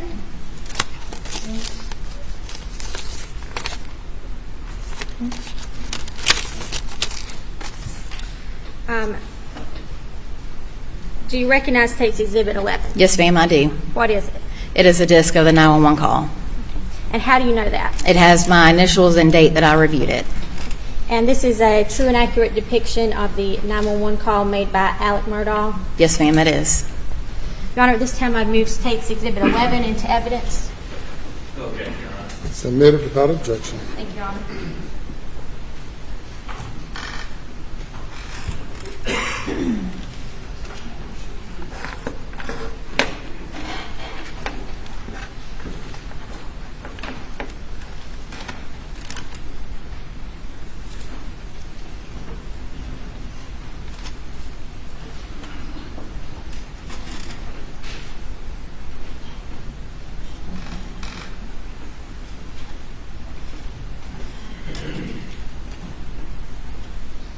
June.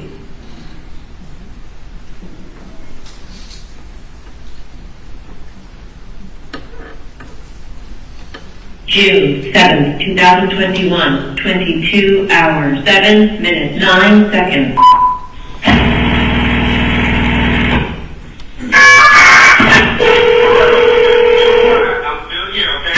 Hi, how are you vacation?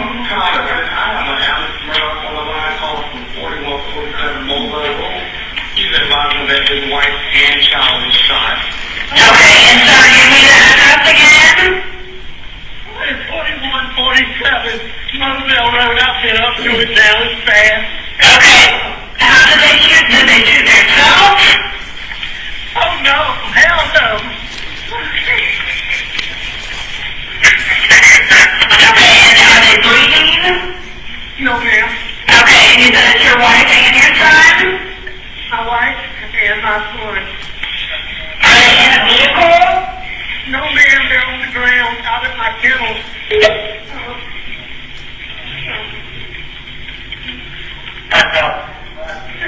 Okay, and did you see anyone? Shot in the head, and he shot really bad. He got it. Okay, where is he shot at? Ma'am, I don't know, but he has blood everywhere. His brain. I started to turn a little bit. She's got a hole in her head. Okay, is he breathing at all? No, nobody. Okay, do you see anyone in the area? No, ma'am. No, ma'am. No. Is there any guns near them at all? No, they're just here. The police are off on the outside. If that's what you're asking, they didn't shoot themselves, ma'am. What? Police are off on the outside. His wife Okay, is it a house or a mobile home? It's a house. Okay, and what is your name? My name is Alex Murdaugh. Okay, did you hear anything, or did you come home and find out? Well, I've been gone. I just got back. Okay, and was anyone else supposed to be at your house? No, ma'am.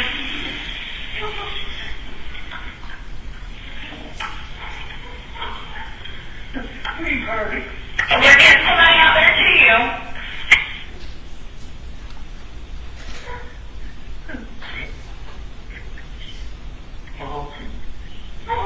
There. Should have known.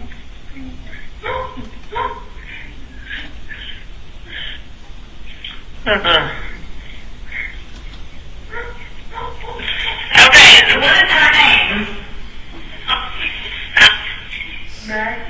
Maggie is Paul. Maggie is her name? Yes, ma'am. Okay. When's the last time you talked to Maggie?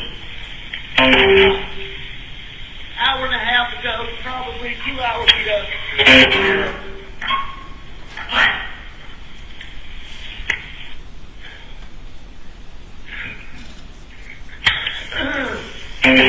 Okay, you said about 2 hours ago you talked to them? Approximately, yes ma'am, approximately. Okay, did she say what they were doing at all?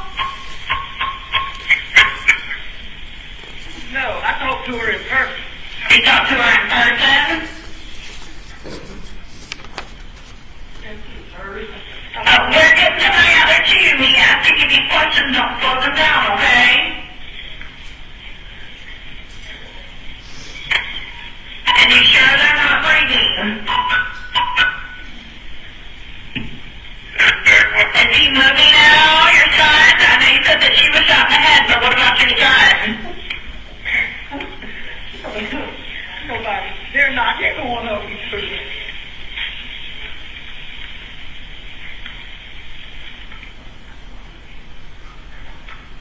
What is your telephone number? 942-1227. I'm going back to my house just to get a gun just in case. I'm about to move door to my house. And did anything look out of place?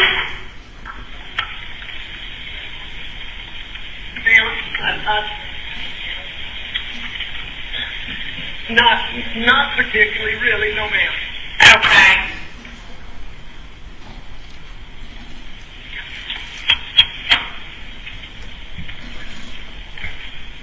Look, I know you're upset, Mr. Murdaugh, but I don't want you to get a gun and have a gun out whenever my officers get there, okay? I will not do that. He's been being threatened by my son had a boat sex. He's been being threatened for months and months and months. He's been hit several times and do you know who was threatening your son? It's too many people. Oh, son. One second. And you don't know the name of who was threatening him at all? My son knows. My son knows. Your son knows who was threatening him? I have another son now. Okay.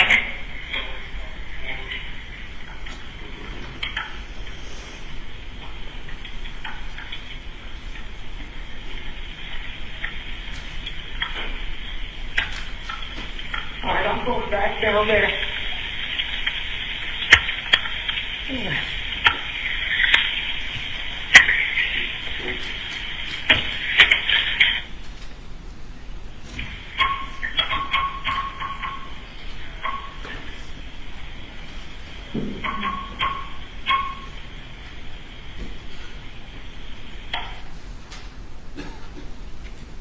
And Captain Stallings, there's a break between parts in this call. Why is that? The way our recorder system is set up, if there is a pause with either the call taker or the caller not talking, the recorder automatically cuts off. As soon as it starts to hear someone talking, it automatically kicks back on and starts recording.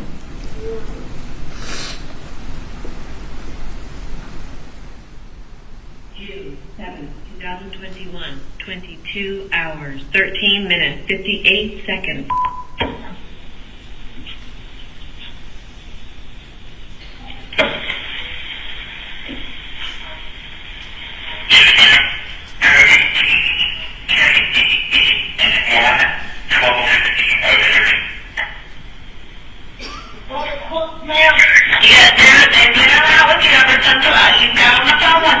Multiple people coming out there to you.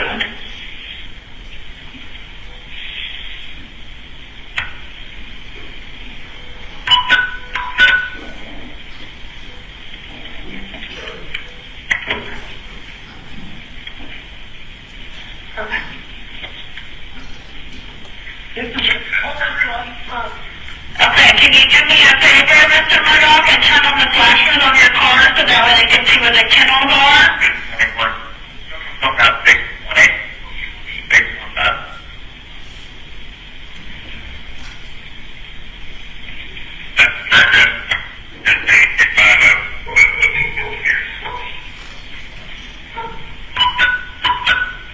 Do you have your flashes on for me, Mr. Murdaugh?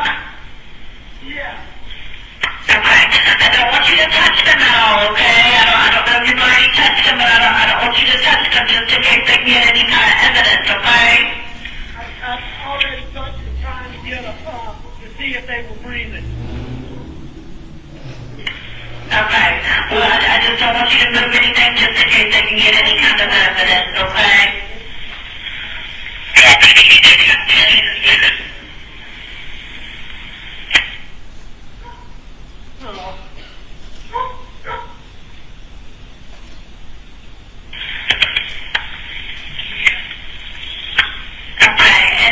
Did your son, I know you said that he had been threatened, did your son make reports of this at all? Yes, ma'am. He did?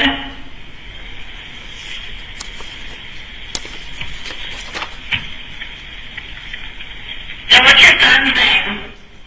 Paul. Paul? Ma'am, I want to call, I need to call some of my family. Okay. Well, do me a favor for me. Whenever you see the officer or the medics, because they're all coming to you, can you put your gun in your vehicle for me? Absolutely. Okay. But we have to come and turn on the flashes on your vehicle so they can see you, okay? You got the flashes on for me? Okay. All right. Just whenever you see them, put your gun up for me, okay? Okay. How old is your son? 22. Okay. All right. We're getting them out there to you, okay? All right.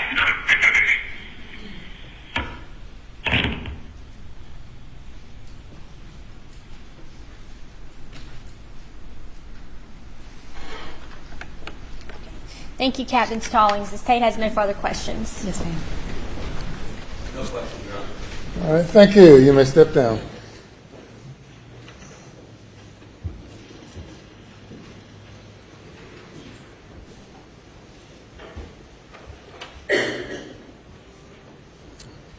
Call your next witness. Barry McCoy.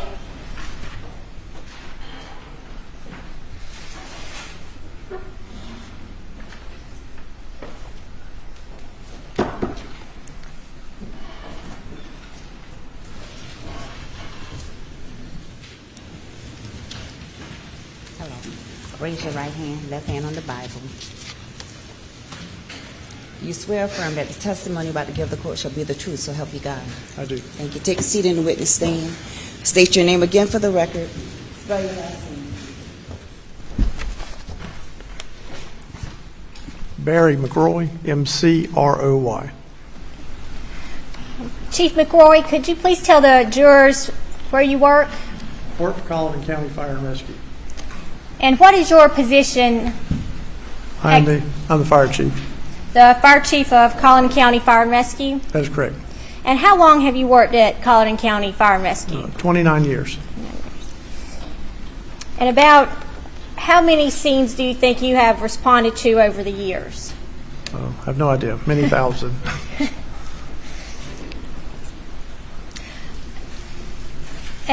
What are some of the training that you need to do to be a paramedic or respond with fire and rescue?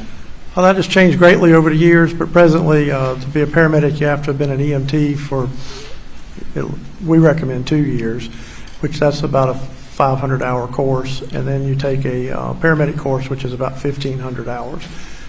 In Colleton County, we require people to be cross-trained, so they have a 500-hour firefighter course as well. And are you yourself a paramedic? I am. And how long have you been a paramedic? Since 1981. What are would be the normal procedures when responding to a gunshot, to treat gunshot wounds or to a shooting? Well, when initially respond, the law enforcement that's responsible for that jurisdiction typically clears the scene to make sure that it's safe for the other responders. When we arrive, we want to evaluate the patients to make sure that if they've got some injuries that we can treat, we treat them, and we transport them to the closest trauma center. So if someone has been shot, what would you normally do to initially treat that person? We would control their bleeding, protect their airway, get them transported as quickly as possible. It may involve starting IVs. In Colleton County, we carry blood, so we could administer blood to the patient if they required it. Did you respond to Moselle Road on June 7th of 2021? I did. And tell us about what you did when you got there. I was on my way home from work, and I heard the Sheriff's Department on their radio dispatch units to the address in question, and they advised that there was 2 people shot. Shortly thereafter, they dispatched fire rescue units, and we have a standard protocol of what they send. There were multiple patients, so they dispatched 2 ambulances and put a helicopter on standby, and then a supervisor is also dispatched. We also send the closest fire station, which in that case was the one from Highlandton. I responded from Walterboro, and I did arrive ahead of everybody else. Dispatcher told us not to go onto the scene, so I staged about the 3900 block. And a few minutes later, a deputy passed me, and I went in behind the deputy, which was Mr. Green that y'all listened to earlier. And what did you see when you were driving onto the scene? It was really dark. Had a long dirt driveway, and when we arrived, there was some kennels off to the left, and like a big barn with a 3-lane lean-to on the right-hand side. Okay.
I'm going to show you what's been marked.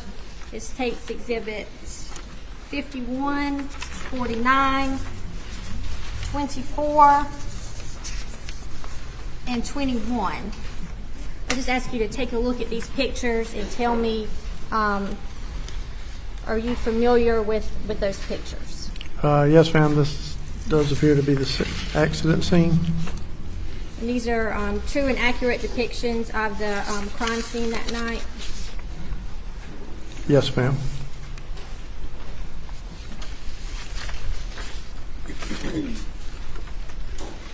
Your Honor, this time I would move tapes 51, 49, 24, and 21 into evidence, with tapes exhibits 24 and 51 being sealed with the agreed upon placeholders.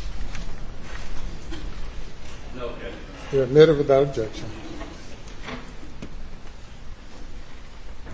So, Chief McCoy, could you tell us how you observed the victims when you got to the scene? Deputy Green went through the scene first. He actually drove a little ways in between the kennels and the lean-to. It was very dark, so he needed his headlights to see what was going on there. There was animals in the kennels. I don't know how many, but there was also some chickens fluttering around on the equipment on the right-hand side. The body of a younger male subject was face down by the kennels. He had some very severe injuries to the head. And there was a female subject at the end of the lean-to. She was also face down with severe injuries to her head. And there was a gentleman standing off a little distance away from it, and he was on a cell phone and seemed very upset. Did you recognize that gentleman? Yes, ma'am. And who was that? Alex Murdaugh. And how did you recognize him? I have met him in the past on a professional basis because we have had to do depositions and such with his law firm. Case Exhibit 21.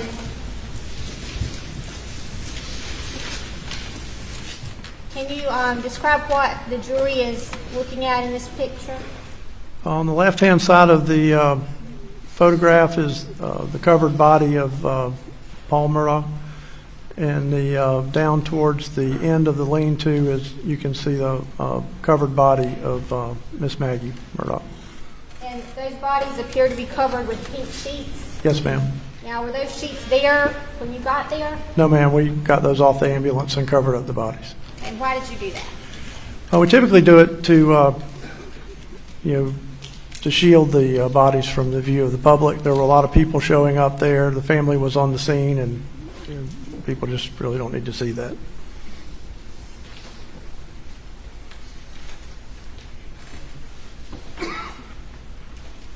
Case Exhibit 24.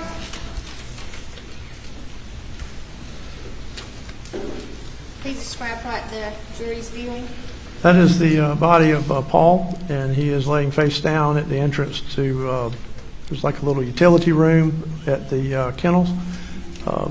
He is laying down with, you can see there's substantial damage to his head with a lot of blood around his head and what appeared to be his brain down there around his ankles.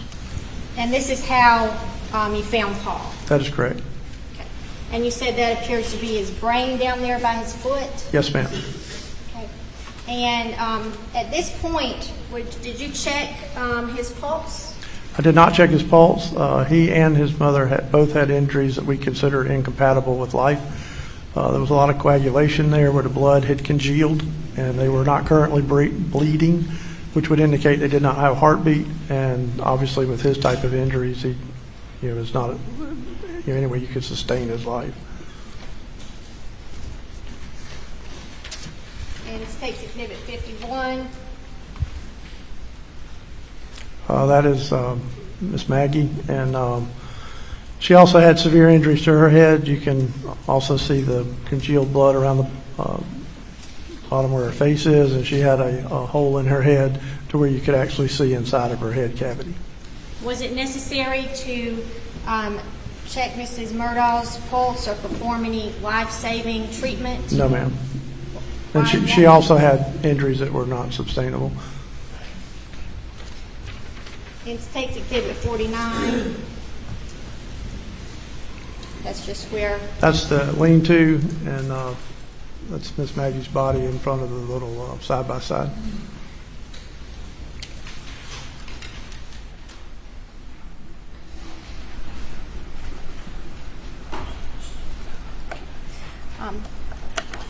Thank you. I have no further questions for this witness at this time.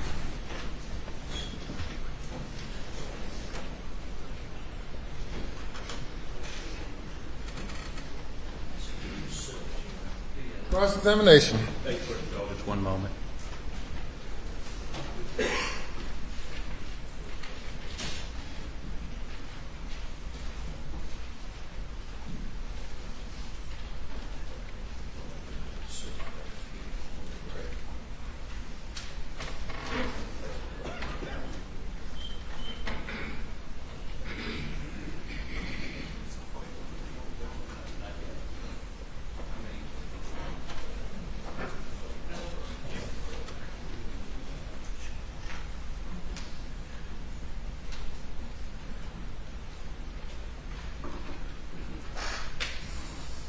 You're the chief of the Colvin County Fire Rescue, correct? That is correct. And you, in the past, have had dealings with Alex Murdaugh in a professional capacity with his law firm, correct? That is correct. So you recognized him, and you've seen him before, correct? Yes, sir. Was his demeanor grieving, distraught, upset? He seemed to be very upset, yes, sir. Very upset. Now, I've got just a very few questions for you. But when you responded, and I'm going to try to get the picture, I think.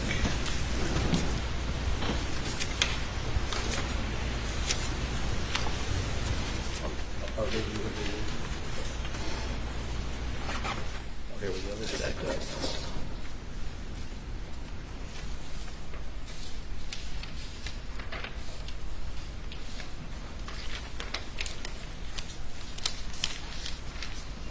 So,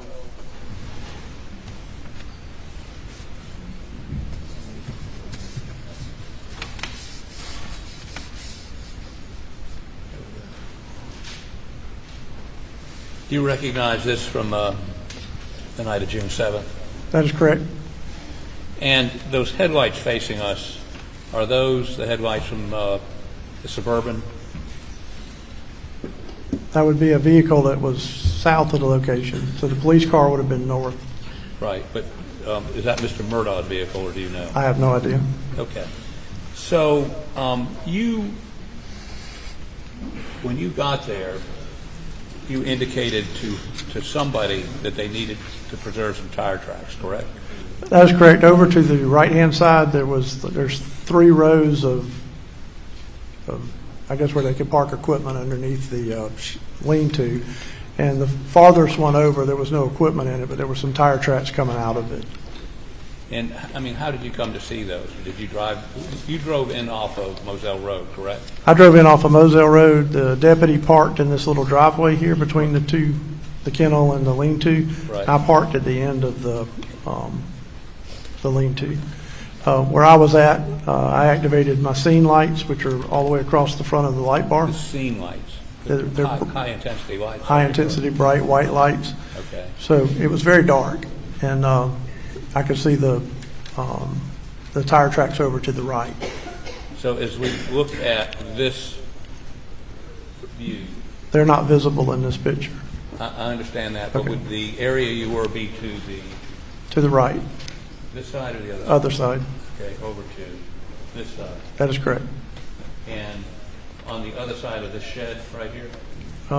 More to the bottom. More to the bottom. To the Okay. right. So let me, maybe we have a video of this. It'll be a little easier for you to look at.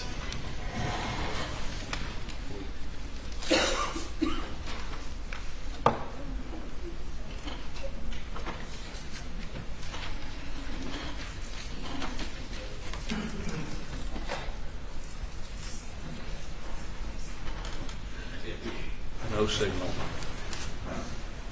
Like my television at home. Okay,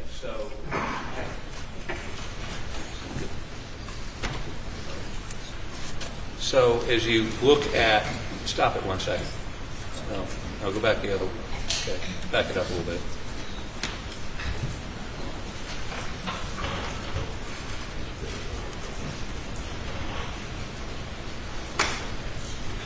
from this perspective, can you see that perspective right there? Yes, sir. Hold on. If you back up just a little bit. Back it up. Right, if you'll stop it there. Go back. You can see the workshop on the left. How about do this? How about step down here, please? So we all are singing from the same sheet of music. If you'd stand over that way so these jurors can see. There's a workshop right here. Uh-huh. And there's a road here, a road here, and a road here. This road was where the tire tracks were.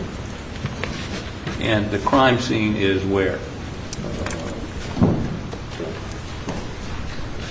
Right here's where this Maggie's body is, and that's Paul's body. Okay. And how far is it from where you saw those tire tracks to where their bodies were, approximately? 20 or 30 feet. 20 or 30 feet. And you saw, now this was gravel, grass, dirt. Kind of sandy. Sandy, but distinct tire tracks. Yes, sir. Like one pair of tire tracks. One pair. Okay. And you couldn't tell which direction they were going in, or Could have been coming in, could have been going out. You're not a tire expert, are you? No, sir. Track. Okay. Go ahead and have a seat. Thank you. So, whose attention did you bring that to? Brought it to the attention of one of the deputies. I don't recall which one. Was it Green? Deputy Green? I don't recall. But one of the Colleton County deputies? Yes, sir. And you indicated to him that it needed to be preserved, needed to be roped off, needed what? I showed them to him and told him, I said, hey, there's some tire tracks over there. We tried to block off the driveway. I had one of our units stay out on Moselle Road, but a lot of vehicles kept driving around them. There was civilian vehicles kept coming in, and then it began raining. So at that point, So after you told, he didn't put any yellow tape up to block it? No, sir. They had yellow tape in front of our vehicles where we were parked, but they didn't put any yellow tape down there. And vehicles drove around your vehicle and just drove up and down that road? Yes, sir. Destroying the tire track? Well, the ones that were on the road part, not the ones under the shed. Okay. But to your knowledge, while you were there, did anybody take any pictures of those tire tracks? I have no idea, no, sir. Okay. Did you see any other pieces of forensic evidence, if you will, while you were there, other than tire tracks? There were shell casings around Miss Maggie's body. Okay. Now, did you go over and examine Paul's body? Yes, sir. Did you go in the feed room? No, sir. Okay. Were you very careful around the body? Yes, sir. And the Sheriff's Department started putting up the yellow tape, and as they did that we backed up and got behind it.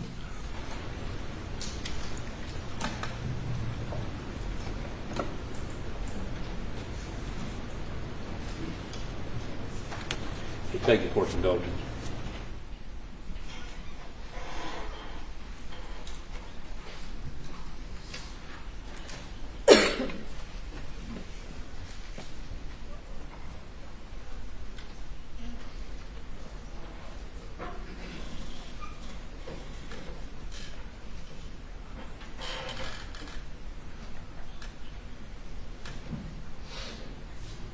One final.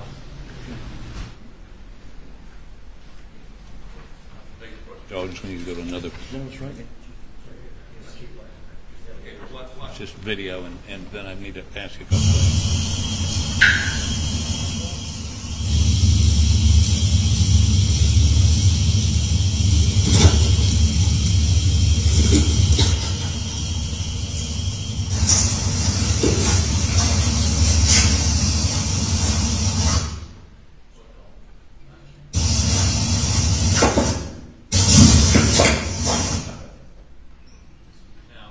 Is this the area you were talking about where there were tire tracks?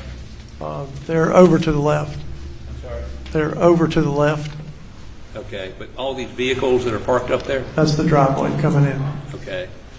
And then you're saying after that is where these tire tracks were?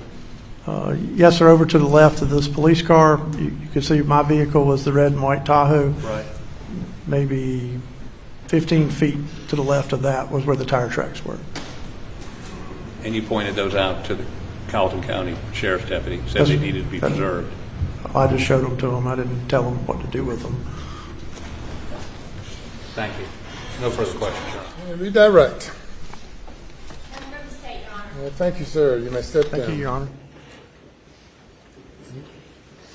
We'll call your next witness. State calls Jason Chapman. Thank you.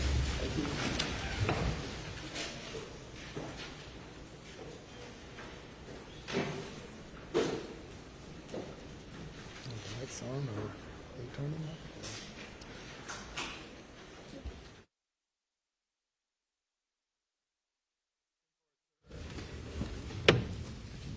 Lights back on, or halfway, or?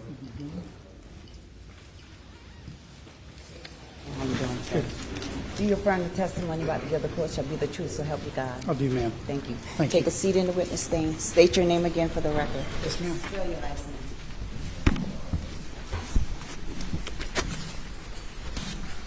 Good afternoon. My name is Jason Walker Chapman. Last name Chapman.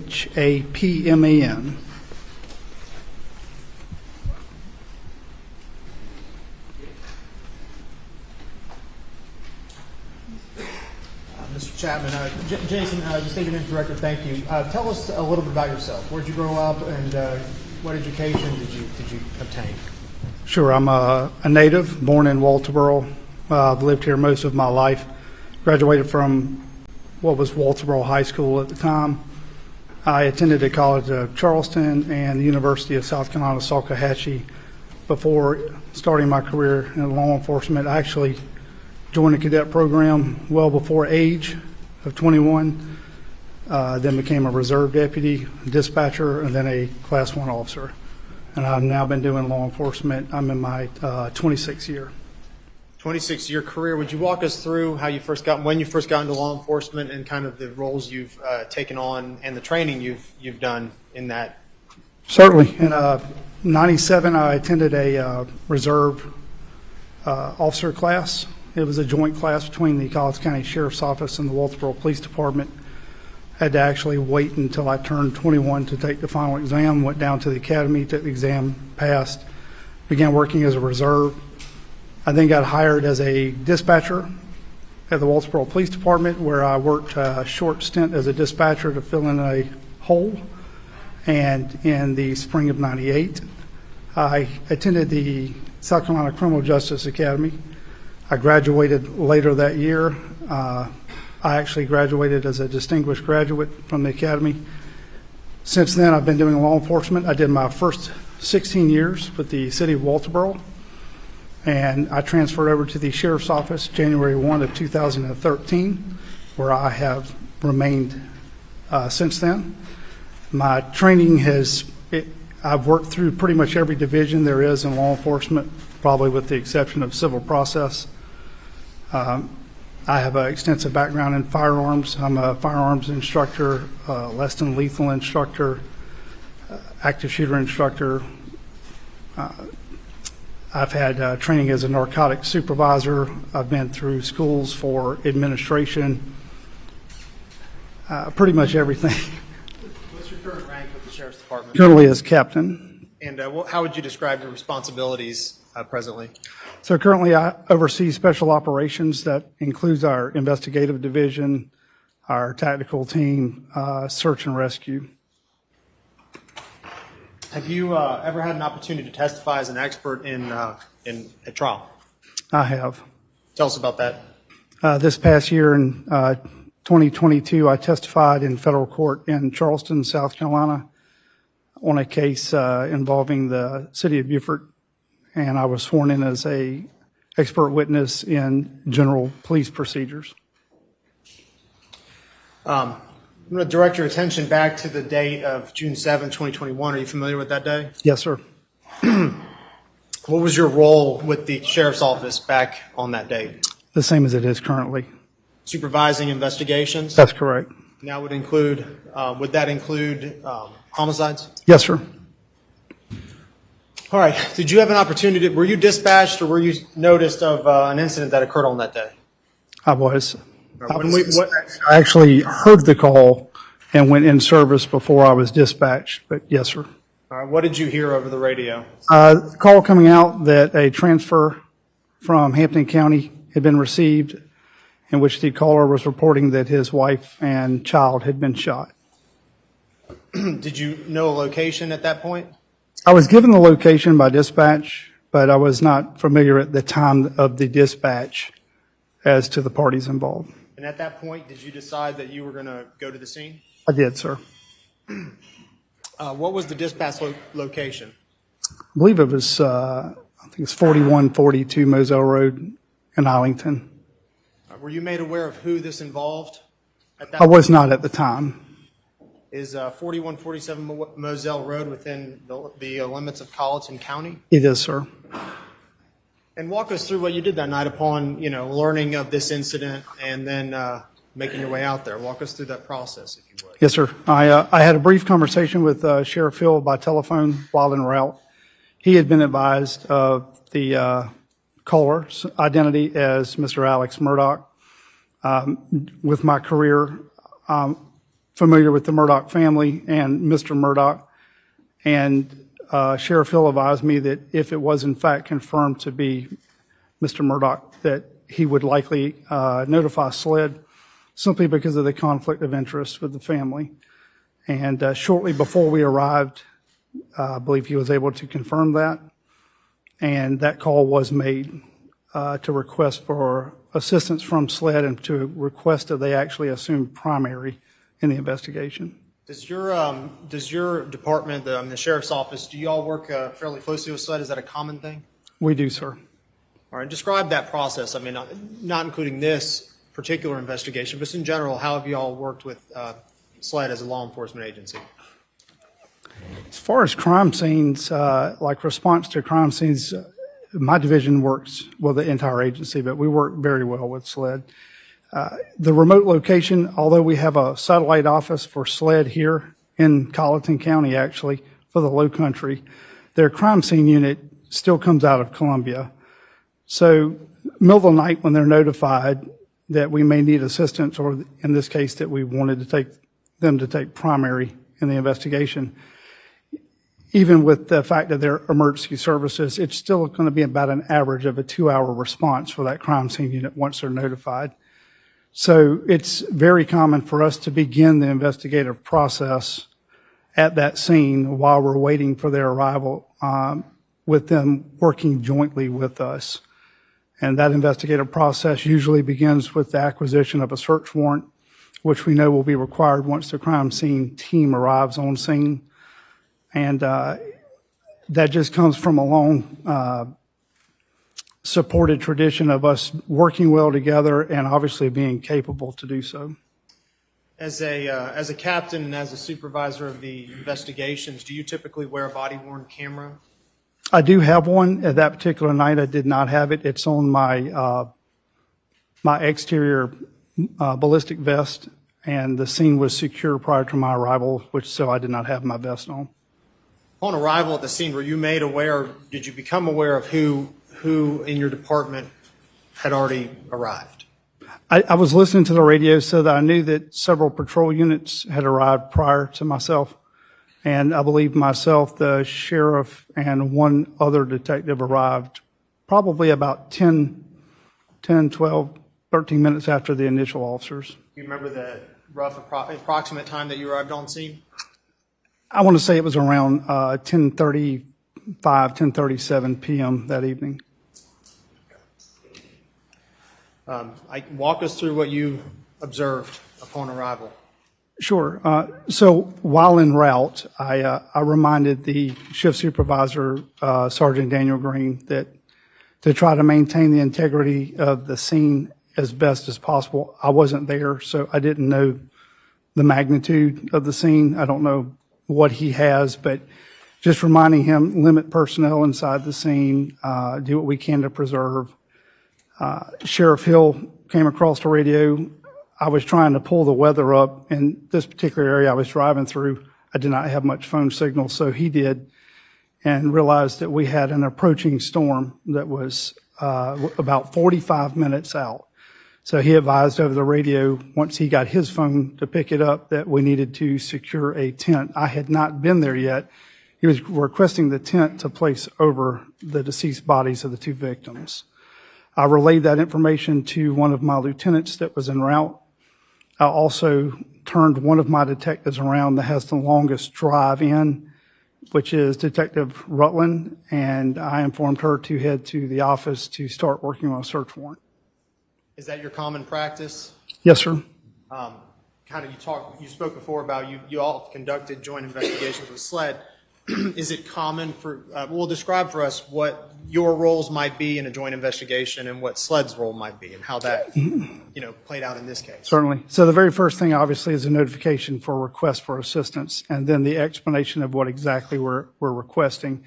A lot of times our assistance is, what's requested is nothing more than assistance with the crime scene. Sometimes it may be that we're asking for them to take the entire case. In this case, the notification was made by the sheriff. All I was told was that SLED was responding, that they were sending a team of investigators as well as crime scene. Knowing that crime scene was en route, we went ahead and secured that search warrant. That's why Detective Rutland was turned around and sent directly to the office to go ahead and initiate that process. Obviously, at 10:30 at night, we knew that we were going to have to get the warrant typed, and then we were going to have to locate a judge in the middle of the evening. We wanted to have all of that done prior to the arrival of the crime scene unit. And you touched on earlier a little bit about the weather, but describe the weather as it was when you arrived that evening. As I arrived, hot, sticky. I recorded in my notes. It's the only reason I can go back and tell you exactly, but what I have recorded in my notes is 79 degrees, 89% humidity, hot, sticky. It was not raining yet. An occasional raindrop on the windshield, but no actual rain yet. It was a little foggy on my ride in, but not foggy at the scene. And obviously evening hours. And I think you mentioned before, but rain did set in at, however, how long was it until the rain set It in? wasn't very long. I think the radar was pretty accurate. I want to say within 45 minutes to an hour of that notification, the rain did come. And you mentioned setting up tents or requesting that tents be set up. What would be the purpose of those tents? So in response to the crime scene, obviously preservation of any type of evidence is important, but the preservation is not always limited to leaving it there and taking a picture of it and wait for somebody else to get there. In this case, Mother Nature wasn't complying. We knew that the rain was inbound. So the tent was placed over victim Maggie's body in an attempt to preserve any evidence that may be there. I only had one at the time. Paul's body was positioned somewhat over an extending ledge that I was hopeful would keep some of the rain if it did start off of him. The other evidence would have been anything from, and at the time I didn't know what we were going to be facing, but from, tire tread, footprints, shell casings, anything at all. So the intent would be to preserve that as best as possible. And if it was going to be affected by the approaching weather, do the best thing we could to mark it out, measure it out, and have that done or partially done by the time crime scene arrived.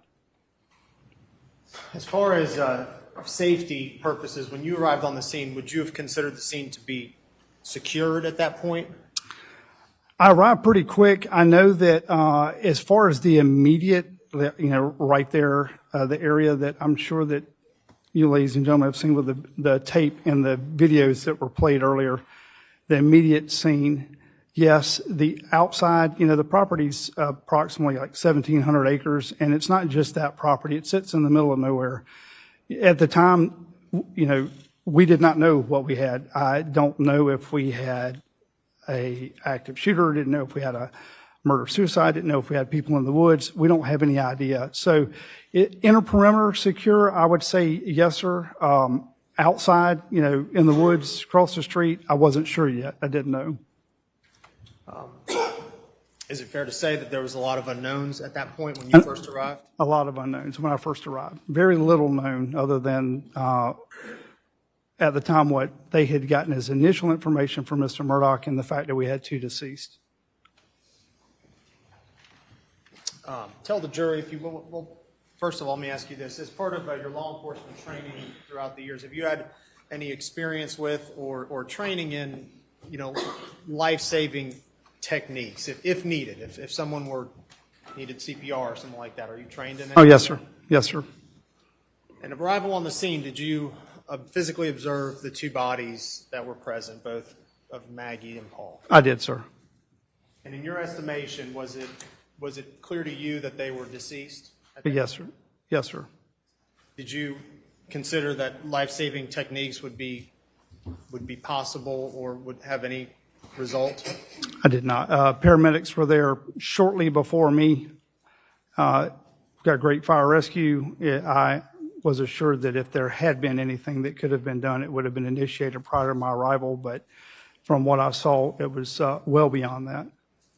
Upon your arrival at the scene, were there anyone else present that were not either sheriff's office employees or employees of EMS and fire? Was there anyone else present on the scene?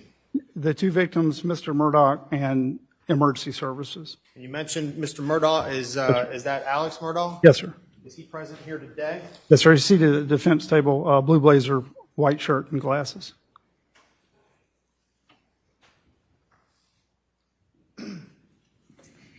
Did you have an opportunity to observe Mr. Murdaugh that night? I did, sir. As part of your responsibilities there, what capacity were you there at the scene? In what capacity? Again, investigative. I realized that we had notified SLED to take over, but again, what we were attempting to do and what we did do was identification of any potential evidence. We marked that potential evidence. If time had allowed, it would have been photographed, and then from that point simply protected. Absolutely zero collection of anything was done by any of my staff, with the exception of one GSR kit that was instructed by SLED. I know. Were you familiar? Have you familiarized yourself with the body-worn video of both Deputies Green and McDowell? I did, sir. And what was your first order of business upon arrival, particularly relating to Paul? By the time I got there, they had placed a sheet over both of the victims. It's something that I'm not always. I don't like. I understand that a lot of times it's placed there, so the family doesn't have to see that. But prefer that it does not happen. But in this case, it is already there. And because this scene is still somewhat fluid, we talked about the inner perimeter being secure. But as reported by Mr. Murdaugh, we don't know who the defendants are. We don't know where the shooters are. We see shell casings scattered around the ground that are obviously rifle casings. There's some evidence to support that at least one or more shots into Paul were from a shotgun. That means two weapons. So were there two people? Are there other people that may be injured? So inner perimeter may be considered secure, outer perimeter not so much. So we began really quick with an inspection of the two individuals to make sure that we had not missed a weapon, or that the initial responding officers had not missed one. And we could see that Maggie... I wasn't until he told me. Apologize. We could see that Maggie, there was nothing laying beside her. We looked closely. Again, we didn't move her. So we went over to Paul, and I had a couple of the deputies there and a detective lift the sheet just so that we could look and make sure there wasn't a weapon underneath him. His hands were tucked, so you couldn't see underneath his body. But as best we could tell from the present state of the body, unless there was a weapon directly underneath him, there was nothing out to left or right.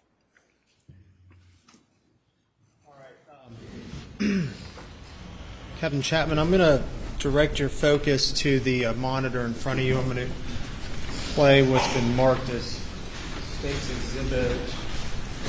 What's that? Oh, yeah, we need to find it.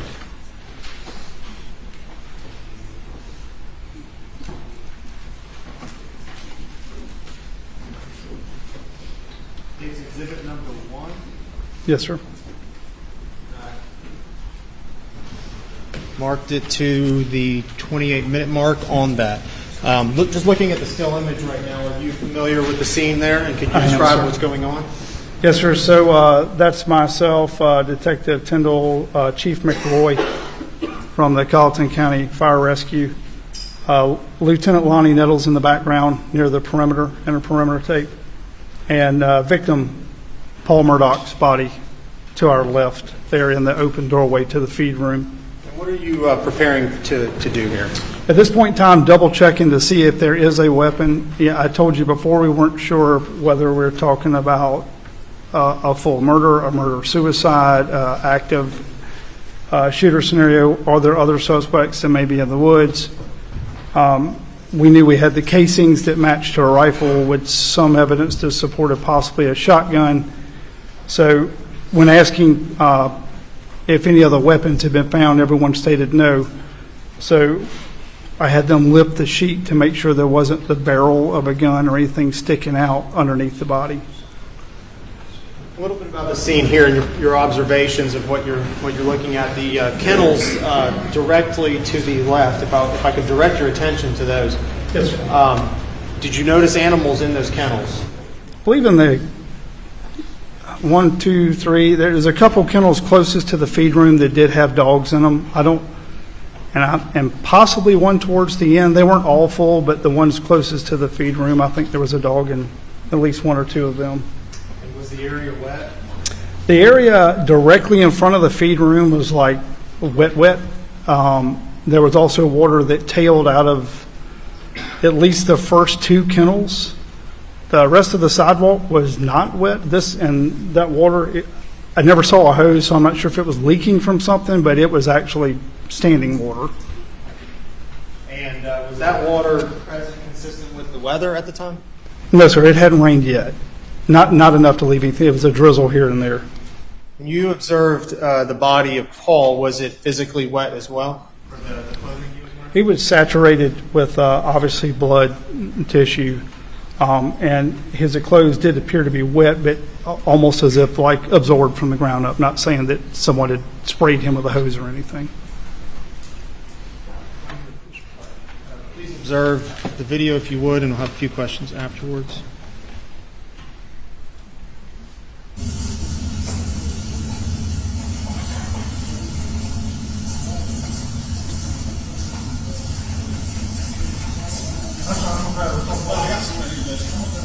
Hey, you want us to close that in?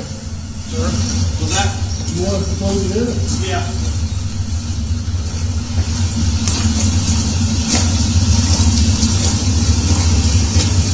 So the guy, the other guy, whoever Eric is, or Mr. Colin, there's a guy over here that's wanting to talk to him. But I told him to go to Don't even know who Eric is. I know Alex over there. Alex. Okay. There's a guy over here that wants to talk to him? Yeah, but I don't know if you want me to tell him.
Did you direct Deputy McDowell into the feed room area to help with lifting of the sheet? I did, sir.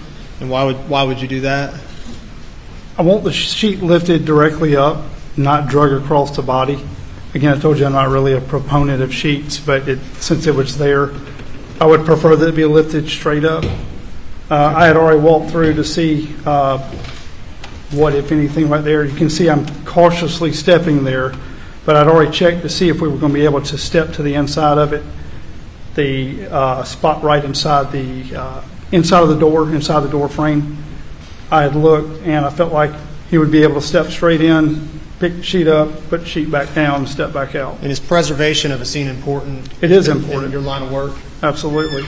Is equally important securing the scene and making sure that you understand if there's any loose firearms around or that there's any other It is. Again, uncontrolled circumstances going on? It is. Again, the sole purpose of this right here is to help determine whether or not I have any suspects still on the move or if there's a weapon underneath him. Thank you. Well, the dad's over there. The people just want to do. Fire rescue might have some more sheets we can steal.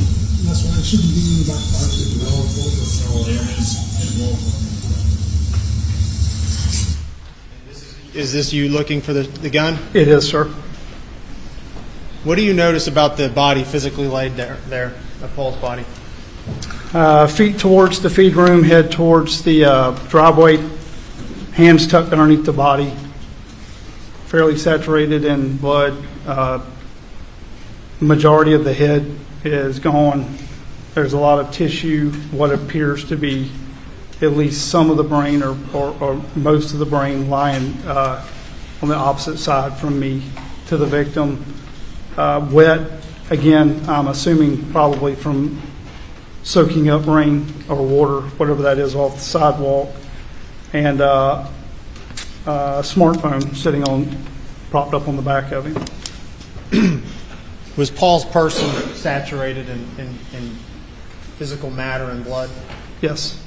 And his hands, were they accessible to anyone without, could you have touched Paul's hands or wrists without physically moving him? I can't actually see his hands at this point in time. Fell down on top of him? Is that They're underneath his body, yes, sir.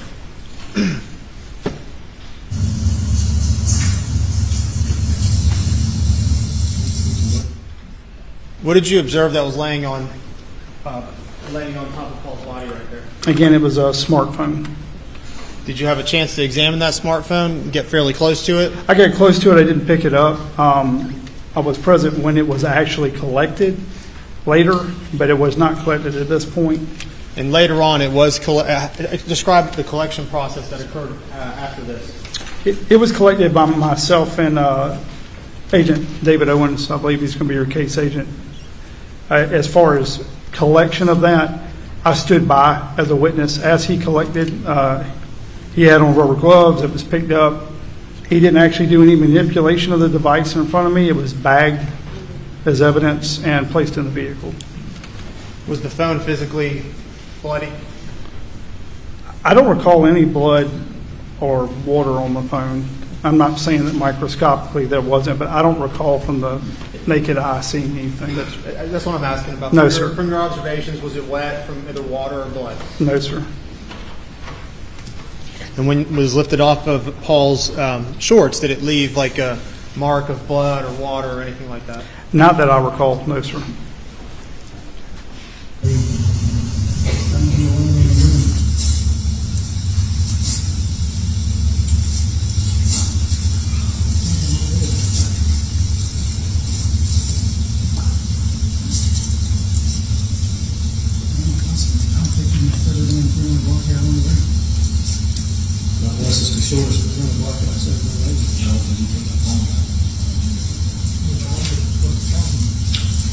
I haven't asked the dad about the phone, but dad did say he came over and checked the pulses.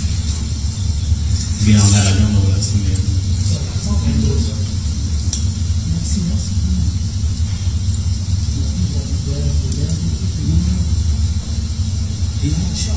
He did have a shotgun with him. I have secured that in my vehicle.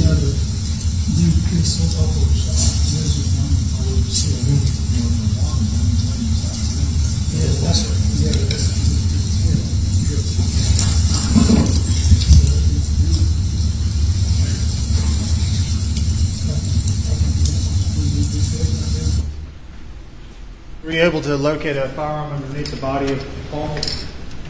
When the coroner's office arrived and the crime scene unit and victim Paul was eventually moved, there was not a firearm underneath.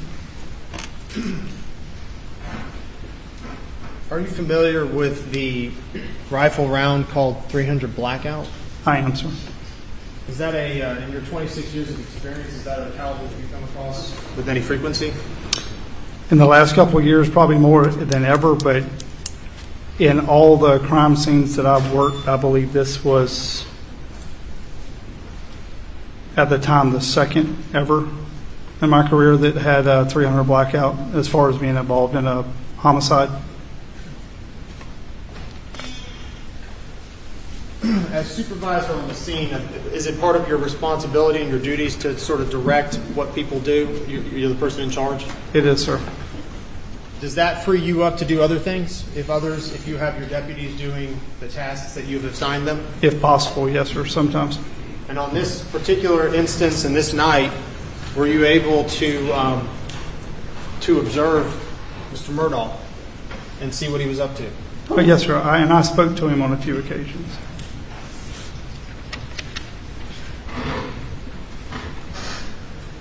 Whenever you're investigating a case, I'm going to ask you about items that you might designate as points that you need to address. Yes, sir. Can you describe what that might mean? What's in general like an investigative point or investigative cue that you need to focus on? Anything that we hear or see that, based on the limited amount of knowledge we have at that particular point, just creates a unknown, something that may need further investigation, something that maybe doesn't necessarily correspond with the evidence on scene or with the statement made by somebody. It's something that just we need to follow up on. It can't just be left alone or accepted as fact.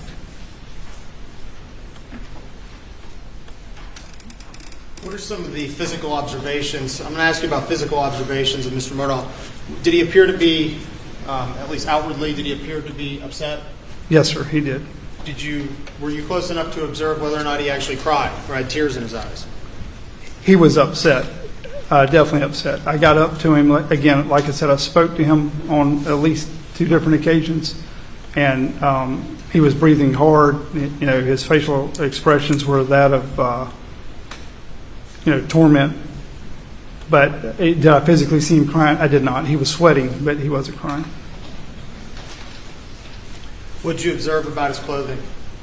Clothing was clean. Didn't see anything that stuck out, and obviously no dirt or blood or anything that indicated he had been rolling around on the ground or that he had been involved or anything up to that point. I'm going to ask you about something you do when you're arriving on a scene, particularly if it's a homicide. Do you have a practice of phoning or having dispatch send you the 911 call? Yes, we do. Why would you do that? We get a lot of information from 911 calls, more so than the average person, I think, would believe. And it's over the years, we've had several cases where, had we not gone back and looked at that initial 911 call, we would have missed some very important information or information that could have cleared up some unknowns. Those points of investigation you talked about much sooner. So in our investigative process, that's now one of the things that we try to do relatively quickly. In this case, with the scene being fluid and not knowing if we had suspects on the loose, I opted to go ahead and do that. And it took a minute for them to get caught up, as busy as they were, but they were able to get on the phone with me and play the 911 call for me.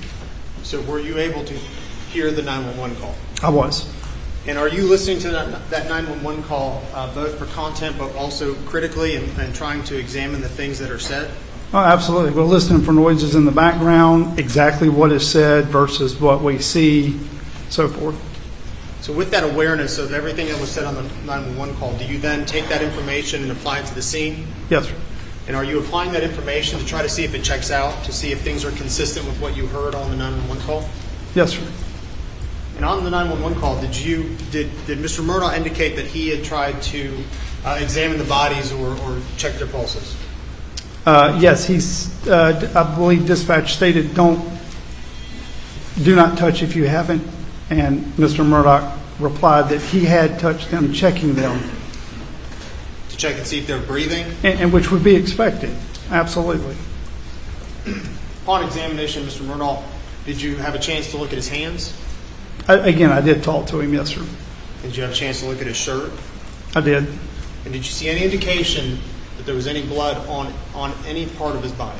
No, sir. Not again, just physically with my observations, no microscope there. I did not see any blood anywhere.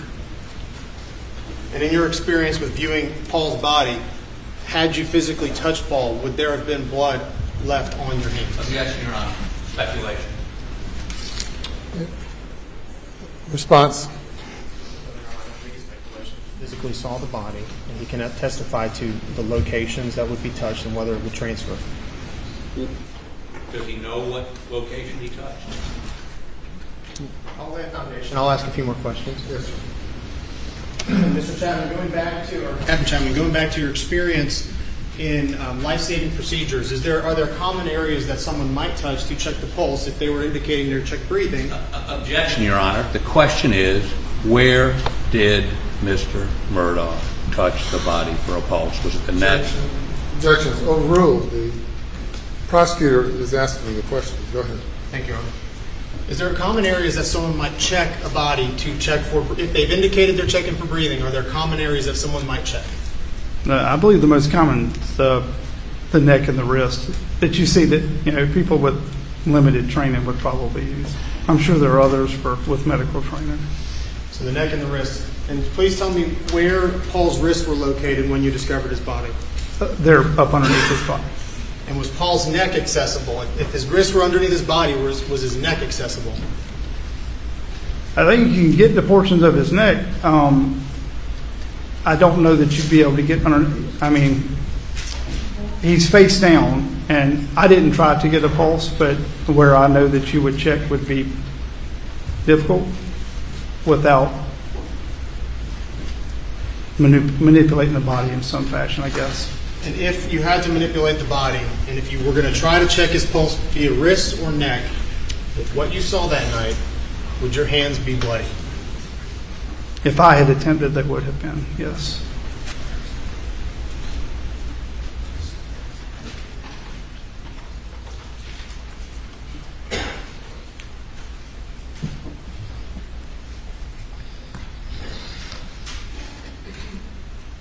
I'm going to ask you another investigative point that you observed. Did Mr. Murdaugh in the 911 call indicate he was going to retrieve a firearm?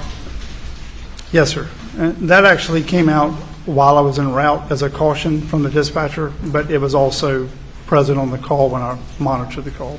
Having listened to the phone call, having listened to the 911 tape, what was your reaction, or what was the cue that you were fixated on as it relates to the retrieval of the firearm? What is going through your head at that point? Well, that he's scared. I mean, that he believes there may be somebody there that possibly whoever he believes hurt them may come back and hurt him. And sure, that's your estimation, right? That's what you're thinking was going on. That's what I was thinking, yeah. I mean, and that's what I believe pretty much anybody would think if he was there present with them and got spooked. And because I believe the verbiage on the 911 is, he states, I'm going to get a gun that I don't feel safe. And dispatch tries to tell him we would rather you not. And he states again that I'm not going to show it to the officers. I'm not going to hurt anybody. I'll put it away, but I feel unsafe. So I understand that. All right. Listen to the 911 call critically. What then did you observe towards the end after retrieving a firearm that you would cue on to in your investigative process? After knowing that he had went and got the gun, knowing that he stated he was unsafe, and that he went and got the firearm, when he came back, as soon as he got back to the scene, the only thing I believe that was odd from that point was that he wanted to separate the call or cancel the call to call family prior to anyone's arrival. It was the only thing that just struck me as odd. Again, it's just a point of investigation. Up to that point in the phone call, he had asked repeatedly, where are they? Are y'all coming? Are y'all coming? Are y'all coming? I'm not safe. I'm going to go get a gun. And then when he got back to the scene, are y'all here yet? How far out are they? And then it was, I need to call my family, and the phone disconnected. And when we refer to the scene is obviously, does that uncover part of what was, fenced off with crime scene tape? Does that, when referring to a scene? That would have been the primary scene, yes, sir. But in your mind, what does the scene also entail? What other things? Well, I mean, the only thing that the phone could potentially extend that scene, the phone calls, could potentially extend that scene as far as entering a crime scene and not being able to introduce evidence, or exiting a crime scene without being able to take away evidence. And by his own admission, he left the scene, went to his house, and got a gun. Potentially, that could make the house an extension of the crime scene. Because that's what he indicated on the phone call. And that's what he indicated. Is Mr. Murdaugh considered part of that scene? The scene? Of course. He's inside that area when we arrive, and I mean, he would be factored into everything. And would that justify or explain why you might pay particular attention to him? Sure. I mean, we would anybody that was there.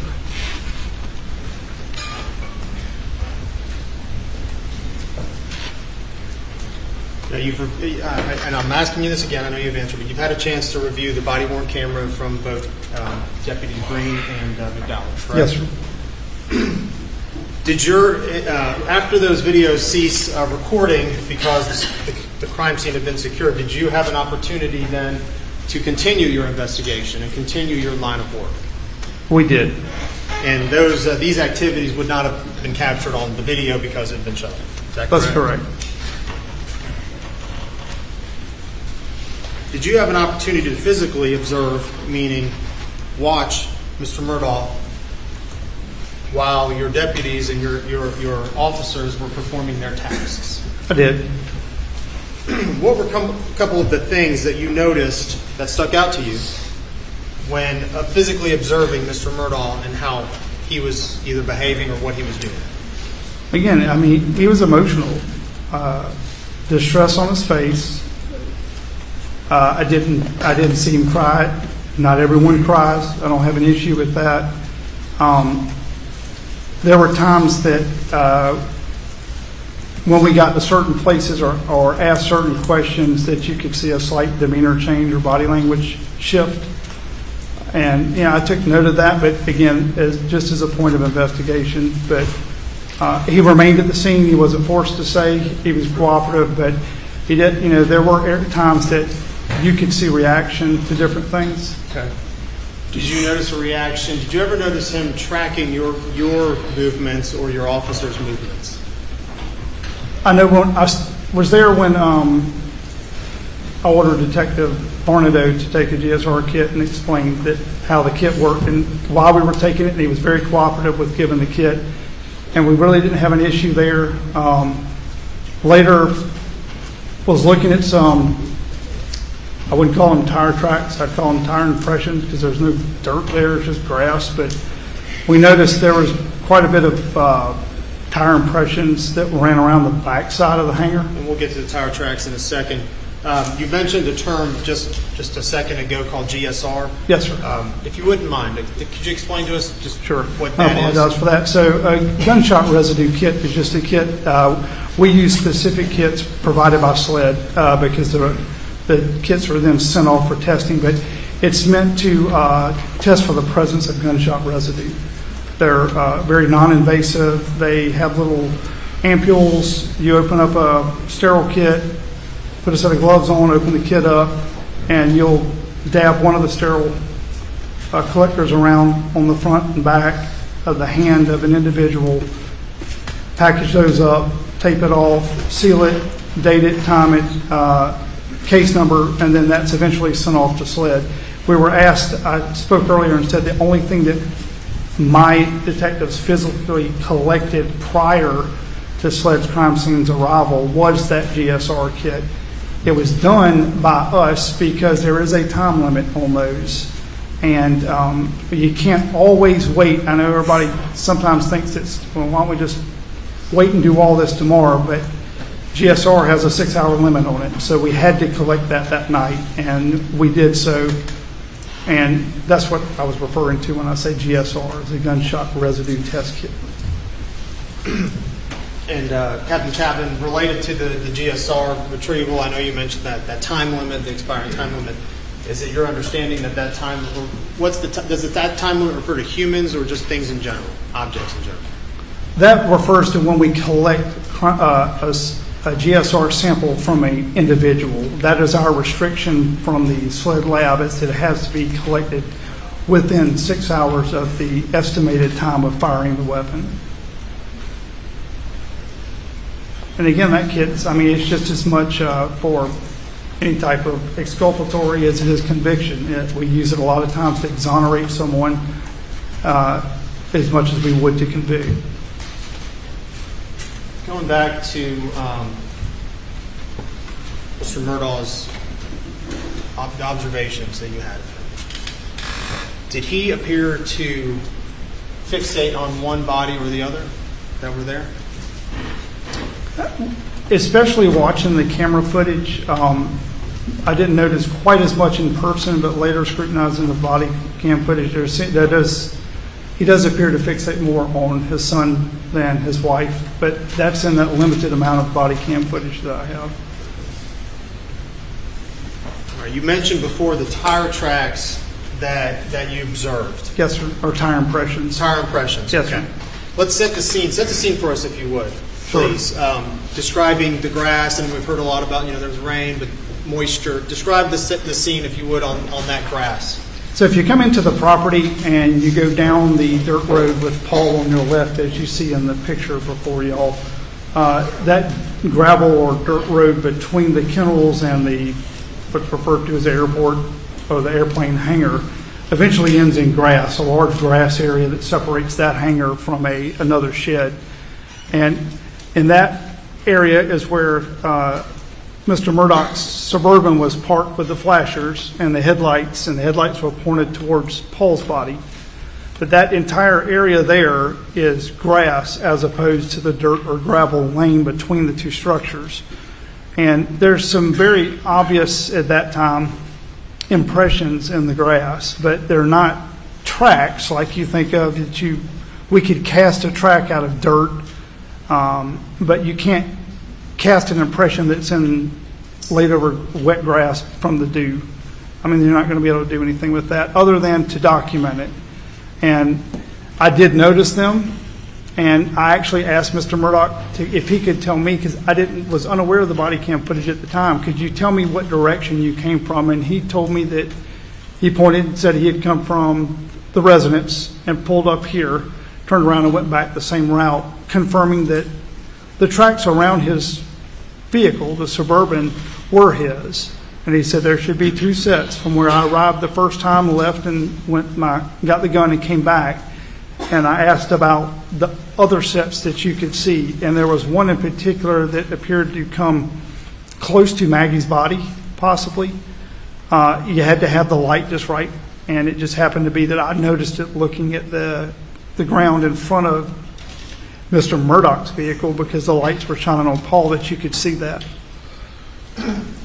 So the tire tracks, did you and Detective Rutland spend some time attempting to identify where those tracks could have come from? We did try to follow them. One thing that started to bother me was that we didn't have a vehicle. We were trying to figure out how Maggie and Paul got to the kennels. It's a pretty substantial distance from the residence to the kennels, the property, and I don't know an exact, but I'm guessing, probably 1,000 yards from the kennels to the house. And it's 10 o'clock at night, so I don't know what time they got there, but it's a pretty long walk, especially if you're planning on walking back in the dark. And did they drive a vehicle? Did they drive a four-wheeler or a UTV or whatever, a golf cart? But we see Mr. Murdaugh's vehicle, and because he left it as instructed where it was, but we were trying to determine if any of these other tracks lined up with the position of any other vehicles that were on the property. There was a UTV with a flat tire. There was another a half-ton pickup in the shed across the grass portion from the hangar. I was thinking maybe those tracks would line up, or the impressions that were in the grass would line up with that vehicle. Did they appear to line up with But they either did of those not. vehicles? They did not.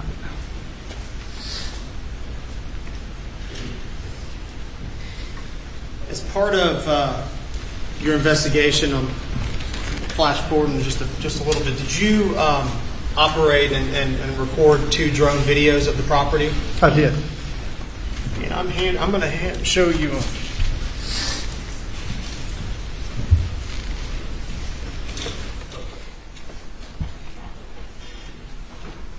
I'm going to hand you what's been marked as State's Exhibit 187 and 188. Briefly take a look at those 2 videos, DVDs if you would, and let me know if you recognize them. Yes, sir. Both of these discs I have marked as having previously viewed and confirmed their authenticity, one on the 25th of this month and one on the 26th of this month. And these would be the drone video recordings? Yes, sir. Thank you. Your Honor, we would move to admit these into evidence, I believe, without objection. Any objection? Yeah, there's an objection, and ladies and gentlemen, we'll take a recess at this time. Please do not discuss it.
Inside the courtroom, and I was very impressed by his attorney's opening statement. I like his style. I thought it was very impressive how he went to the jury and he said, my guy basically didn't do it. He didn't do it. He didn't go on and on with the legalese, like you have to find him, he didn't do it. And then sit down. I like that style, and he's continuing that He actually pointed along. at him and said, right now, he is innocent to you. Right now, he is innocent. Because you've heard nothing, and that's the mindset you have to have. Right. I agree. I think he's bold. Harpootlian is bold. Let me ask you, Anjanette, when we see this unfold in, I think, a slightly different way, it's good for the audience, and more importantly, it's good for the audience, the 18 in that box, 12 plus the 6 alternates. I think they have 6 alternates. Correct me if I'm wrong. That's right. So, what's your take on his style, Harpootlian's style, and the impact the jury it has on the jury?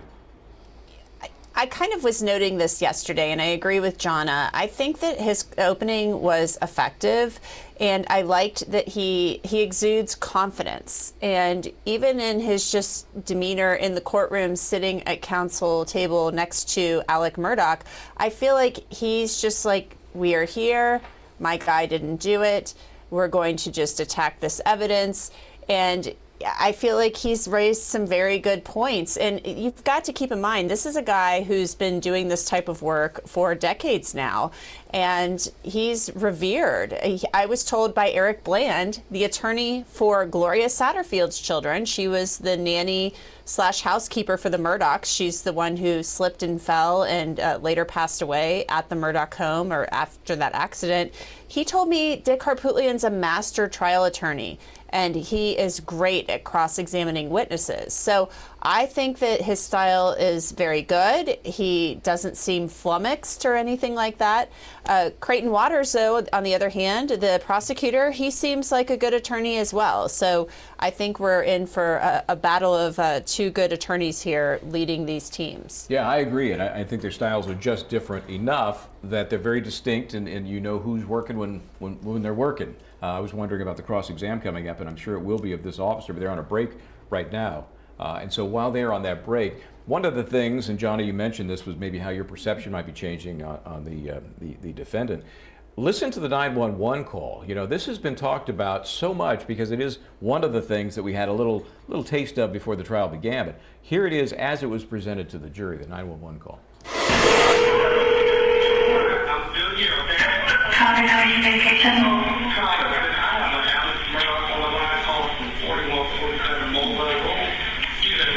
His wife and child was shot. Okay, and sir, give me the address again.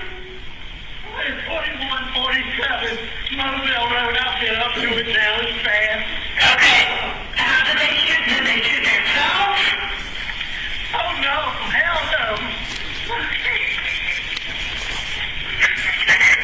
Okay, and are they bleeding? No, ma'am. Okay, and you said it's your wife and your son? My wife and my son. Are they in a vehicle? No, ma'am. They're on the ground out at my kennel.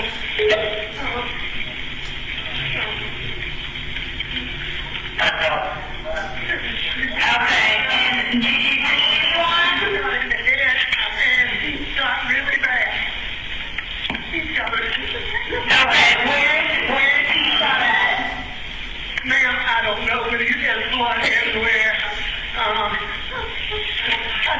I see his brain. Face down, I tried to turn a little bit. It's got a hole in her head. Okay, is he breathing at all? No, nobody. Okay, do you see anyone in the area? No, ma'am. No, ma'am. Is there any guns near them at all? No, I just here. They're calling the house on the outside. If that's what you're asking, they didn't shoot themselves, ma'am. What? Calling the house on the outside. It's white. You can't see it from the road. Okay, is it a house or a mobile home? It's a house. Okay, and what is your name? My name is Alex Murdaugh. Okay, did you hear anything, or did you come home and find out? Well, I've been gone. I just came back. Okay, and was anyone else supposed to be at your house? No, ma'am.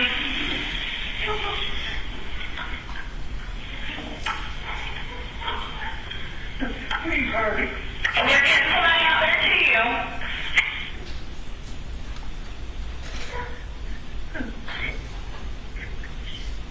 Oh, man. Oh, should have known.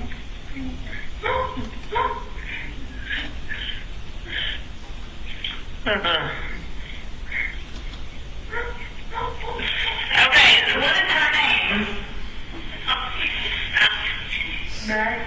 Maggie is home. Maggie is her name? Yes, ma'am. Okay. When's the last time you talked to Maggie? Hour and a half ago, probably 2 hours ago.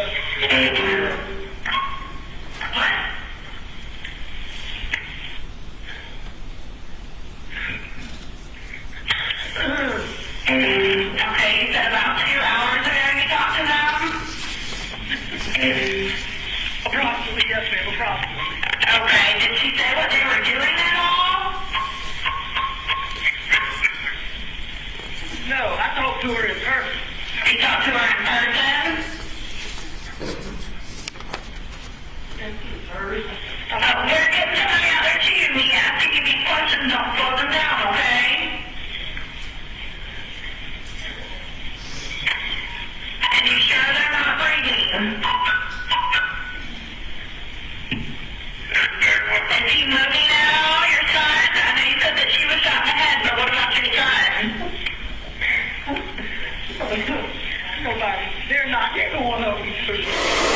So there it is, the 911 call in its entirety. Jonna, let me ask you first, gut reaction. This guy making it up? Is this heartfelt? What's your thought? The prosecutor suggested to the jury in his opening that Murdaugh's credibility was going to very much come into play in this trial. That call is real. And also what I think is real was his reaction while he's sitting there listening to it over again in front of the jury. So in terms of credibility right now, he seems like he is genuine. And I think that surprised a lot of people. That maybe that either this guy is Oscar level acting, or this is legit. Yeah. And when he's reliving it, as you said, he's sobbing. He's a mess. I think that is so powerful. The jury's taken that in from a very close perspective. They will. Now, that can shift with another witness and another examination. That could shift. But right now, I'm almost in Team Murdaugh. Wow. Yeah. Well, if you're going to be, now is a good time, right? As we plod toward, whatever the crescendo is for the prosecution's case. I think he could also be just so touched in the head that for him, that's just easy. Just pull it off. We're going to take a break here. When we come back, the court is on a break in South Carolina. Though we have our own Elizabeth Milner down there checking things out. We're going to check in with her when we come right back. Stay where you are.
Welcome back to Law and Crime. They are, again, on a break in South Carolina as we wrap the second day. I can't believe it's only been 2 days of the Alex Murdaugh murder trial. He's accused of killing his wife, his son, some financial shenanigans, that's the legal term, I think, going on that the prosecution says led to those crimes. Right now, Law&Crime's Elizabeth Milder is down in Walterboro. She's outside the courthouse.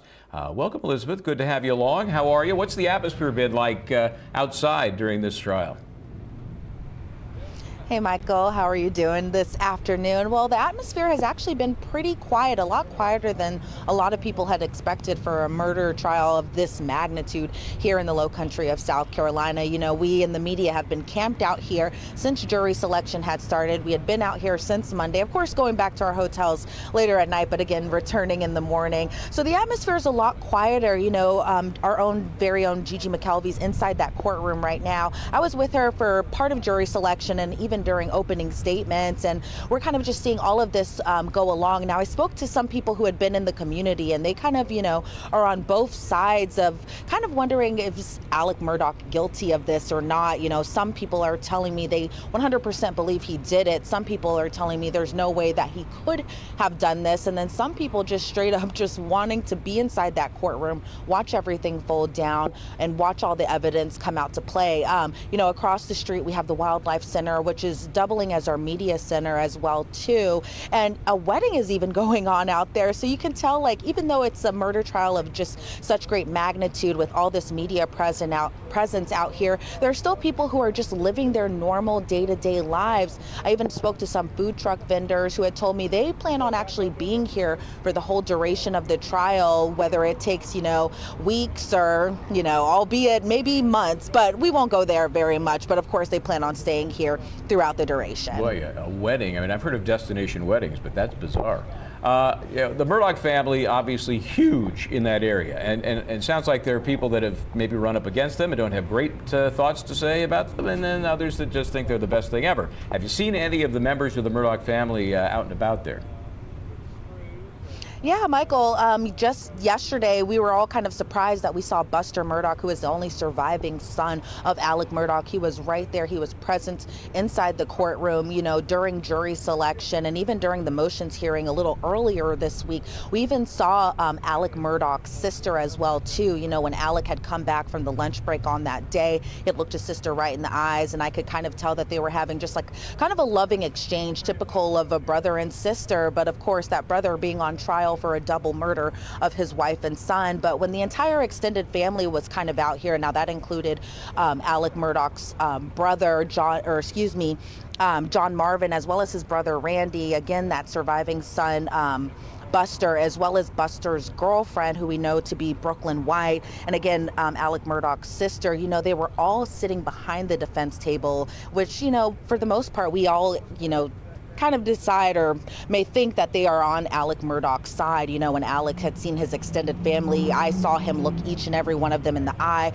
ask them how they're doing. But, you know, again, Gigi McKelvey's inside that courtroom, and she tells me that when Buster was hearing those 911 calls being played, he kind of brought his head down. He looked to be getting emotional. So we kind of don't know what's going on through their minds right now, as again, Alex Murdaugh, who is kind of the Hail of the Dynasty, or, you know, used to be, is again on trial for those gruesome murders. Yeah, it's hard to miss Buster in the gallery there with the flaming red hair. Looks just like his dad. Hey, I understand that you spoke to Justin Bamberg, the attorney that represented a lot of the victims of Murdaugh's you know, financial dealings. Anything to say about the case?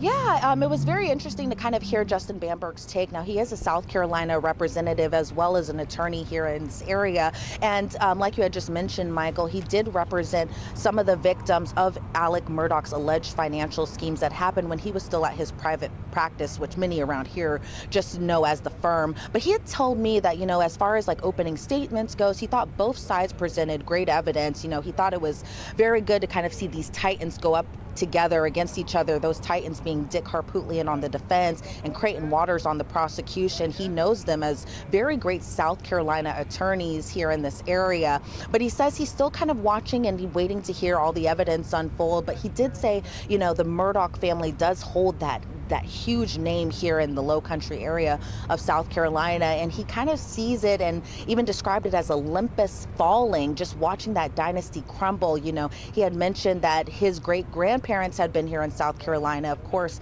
as sharecroppers compared to the Murdaugh dynasty, but he did say that, again, a lot is going on and unfolding inside that courtroom, so he's just waiting to hear what all is presented as far as evidence goes. Sounds very gentlemanly of him, and we are all waiting to see what completely unfolds here. Thank you, Elizabeth. Good stuff. Good to have you on the ground. Your eyes and ears help give us a real sense of what's happening there. We'll check in with you as you continue the good work. Thanks again. I appreciate it. So, speaking of the interview.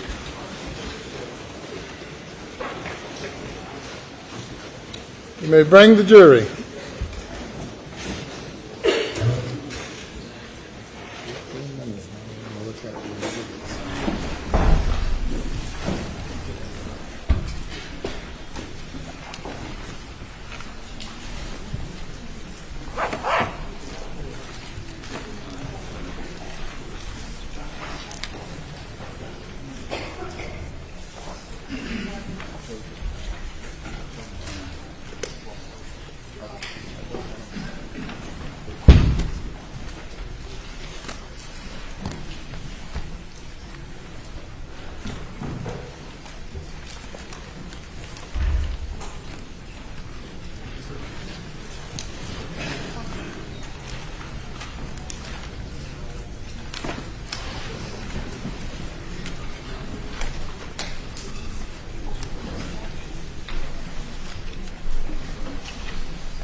All of the jurors are present.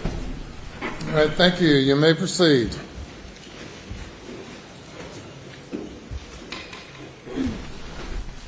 Thank you, Your Honor.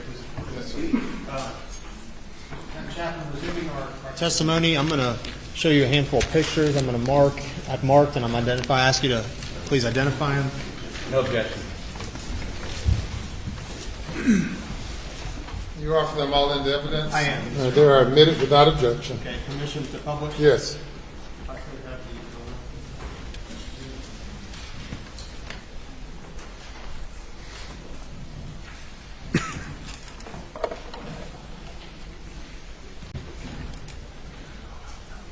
Yes. And I think, Your Honor, I think we already established that the drone footage has been placed into evidence, and I would request permission to play that first, and then I'll go to the pictures. Sorry.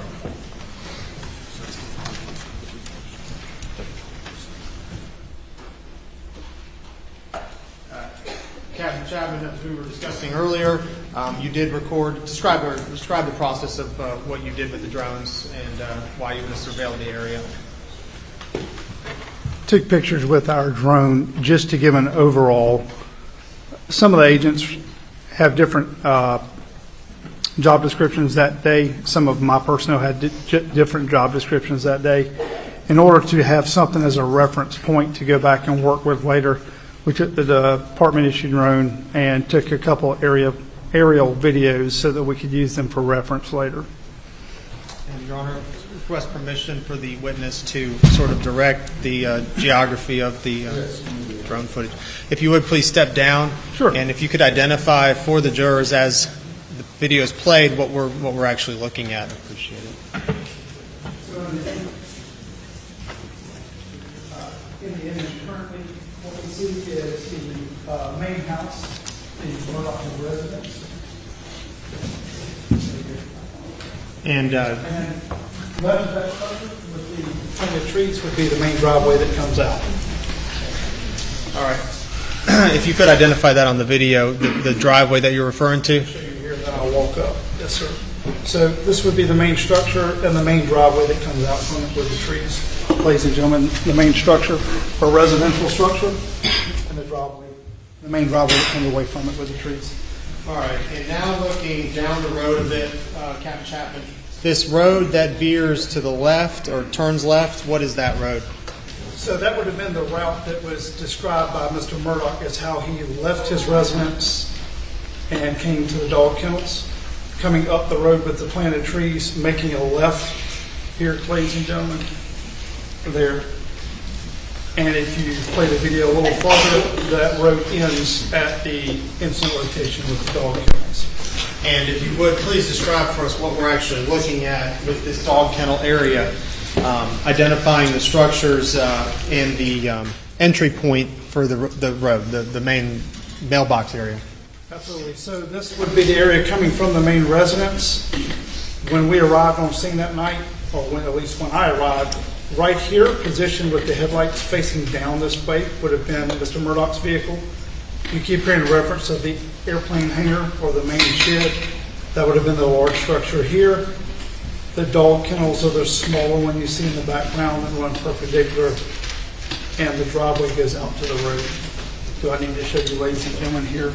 Is everyone able to see? Please do it. Just go through what these structures are. So again, the roadway coming from the main residence.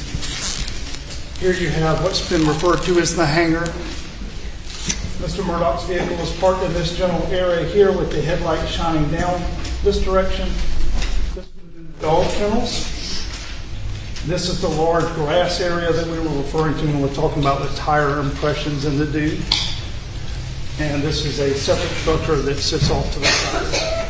And where would the entry point for the Moselle Road be on this just still shot? Following straight down between the hangar and the dog kennels, going all the way through the tree line, the Moselle Road entrance would be back here. All right, I'm going to just play it one time without stopping.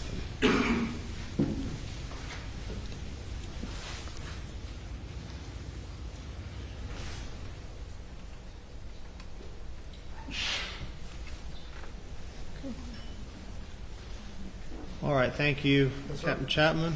I'm going to play the second drone video. If you would, please tell us what we're looking at from this perspective right now. Yes, sir. So this would be the back portion of the airplane hangar. The driveway, the vehicles at the bottom of the screen. This driveway goes back around and connects back to Moselle Road. And is this the hangar that you were referencing? This is the airplane hangar as we've been referring to it. What is this structure on the top side of this image in the far back? I believe that was a cleaning shed for a processing shed for animals. If you were going to process a deer that you killed, it had like a walk-in freezer, sinks, floor with drain in it.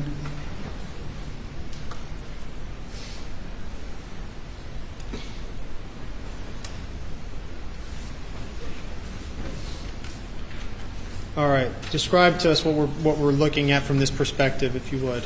Certainly. So if you came in the Moselle entrance, which was the entrance that we were dispatched to, the 4147, and you turned by the mailbox off of Moselle Road and you came in the dirt driveway, you would be coming up between the two structures. You have your airport or airplane hangar on your right with the red tin roof, the dog kennel on your left. That was the vehicle that Mr. Murdaugh was driving he said he was driving when I arrived on scene. At the time, the flashers were flat. I believe they actually still are in the drone video. The hazard lights are on all the way back from where dispatch initially advised him to cut them on for arrival. The large shed in the background back there is just simply another tractor shed. And Captain Chapman, would you identify where the body of Paul Murdaugh was located when you arrived on this picture? So the dog kennel's on the left of your screen, ladies and gentlemen. If you were to look towards the end of that structure, right where the gravel and the roof line are, and then step back approximately 5-6 feet, that would have been the location of Paul's body. And where would Maggie's body have been located? And Maggie's body would have been just beyond the roof line of the red airplane hangar on the side closest to the Suburban. The trajectory of the vehicle that Mr. Murdaugh was operating and actually left parked there, where would his headlights have been directed to? As it sits now, which I believe is the same it was when I arrived on scene, the headlights were pointed on Paul's body. And this structure just past the white roof, which is identified as the kennels, what's that run structure there? I believe that was like a chicken coop or a chicken pen.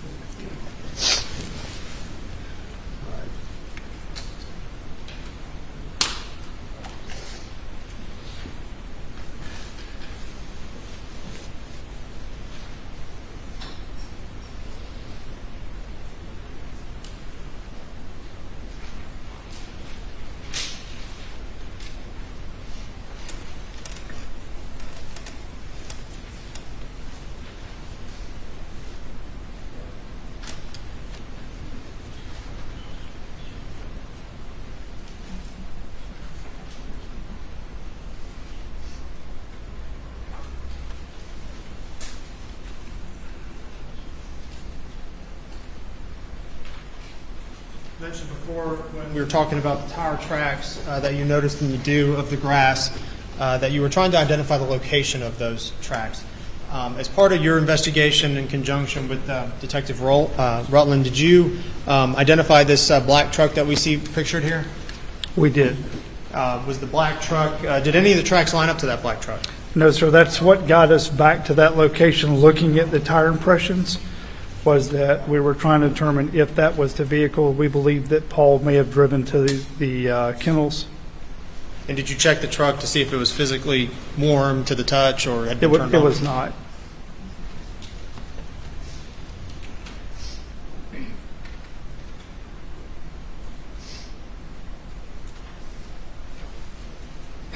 Pausing here, Captain Chapman, the kennel run, I think you already identified, is that the structure with the white roof?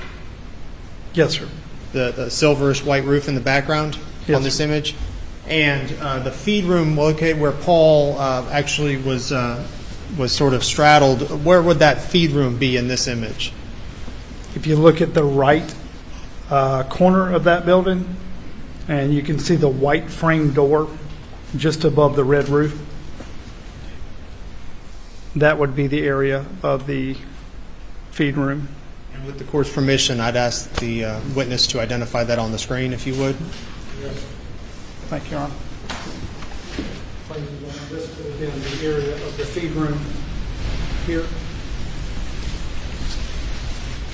This would have been the area of the feed room here.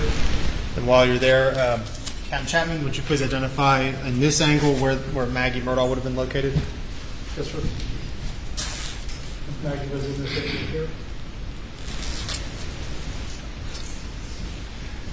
Here.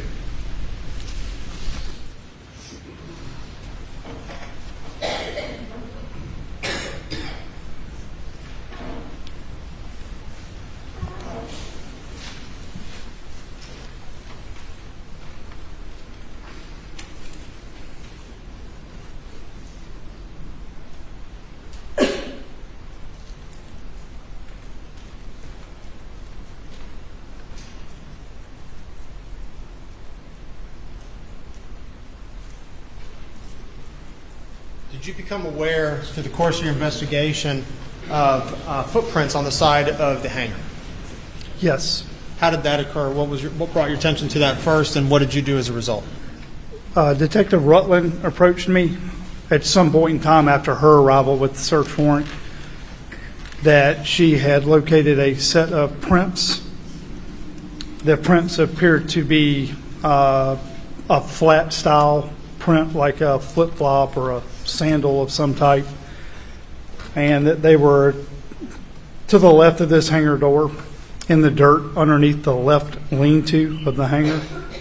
And if you mean to the left of the door, in the image, do you identify an orange lawnmower there? That's correct, in between that mower and the wall. If you would, describe what you did and what you and Detective Rutland decided to do to examine these footprints. She came over and alerted me to the presence of the footprints or shoe impressions, I went over with her. We started at the side of the hangar here that you see in the image by the orange mower. At that particular point, you could only see those sets of tracks or shoe impressions in the dirt. We then walked around the other side, and you could see that they were also on the other side of the hangar, the far side of that structure. So then we made the decision to walk a line off of those tracks from one end to the other to ensure that there was no evidence of firearms, blood, anything underneath that hangar along those shoe impressions, which we did not locate anything but the single set of shoe impressions. And they appear to go from one end of the hangar to the other, turn around and come back. I'm going to show you what's been entered into evidence as State's Exhibit 193. Are you familiar with that location? Yes, sir. Is that a still image of the area between the hangar and that lawnmower? It is, sir. And is that the location where you notice the treads, the footprints? It is, sir. All right. I'm handing you what's been marked as State's Exhibit 194. Could you please describe what you see in that picture? This is a picture of the footprints along the edge of the hangar structure. I'm handing you what's been marked and entered into evidence as State's Exhibit 195. Please describe what you see in that picture. Again, another photograph depicting the shoe impressions along the edge of the And wall. those are the shoe impressions that you personally viewed on scene at Moselle? Yes, sir. I'm also handing you what's been entered into evidence as State's Exhibit 200. Are you familiar with what that is a picture of? These are the shoes that were on Miss Maggie at the time. I believe they're crime scene or autopsy photos from afterwards.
Chapman, we've seen a rear view of the car operated by Mr. Murdaugh that night. Is that accurate? Yes, sir. And are those headlines directly aligned with where Paul's body would have been laid? Yes, sir. And from this perspective, where was Maggie's body located? Close to the front of the Green Ranger, to the left of the vehicle. And from which direction did Mr. Murdaugh indicate he drove to the scene from? Which direction would that have come from? Bottom right-hand corner of the picture that you're seeing now.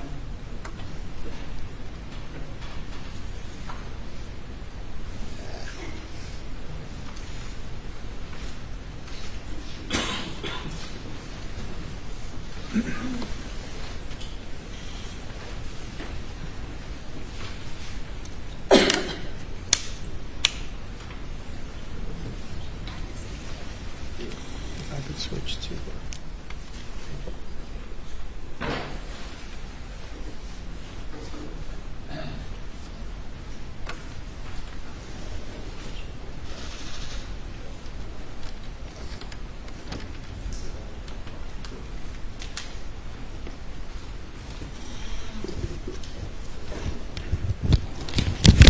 Captain Chapman, I'm just asking you to identify just very quickly. These are stills from the video feed. What does that show? That's the dirt road between the hangar and the dog kennels. And That would be State's Exhibit 192. This is State's Exhibit 191. And what does that show? That's the, like we said, a cleaning shed, processing shed for animals, had a walk-in freezer, floor with a drain in it. I'm showing you State's Exhibit 190. What is that image of? Looks like the area, the first two kennels closest to the does that reflect the two kennels with the two dogs on either side closest to the feed room? Closest to the feed room. Okay.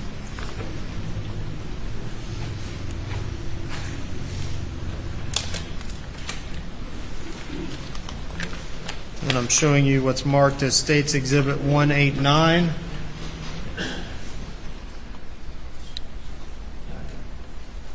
That's the. Is that another close-up of the water?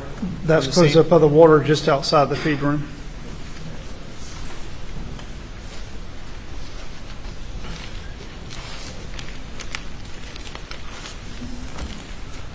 And I'm referring to the pictures we just reviewed. This would be State's Exhibit 193.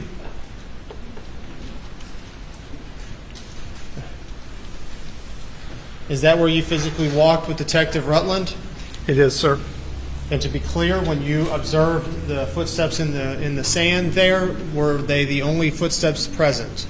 There was only one style of shoe impression when we first observed that went from one side of the hanger to the other and back.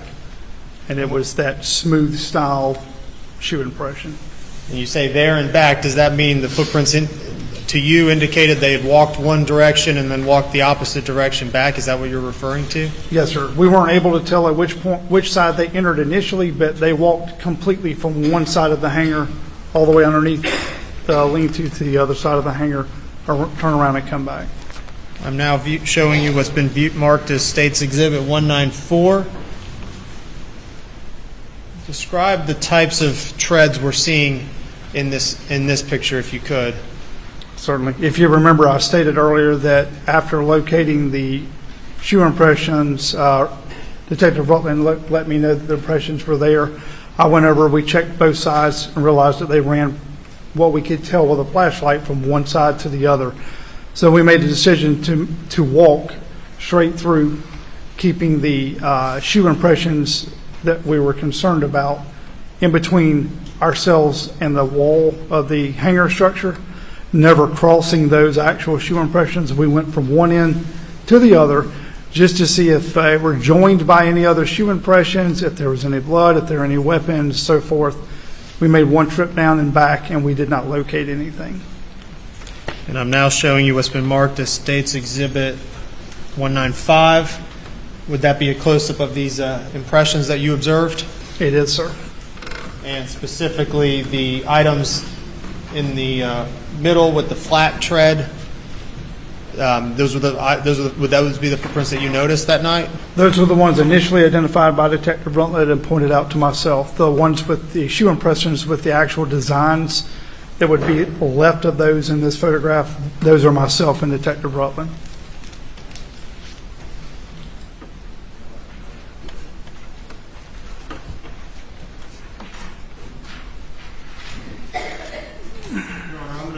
Published what's been marked as and entered into evidence as State's Exhibit 196 and 197.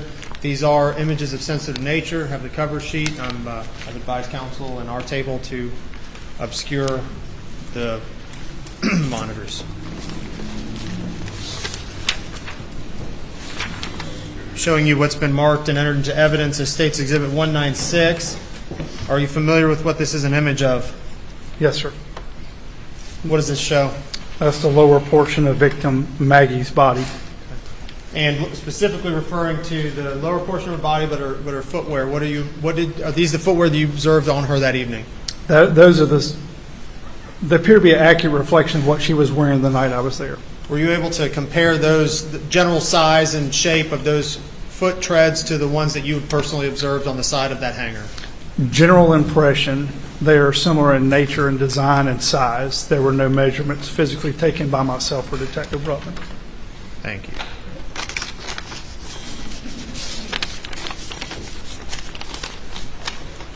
I'm publishing what's been marked and placed into evidence as State's Exhibit 197. And this is a similar photograph with just a slightly different angle. Is that the same treads and same footwear that you observed previously?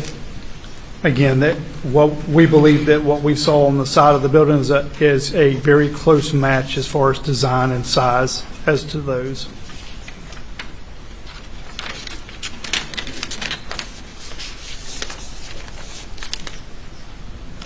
I'm showing you now what's been marked and placed into evidence as State's Exhibit 200.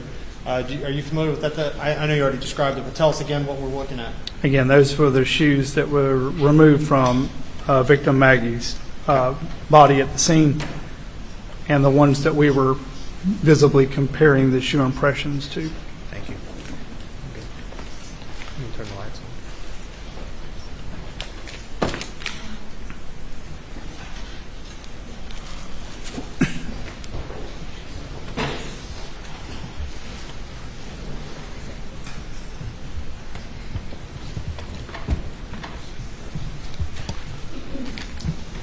Out of your way.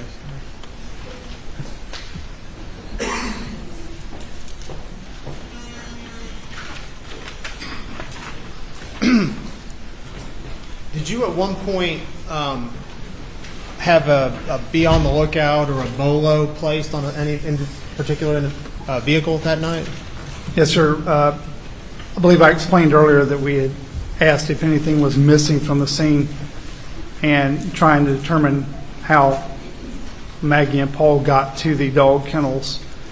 And after checking the F-150 that was in the picture that showed you earlier, the dark colored F-150, and that the Ranger had a flat tire, neither one of those matched up. I actually asked Mr. Murdaugh if he knew how they got down there, and he said he wasn't sure, but they should have driven Paul's truck, which was described as a white Ford F-250. We noticed that the truck wasn't there. It wasn't up until that point that Mr. Murdaugh, probably with everything going on, did not realize the truck wasn't there. And at that point in time, to our units at our agency, it was boloed out as possibly having been taken from the scene or removed from the scene. And what happened?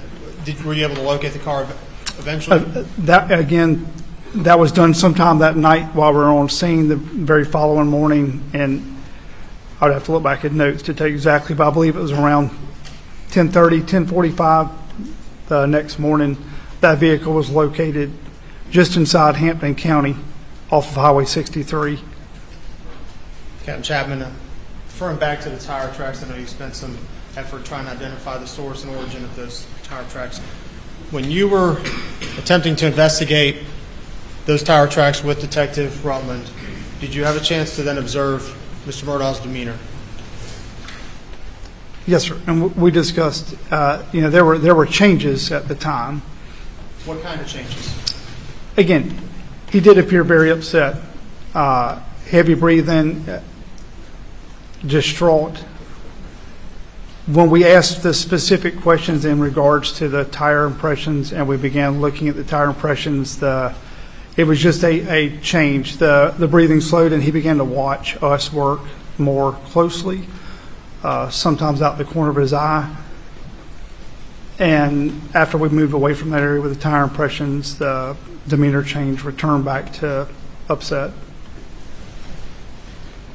Beg the court's indulgence.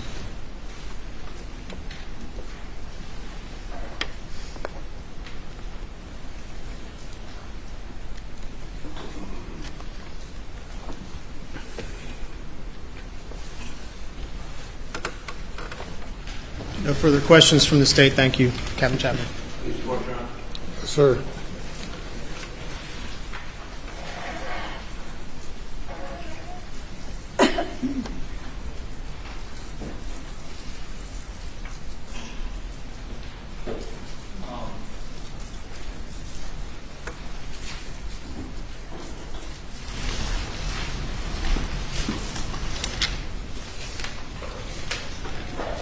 Captain, my name is Dick Harpoogian. I don't think we've met before. No, sir.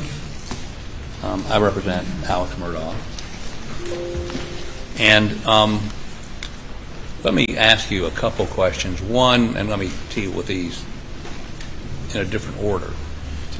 But you indicated that if Mr. Murdaugh had taken the pulse of tried to take the pulse of his dead son on his neck, or his wrists were under him, did he indicate to you he had tried to roll his son over? To me, no, sir. Okay. He did not. Okay, tried to move him at all. Secondly, if he did get blood on his fingers or hands, were you aware that there was blood found on his shorts? I was not, sir. Again, I was asked only about my visible observations and just did not see anything at the time. Right, nothing on his shirt that no, would indicate. Sir. Okay. And I was unaware that anything was found. But you're not saying that you didn't see anything that would confirm, but he didn't smear That's blood correct. on himself, right? That is correct. But you're not saying that you have evidence he didn't try to check the pulse of his dead son? I am not, no, sir. Okay.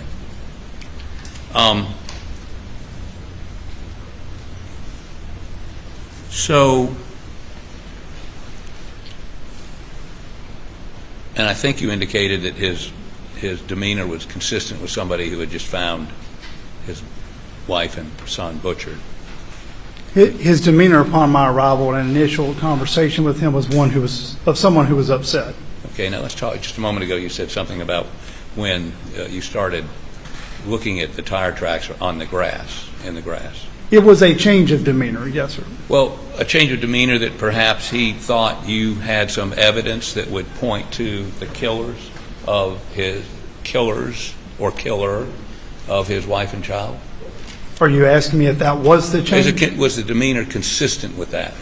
It was simply a change in demeanor. Right. And could it be? Yes. Sure, it absolutely could be. It was just a noted change in demeanor. His interest exactly. perked up. Right. Yes, sir. You were over there looking at tire tracks, and perhaps you had discovered a different car or a different tire track, and did you follow all those tire tracks? We attempted to follow out everything we could. As I mentioned earlier, it was just impressions, dew impressions, wet impressions, not actual tracks. Did you take pictures? By the time that we did that, the rain started and SLED's crime scene was arrived. Again, we were rushing against the weather. The images, I believe we discussed earlier, were the only ones captured by body cam. Right. And it's the body cam is not. Our focus at the time was to secure the largest items of evidence that were identifiable to make sure that the weather didn't damage them. And by that time, SLED's team was on the scene. Okay, and now there was two other sets of tracks, one of them coming out of the shed. And I believe your notes indicate that was the caretaker or the caretakers. Now, was that the caretaker that took care of the dogs or somebody else? There was a set of tire tracks or impressions that went through the dirt underneath the hangar, right. lean-to. Initially, we didn't know whose they were, what vehicle had left those tracks. In the drone footage, you can actually see the agent still processing those. Believe that later I was told that they matched the tire tracks of someone that came to take care of the dogs. Okay. Now, we heard from the fire chief a little while ago. Were you here in the courtroom when he No, testified? sir, I was not. Okay. He indicated that there were, on the road that led out to the Moselle Highway, you know where I'm talking about? Yes, sir. You know, could we put the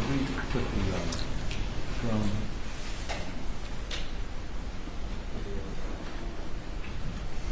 Wait a minute. You do that? I was glad to help you, Mr. He may. Overview of the house and kennel. What now? Overview of the house and kennel. I think I like this second. Well, no, go ahead and give me the first one. It may be in there.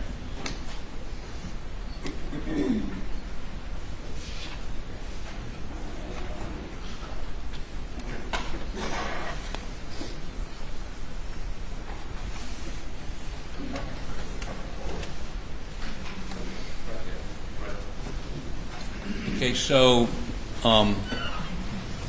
were you informed that the chief of police had found some tire tracks on the road leading in or out to the Moselle Highway behind? And if you look at the screen, this road where the cars are parked on either side of the road, that is that road, correct? For clarification, the chief of the fire department or chief of the police department? I'm sorry, chief of the fire department. Just want to make sure I was answering correctly, sir. Yes. Yes, I was not made aware by Chief McRoy of anything back there, but it doesn't mean that he didn't see something. He apparently informed your deputies of that. They never communicated that to you? I was not made aware of any tire impressions of potential evidence down that driveway. And I think Sergeant Green? Yes, sir. Indicated that it was communicated to him by the fire chief. Were you aware of that? I was not, sir. Until I just said it, you were not aware of that? I was not made aware of anything that they believe was a possible extension of the scene that went down that driveway. No, sir, I wasn't. If the fire chief had seen, and he was testified he saw distinct tire tracks on that road, he thought it had some evidentiary value. He's not a police officer. Had you been made aware of them, would you have taken photographs, or I guess they don't use plaster casts anymore? We still do. Yes, sir. I would have done my best to preserve it, whether that meant photographic form or protection by other means from the approach and whether I would have. Okay, so go ahead and let that run for a minute. I may want to stop it and deal with another issue.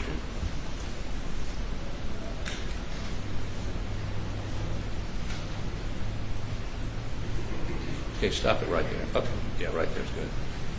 Now, if you'll watch where I'm pointing to. Yes, sir.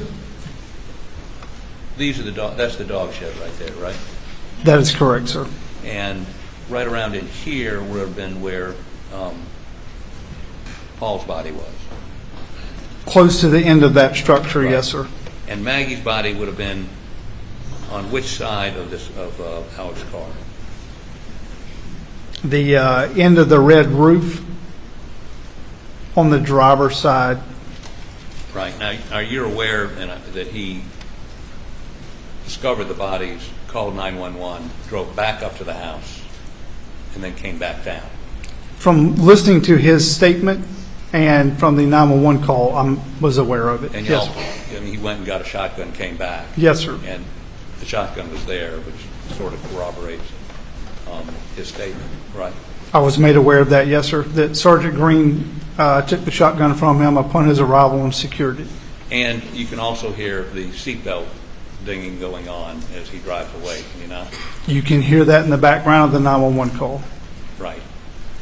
So this is where he came back, not necessarily when he pulled up to begin with, correct? My understanding that is the way the vehicle was when he returned. And the initial officers arrived on scene. Right. So you don't know where the car was positioned. We first came down and discovered Maggie's body and Paul's body, correct?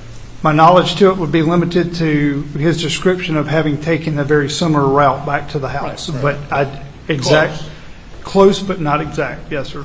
Now, what is this green hedge or whatever?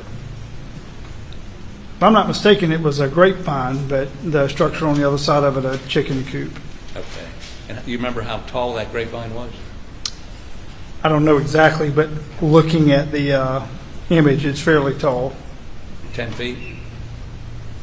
I would say at least. At least. Now, if you were at the house, looking down this way, there's some pine trees between this area and the house? There are, sir. And then there's, if you're trying to look at the dog pens, there's obviously a 10-foot at least, what'd you call it? The kennels? No, the vine. Grapevines? Grapevine. Yes, sir. 10 feet tall. So you could not see from the house the dog kennel because of the pine trees and the grapevine, correct? I would venture to say you could not see the position of Paul or Maggie's body from the house. At night? At night. Right. And this is not a well-lit area down there, is it? I don't recall it being extremely well lit, no, sir. There was some artificial light, but I wouldn't call it extremely well lit. Okay. So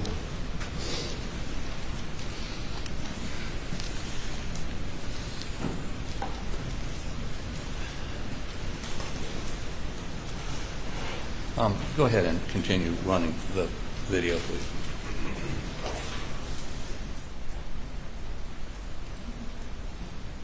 And this was on the next morning?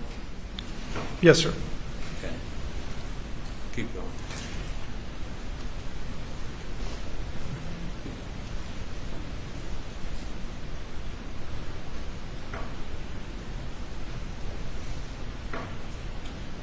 Okay, stop.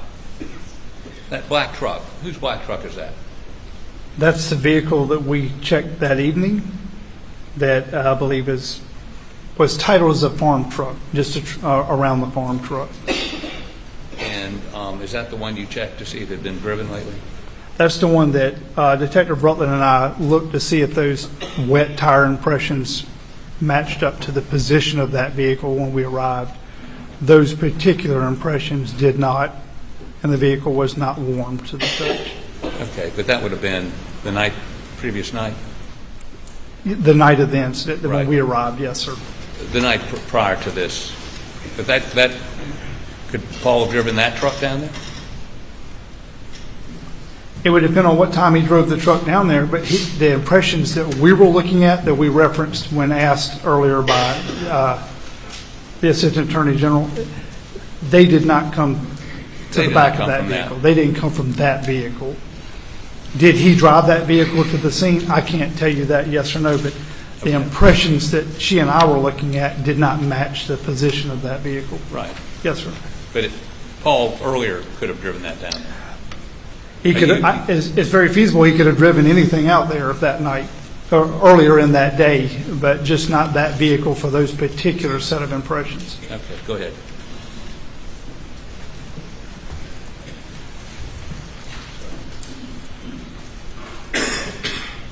Okay.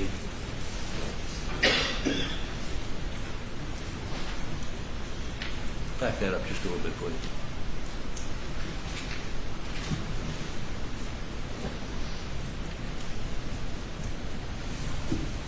Back it up a little bit more. Back it up a little bit more. Back it up. Okay, let it run. Now, stop. So the tracks that you found from the caretaker, where were they? In the image that you're looking at now, ladies and gentlemen, they would have been to the right of the open door in the center, underneath that large lean-to section. So the right side of it. Come down here and point it out for me. Your Honor, may I? Yes. Thank you, sir.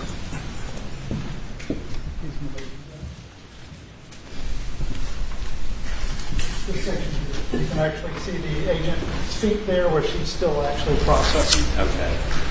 Were there any other tire tracks? Any other tire tracks? Go ahead and take it. Thank you, sir. That y'all processed other than those tire tracks? To my knowledge, that was the only set that they actually, I believe the only set that they actually processed. By then, the only one left that wasn't damaged by weather as well. Okay. Go ahead.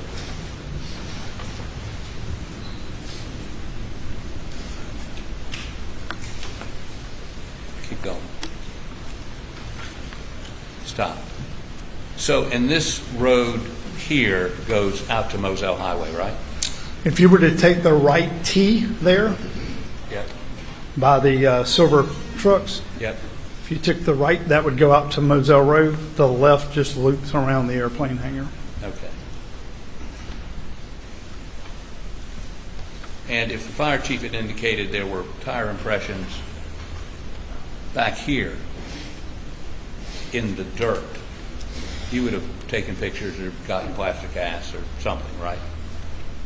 If I had been made aware that there was something there that someone thought may possibly be evidence, I would have done my best to secure it, but I was not made aware of any of that. Thank you. Yes, sir. Keep going.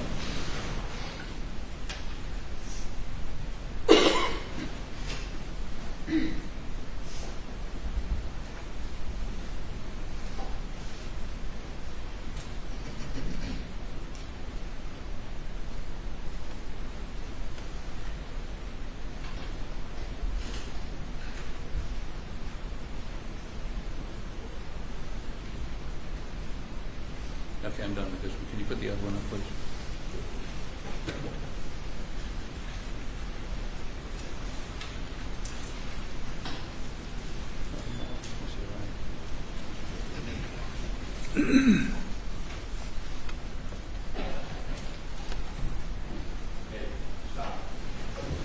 That's the main house, the white building there. Yes, sir. The Murdaugh residence. Keep going. Well, that's running. You would come down that driveway, take a left at that road, stop. And that if you kept going straight, you hit the Moselle Highway, right? If you continued straight out the driveway with the planted trees on either side, that would be a separate entrance from the farm entrance. Right. It would have been the main entrance to the residence itself off of Moselle Road. Right, the main entrance to come to the residence. That's correct. If you're going to the residence, you'd come in that entrance. That is If correct. you're going down to the dog pens, that area, the farm area, you take the entrance with the I would assume so. the post office box on it. Okay. Go ahead. And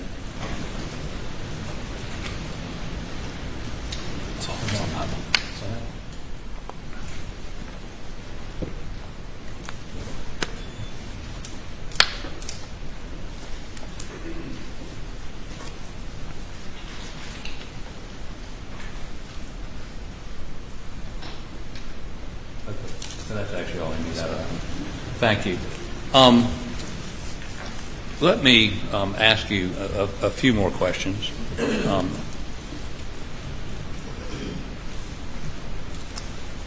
I could see. The photos of the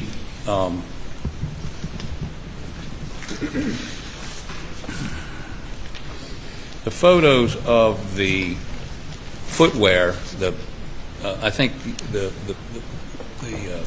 flip-flops or whatever. In one of your reports, you described that as it looked to you like someone had been pacing. Is that correct? I did describe it as pacing, I believe. Is that accurate? Simply because it goes down, turns around, and comes back. It doesn't appear to veer off anywhere in between. And there's nothing, it doesn't start anywhere in particular. It goes all the way across, turns around, and comes all the way back. Okay, and the pictures that, and I'm going to look at them here. Could I have those? The pictures that were put into evidence a moment ago. Can I use the Elmo, please?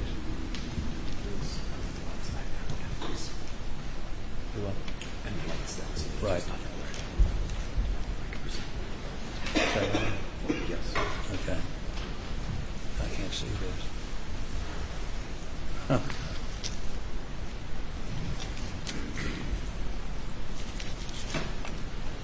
Where's the? Is that more? So there's two. No, let me see. Yeah, that's what I'm looking for.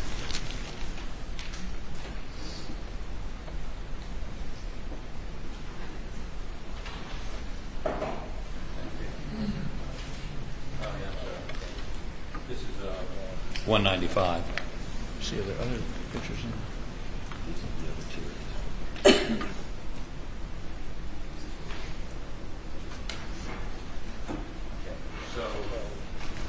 Yeah, no, this will. So as we see in this picture,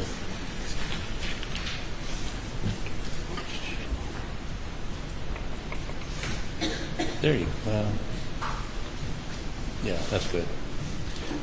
We see these flat marks, right? That would be the flip-flops? The impressions we were following, yes, sir. Yes. So they're like right here and here and here, and in some instances, these look like, actually we blew one up and it's got an REI symbol in the middle of them, and they're in at least one instance over the flip-flop. Who's that? The only prints that I'm aware of that we could see that night without blowing anything up was the image of the flat shoe wear that you see and then what Detective Rutland and myself were wearing when we crossed through. Well, were you wearing, that's fine, but, I mean, is this y'all? Would you have walked over there or here? Presumably so, because those images weren't there prior to us walking through. I don't remember exactly what shoe style Detective Rutland was wearing and myself, but. So, let me put this one up. Like this, okay. Again, you can see the pattern of flip-flops, but you also see these patterned boots or shoes over the flip-flops. Are you telling me those were not there the night before, or you couldn't see them? No, sir. What I'm telling you is when Detective Rutland and I first observed those impressions, it was nothing but a smooth, small, flip-flop style impression. Went down from one end, all crossed underneath the hanger all the way to the other, turned around and came back, which is the reason that I referenced it as being a pace. Had it simply crossed underneath, I would have just said crossed underneath. But those were the only impressions. Then she and I walked down the shed, keeping those shoe impressions between us and the wall without stepping on them. So those are not, I'm sorry. But we did not photograph them. That information from that point was relayed to crime scene because we had not done any photographs at all at that point. We were waiting on crime scene. So anything else that came through after that would presumably be crime scene that would have come and taken a look at the impressions, not us. I'm trying to get two issues. First issue, Certainly. Were those patterned shoe prints there the night before when you walked through? The only print there were the flat, smooth ones. So those, I'm not trying to belabor it. I'm sorry. So those pattern prints came after you saw them the night before? Correct. The Okay. only impressions were the flat, smooth. Okay. And you left and turned it over to SLED to process the scene? While we were there, again, that was at some point in time while we were there that evening. I didn't leave until like 10 o'clock the next morning. At some point in time, that information was relayed so that they could photograph it. And I don't know whose prints those are. I would assume that they would have been agents that came down behind us and photographed or collected or did whatever. So we were talking about crime scene integrity earlier. Yes, sir. Those aren't your footprints, correct? The ones that are, there is a set that would be myself and Detective Rutland's, but they're not going to cross over any of them. The That's prints that correct. cross over, they're not your prints. No, sir. If it crossed over one of theirs, it's not mine. Okay. Who took this picture, do you know? I do not know. But it was taken, you think, the next day? It was taken relatively soon afterwards because it still shows the smooth prints. So it was either taken upon daylight, because again, we didn't leave until like 10 o'clock. Right. So I don't actually know. So is this best practices to walk over evidence before you photograph it? Can't say that because it wasn't myself or my detective that did that. I'm just saying, you If they were doing so while processing or while collecting, then and inadvertently stepped on one, it's okay because they have other ones to use. But, I'm sure that you would have to probably ask the person that stepped on them and took the photographs. If one of your detectives had done this, you would not be happy, correct? I wouldn't be happy, no, sir. Okay. Not unless it was done after it was processed and for a reason. Well, these are the crime scene photographs taken by, we think, SLED, or Solicitor Duffy Stone took some pictures the next day. Sure. One of some agency other than yours, but certainly nobody ought to be walking across this stuff, right? No, again, like I said, they weren't like that when we were there, sir. Let me then go to one of the other pictures you were showing a moment ago. This water. Yes, sir. These pictures taken of the water. Do you know when they were taken? I'm sorry. 189, 190. Do you know when they were taken? I know they were taking that evening, sir, but I'm not sure if you're looking at stills off of a body cam or an actual crime scene photograph. So I don't know exactly when, but they were taken that evening, obviously. In this picture right here, water seems to be coming from the pen, right? From the dog pen? It appears so, yes, sir. And there's two full two full pails of water there for the dogs, right? In the picture, absolutely. Okay. And then there's some additional water and this is 189 that I'm not quite sure where that is, but that's consistent with the water you saw that night, right? Yeah, the water that I saw that night, and it was captured very well on Sergeant Green's body-worn camera, came out of the first two kennels, right, traveled down a short distance, and then over to where, at the time, Paul's body was laid. So the water that was around Paul came out of the kennels, correct? I don't know if that's where it came from, but it did come from that direction. And I did not see a hose or a jug or anything else, but it did tail from those first two kennels down to where Paul's body was. Okay. Now let me.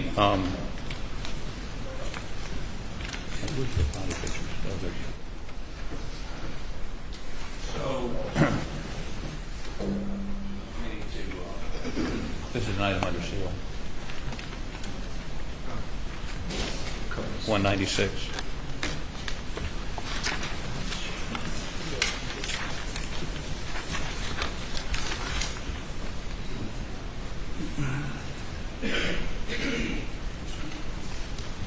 Blow that up.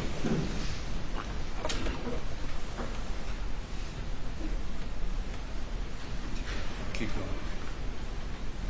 Okay, stop. No, this word. Take it back down. Okay, a little bit more. Take it back down a little bit more. Okay, stop. This was introduced to show what shoes she had on, right? Previously, yes. Yes, sir, it was. Now, on the back of her leg right here, did you that night look at that dirt? I did. Did you see a footwear impression, partial footwear impression in that dirt? I saw what could very well be a impression. As if somebody put their foot on the back of her leg. It was something out of mud that very well could have been a shoe impression. On the back of her leg. On the back of her leg. They put leg. their foot on the back of her leg. Do you know what analysis, if any, was done by SLED or any other law enforcement agency to determine if that was a shoe impression, and if so, what kind of shoe? Do you know? I do not know, sir. Okay. Thank you. You can turn the lights on, and I'll turn. How do I turn this off? Like that. Okay. Okay.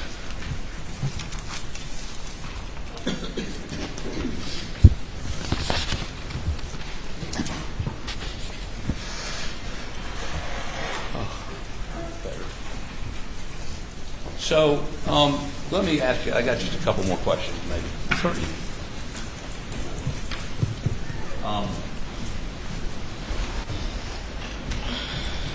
So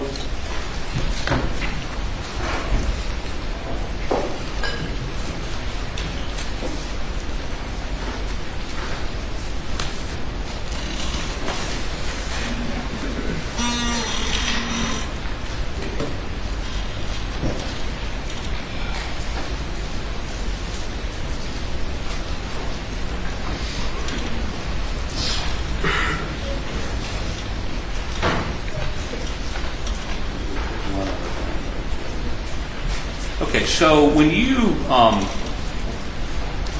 left that night for that early the next morning, had you come to a conclusion as to any suspect? Had I come to, no, sir. Okay, are you aware that the next day, the next morning, that your department issued a statement that said, misquote, at this time, there is no danger to the public. If information is received that dictates otherwise, we immediately notify the public. Are you aware of that? The Colleton County Sheriff's Office issued that? Colleton County Sheriff's Department, yes. I'm unaware. No, sir. Let me hand this article up to you from the Post and Courier. Non-objection, I haven't seen this. I'm not familiar with anything council's referencing.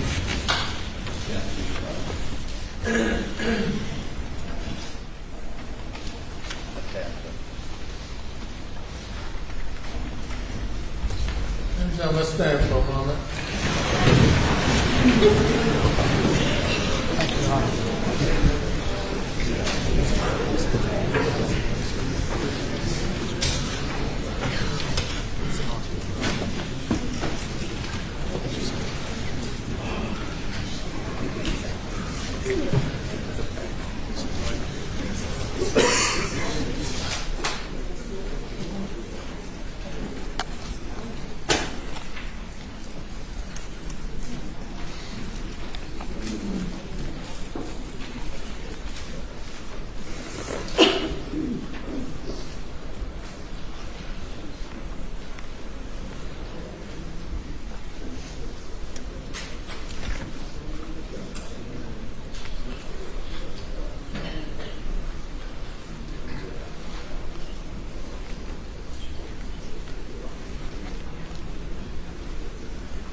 Okay.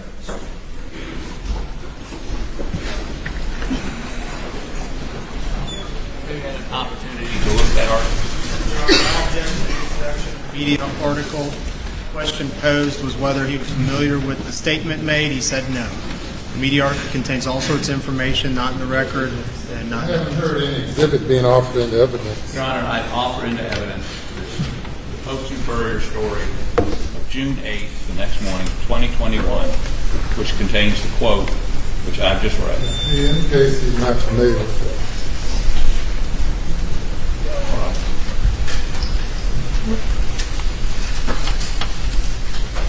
So, was there a danger to the public the next morning? Were you afraid that some serial killer was out there with a shotgun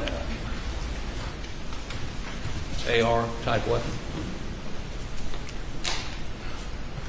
I can't effectively answer whether or not there's a danger to the public when I don't have all the pieces to the puzzle. I am fairly certain that statement wasn't issued by us, and the reason I can state that is because we were not primary, and it is a big no-no for us to issue anything when we're not the primary body. So where that information came from, I'm unaware, and it was never asked for me to approve to send to the sheriff. It would have never came from us. Okay, if that such statement had run, as it did in the Post and Courier on the 8th, would the Sheriff's Department have pushed back on that and said that's not accurate? There'd be a subsequent story that I haven't seen? I wouldn't have. I can't state that. The only thing I could tell you that when I left that morning, I didn't have any information that proved one thing or the other. So when you left that morning, was Alex Murdaugh a suspect in the killing of his wife and son? When I left that morning, I wasn't the primary investigator. Who was? That would have been SLED. So you gave the whole case went to SLED? The whole case went to SLED. We were an assisting body at that time. And you were never consulted after that by SLED? I was not consulted in the sense that anything was provided to me. We have assisted. I have stored vehicles. I have stored property for them. I have stood by while they executed search warrants. But it was not in a manner in which the information or knowledge they had on the case was shared with me. It was the exact opposite. On the night of the murders, did your department obtain a search warrant? We did, sir. For all the property, the house, all of it? It was obtained for the entire 1,700-acre property. Including the house? Including the house. And was that executed? It was executed beginning at the dog kennels at the primary scene. But did you go to the house? I did not. Did your department? We did not. Who actually executed the search The search warrant was provided that evening to crime scene, which is standard protocol. When they come, they're going to ask for it. We have to show it. Sledge crime scene. Okay. It was given to them, and we stayed, myself and several of my detectives. Several were sent home so they could come in the next morning, and we stayed and assisted. I didn't leave till 9 or 10 o'clock the next morning. Did you go in the residence? But no, sir. The drone footage that you saw was the last thing I did at that scene that morning, and then I left and went home. What about that night? When was the search warrant executed that night? After that incident there, or that search warrant was executed, I did come back later that day and did a walk around of the property that we've been discussing all afternoon. Right. I have never been to the main house. Never been in it? I have not been in the main house. Not during this incident or any other incident. Did someone from your department go in the main house? Not that I'm aware of. It wouldn't have been, not as an investigator. Let's put that. None of my detectives went over there under my direction. So you gave the search warrant to SWED, the crime scene people? Yes, sir. That gave them the authority to go in the house, correct? It was signed off on to cover the 1,700 acres. Right, but I'm specifically talking about the residence. Any structure. They could have gone in the residence. They could have taken all his clothes to check if they wanted, right?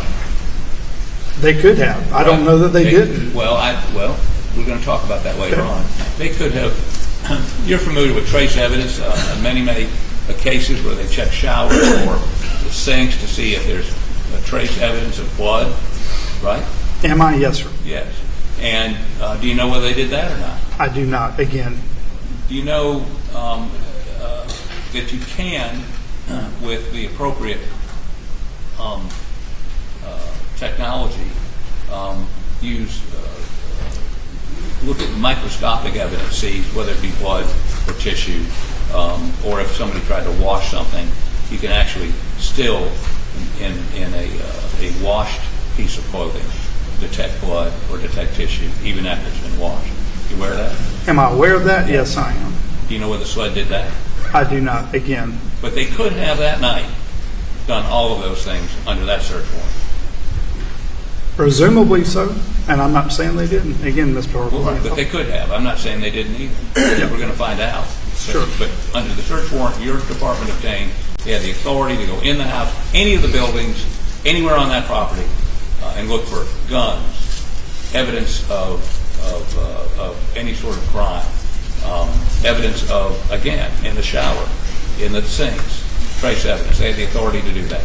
To answer your question, as long as they stayed within the scope of the actual warrant that was signed, I don't have that search warrant, and Detective Rutland is the one that actually got it. If they stay within the scope of that search warrant, and they're only searching inside that scope, they had the ability to search structures, vehicles, only 1,700 acres, as long as they're within the scope. We'll hear from Detective Rutland tomorrow. Yes, sir. And I'll ask her these questions. Thank you, sir. Having said that, Your Honor, I have no further questions. Any redirect?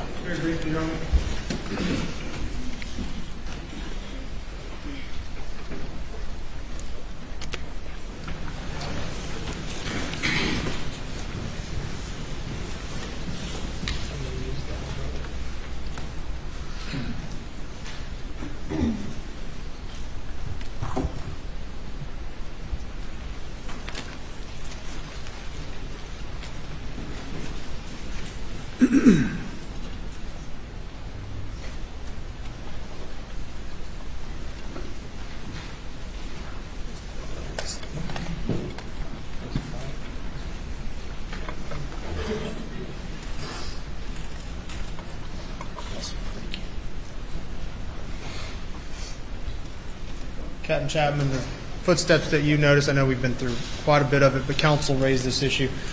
The path you followed, were they consistent with someone who, with a person who started back beyond this area, and then where did they go from there? I'm asking where they went. Where did they originate? Where did they go to? And where did they end? Objection is sustained as to the form of the question. Thank you. If you could, please explain to us where in your estimation, having traced the tracks, where they originated from, where they ultimately went to, and where they ended up. The shoe impressions crossed completely from one side all the way to the other, with the building to the right, going down, coming back the opposite direction. The only reason I can say that we're fairly certain that it started from the grass side and went through, turned around, and came back is because we never saw any impressions similar to that running beyond the airport hangar on the back side. In the location, where in reference to where these footprints ended, ultimately, and where Maggie's body is located, how did that line up? Describe that how they lined up. If you take a step back from there, to the right of that image would have been on the opposite side of the hangar door, would have been Maggie's body.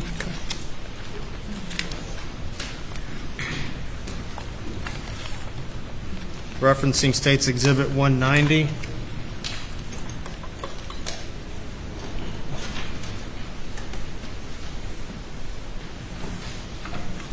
Captain Chapman, do you notice blood marks here in the water? Objection, Your Honor.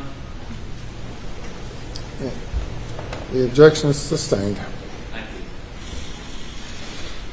Did you observe blood marks in the water when you were there that evening? Calling for speculation. Right. He is calling for speculation as to what discoloration in the water, if there is any, is caused by. I'll lay more of a foundation, Your Honor. Captain Chapman, were you familiar with the scene as this picture depicts? Yes. Did you personally view what this picture depicts? I did. Are you familiar with the discoloration, and did you observe the discoloration in this photograph on two different areas? I did see that. Was that discoloration, in your opinion, consistent? Objection. He's not been qualified to give an opinion about this matter. I didn't hear the complete question. In your estimation, and Your Honor, objection, and if he's going to pursue this frivolous line of questioning, I'd ask the jury be excused. No evidence whatsoever. The objection is overruled. Let's pose the question. In your experience and observation, having observed the scene and all the matter that was there, were those lines in the water consistent with blood? Objection. Objection sustained. Thank you. I don't need to be thanked for any ruling. No, I'm sorry, Your Honor. Expressing my gratitude is improper. I appreciate that. Thank you, Your Honor. And I'll have just one last question and I understand the court's ruling. Captain Chapman, are the substance there that you identified as having observed, are they in a straight line? Are they in straight lines? Yes.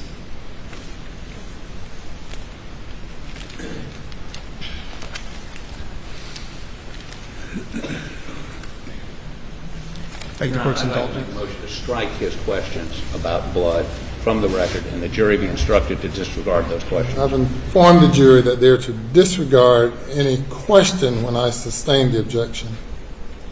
They were previously instructed on that. Yes, sir. Thanks. Yes, sir. Yes, sir. No further questions, Your Honor. Any further No, Your Honor. cross-examination? Thank you, sir. You may step down. If you would turn the lights up, please.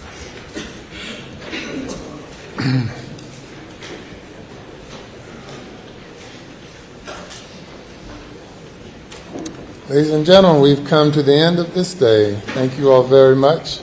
We'll resume at 9:30 tomorrow morning. Have a good evening. Please remember you're not to discuss the case with anyone or allow anyone to discuss it in your presence, nor are you to engage in any or be exposed to any other information other than what you have received in the courtroom and will receive in the courtroom. Have a good evening.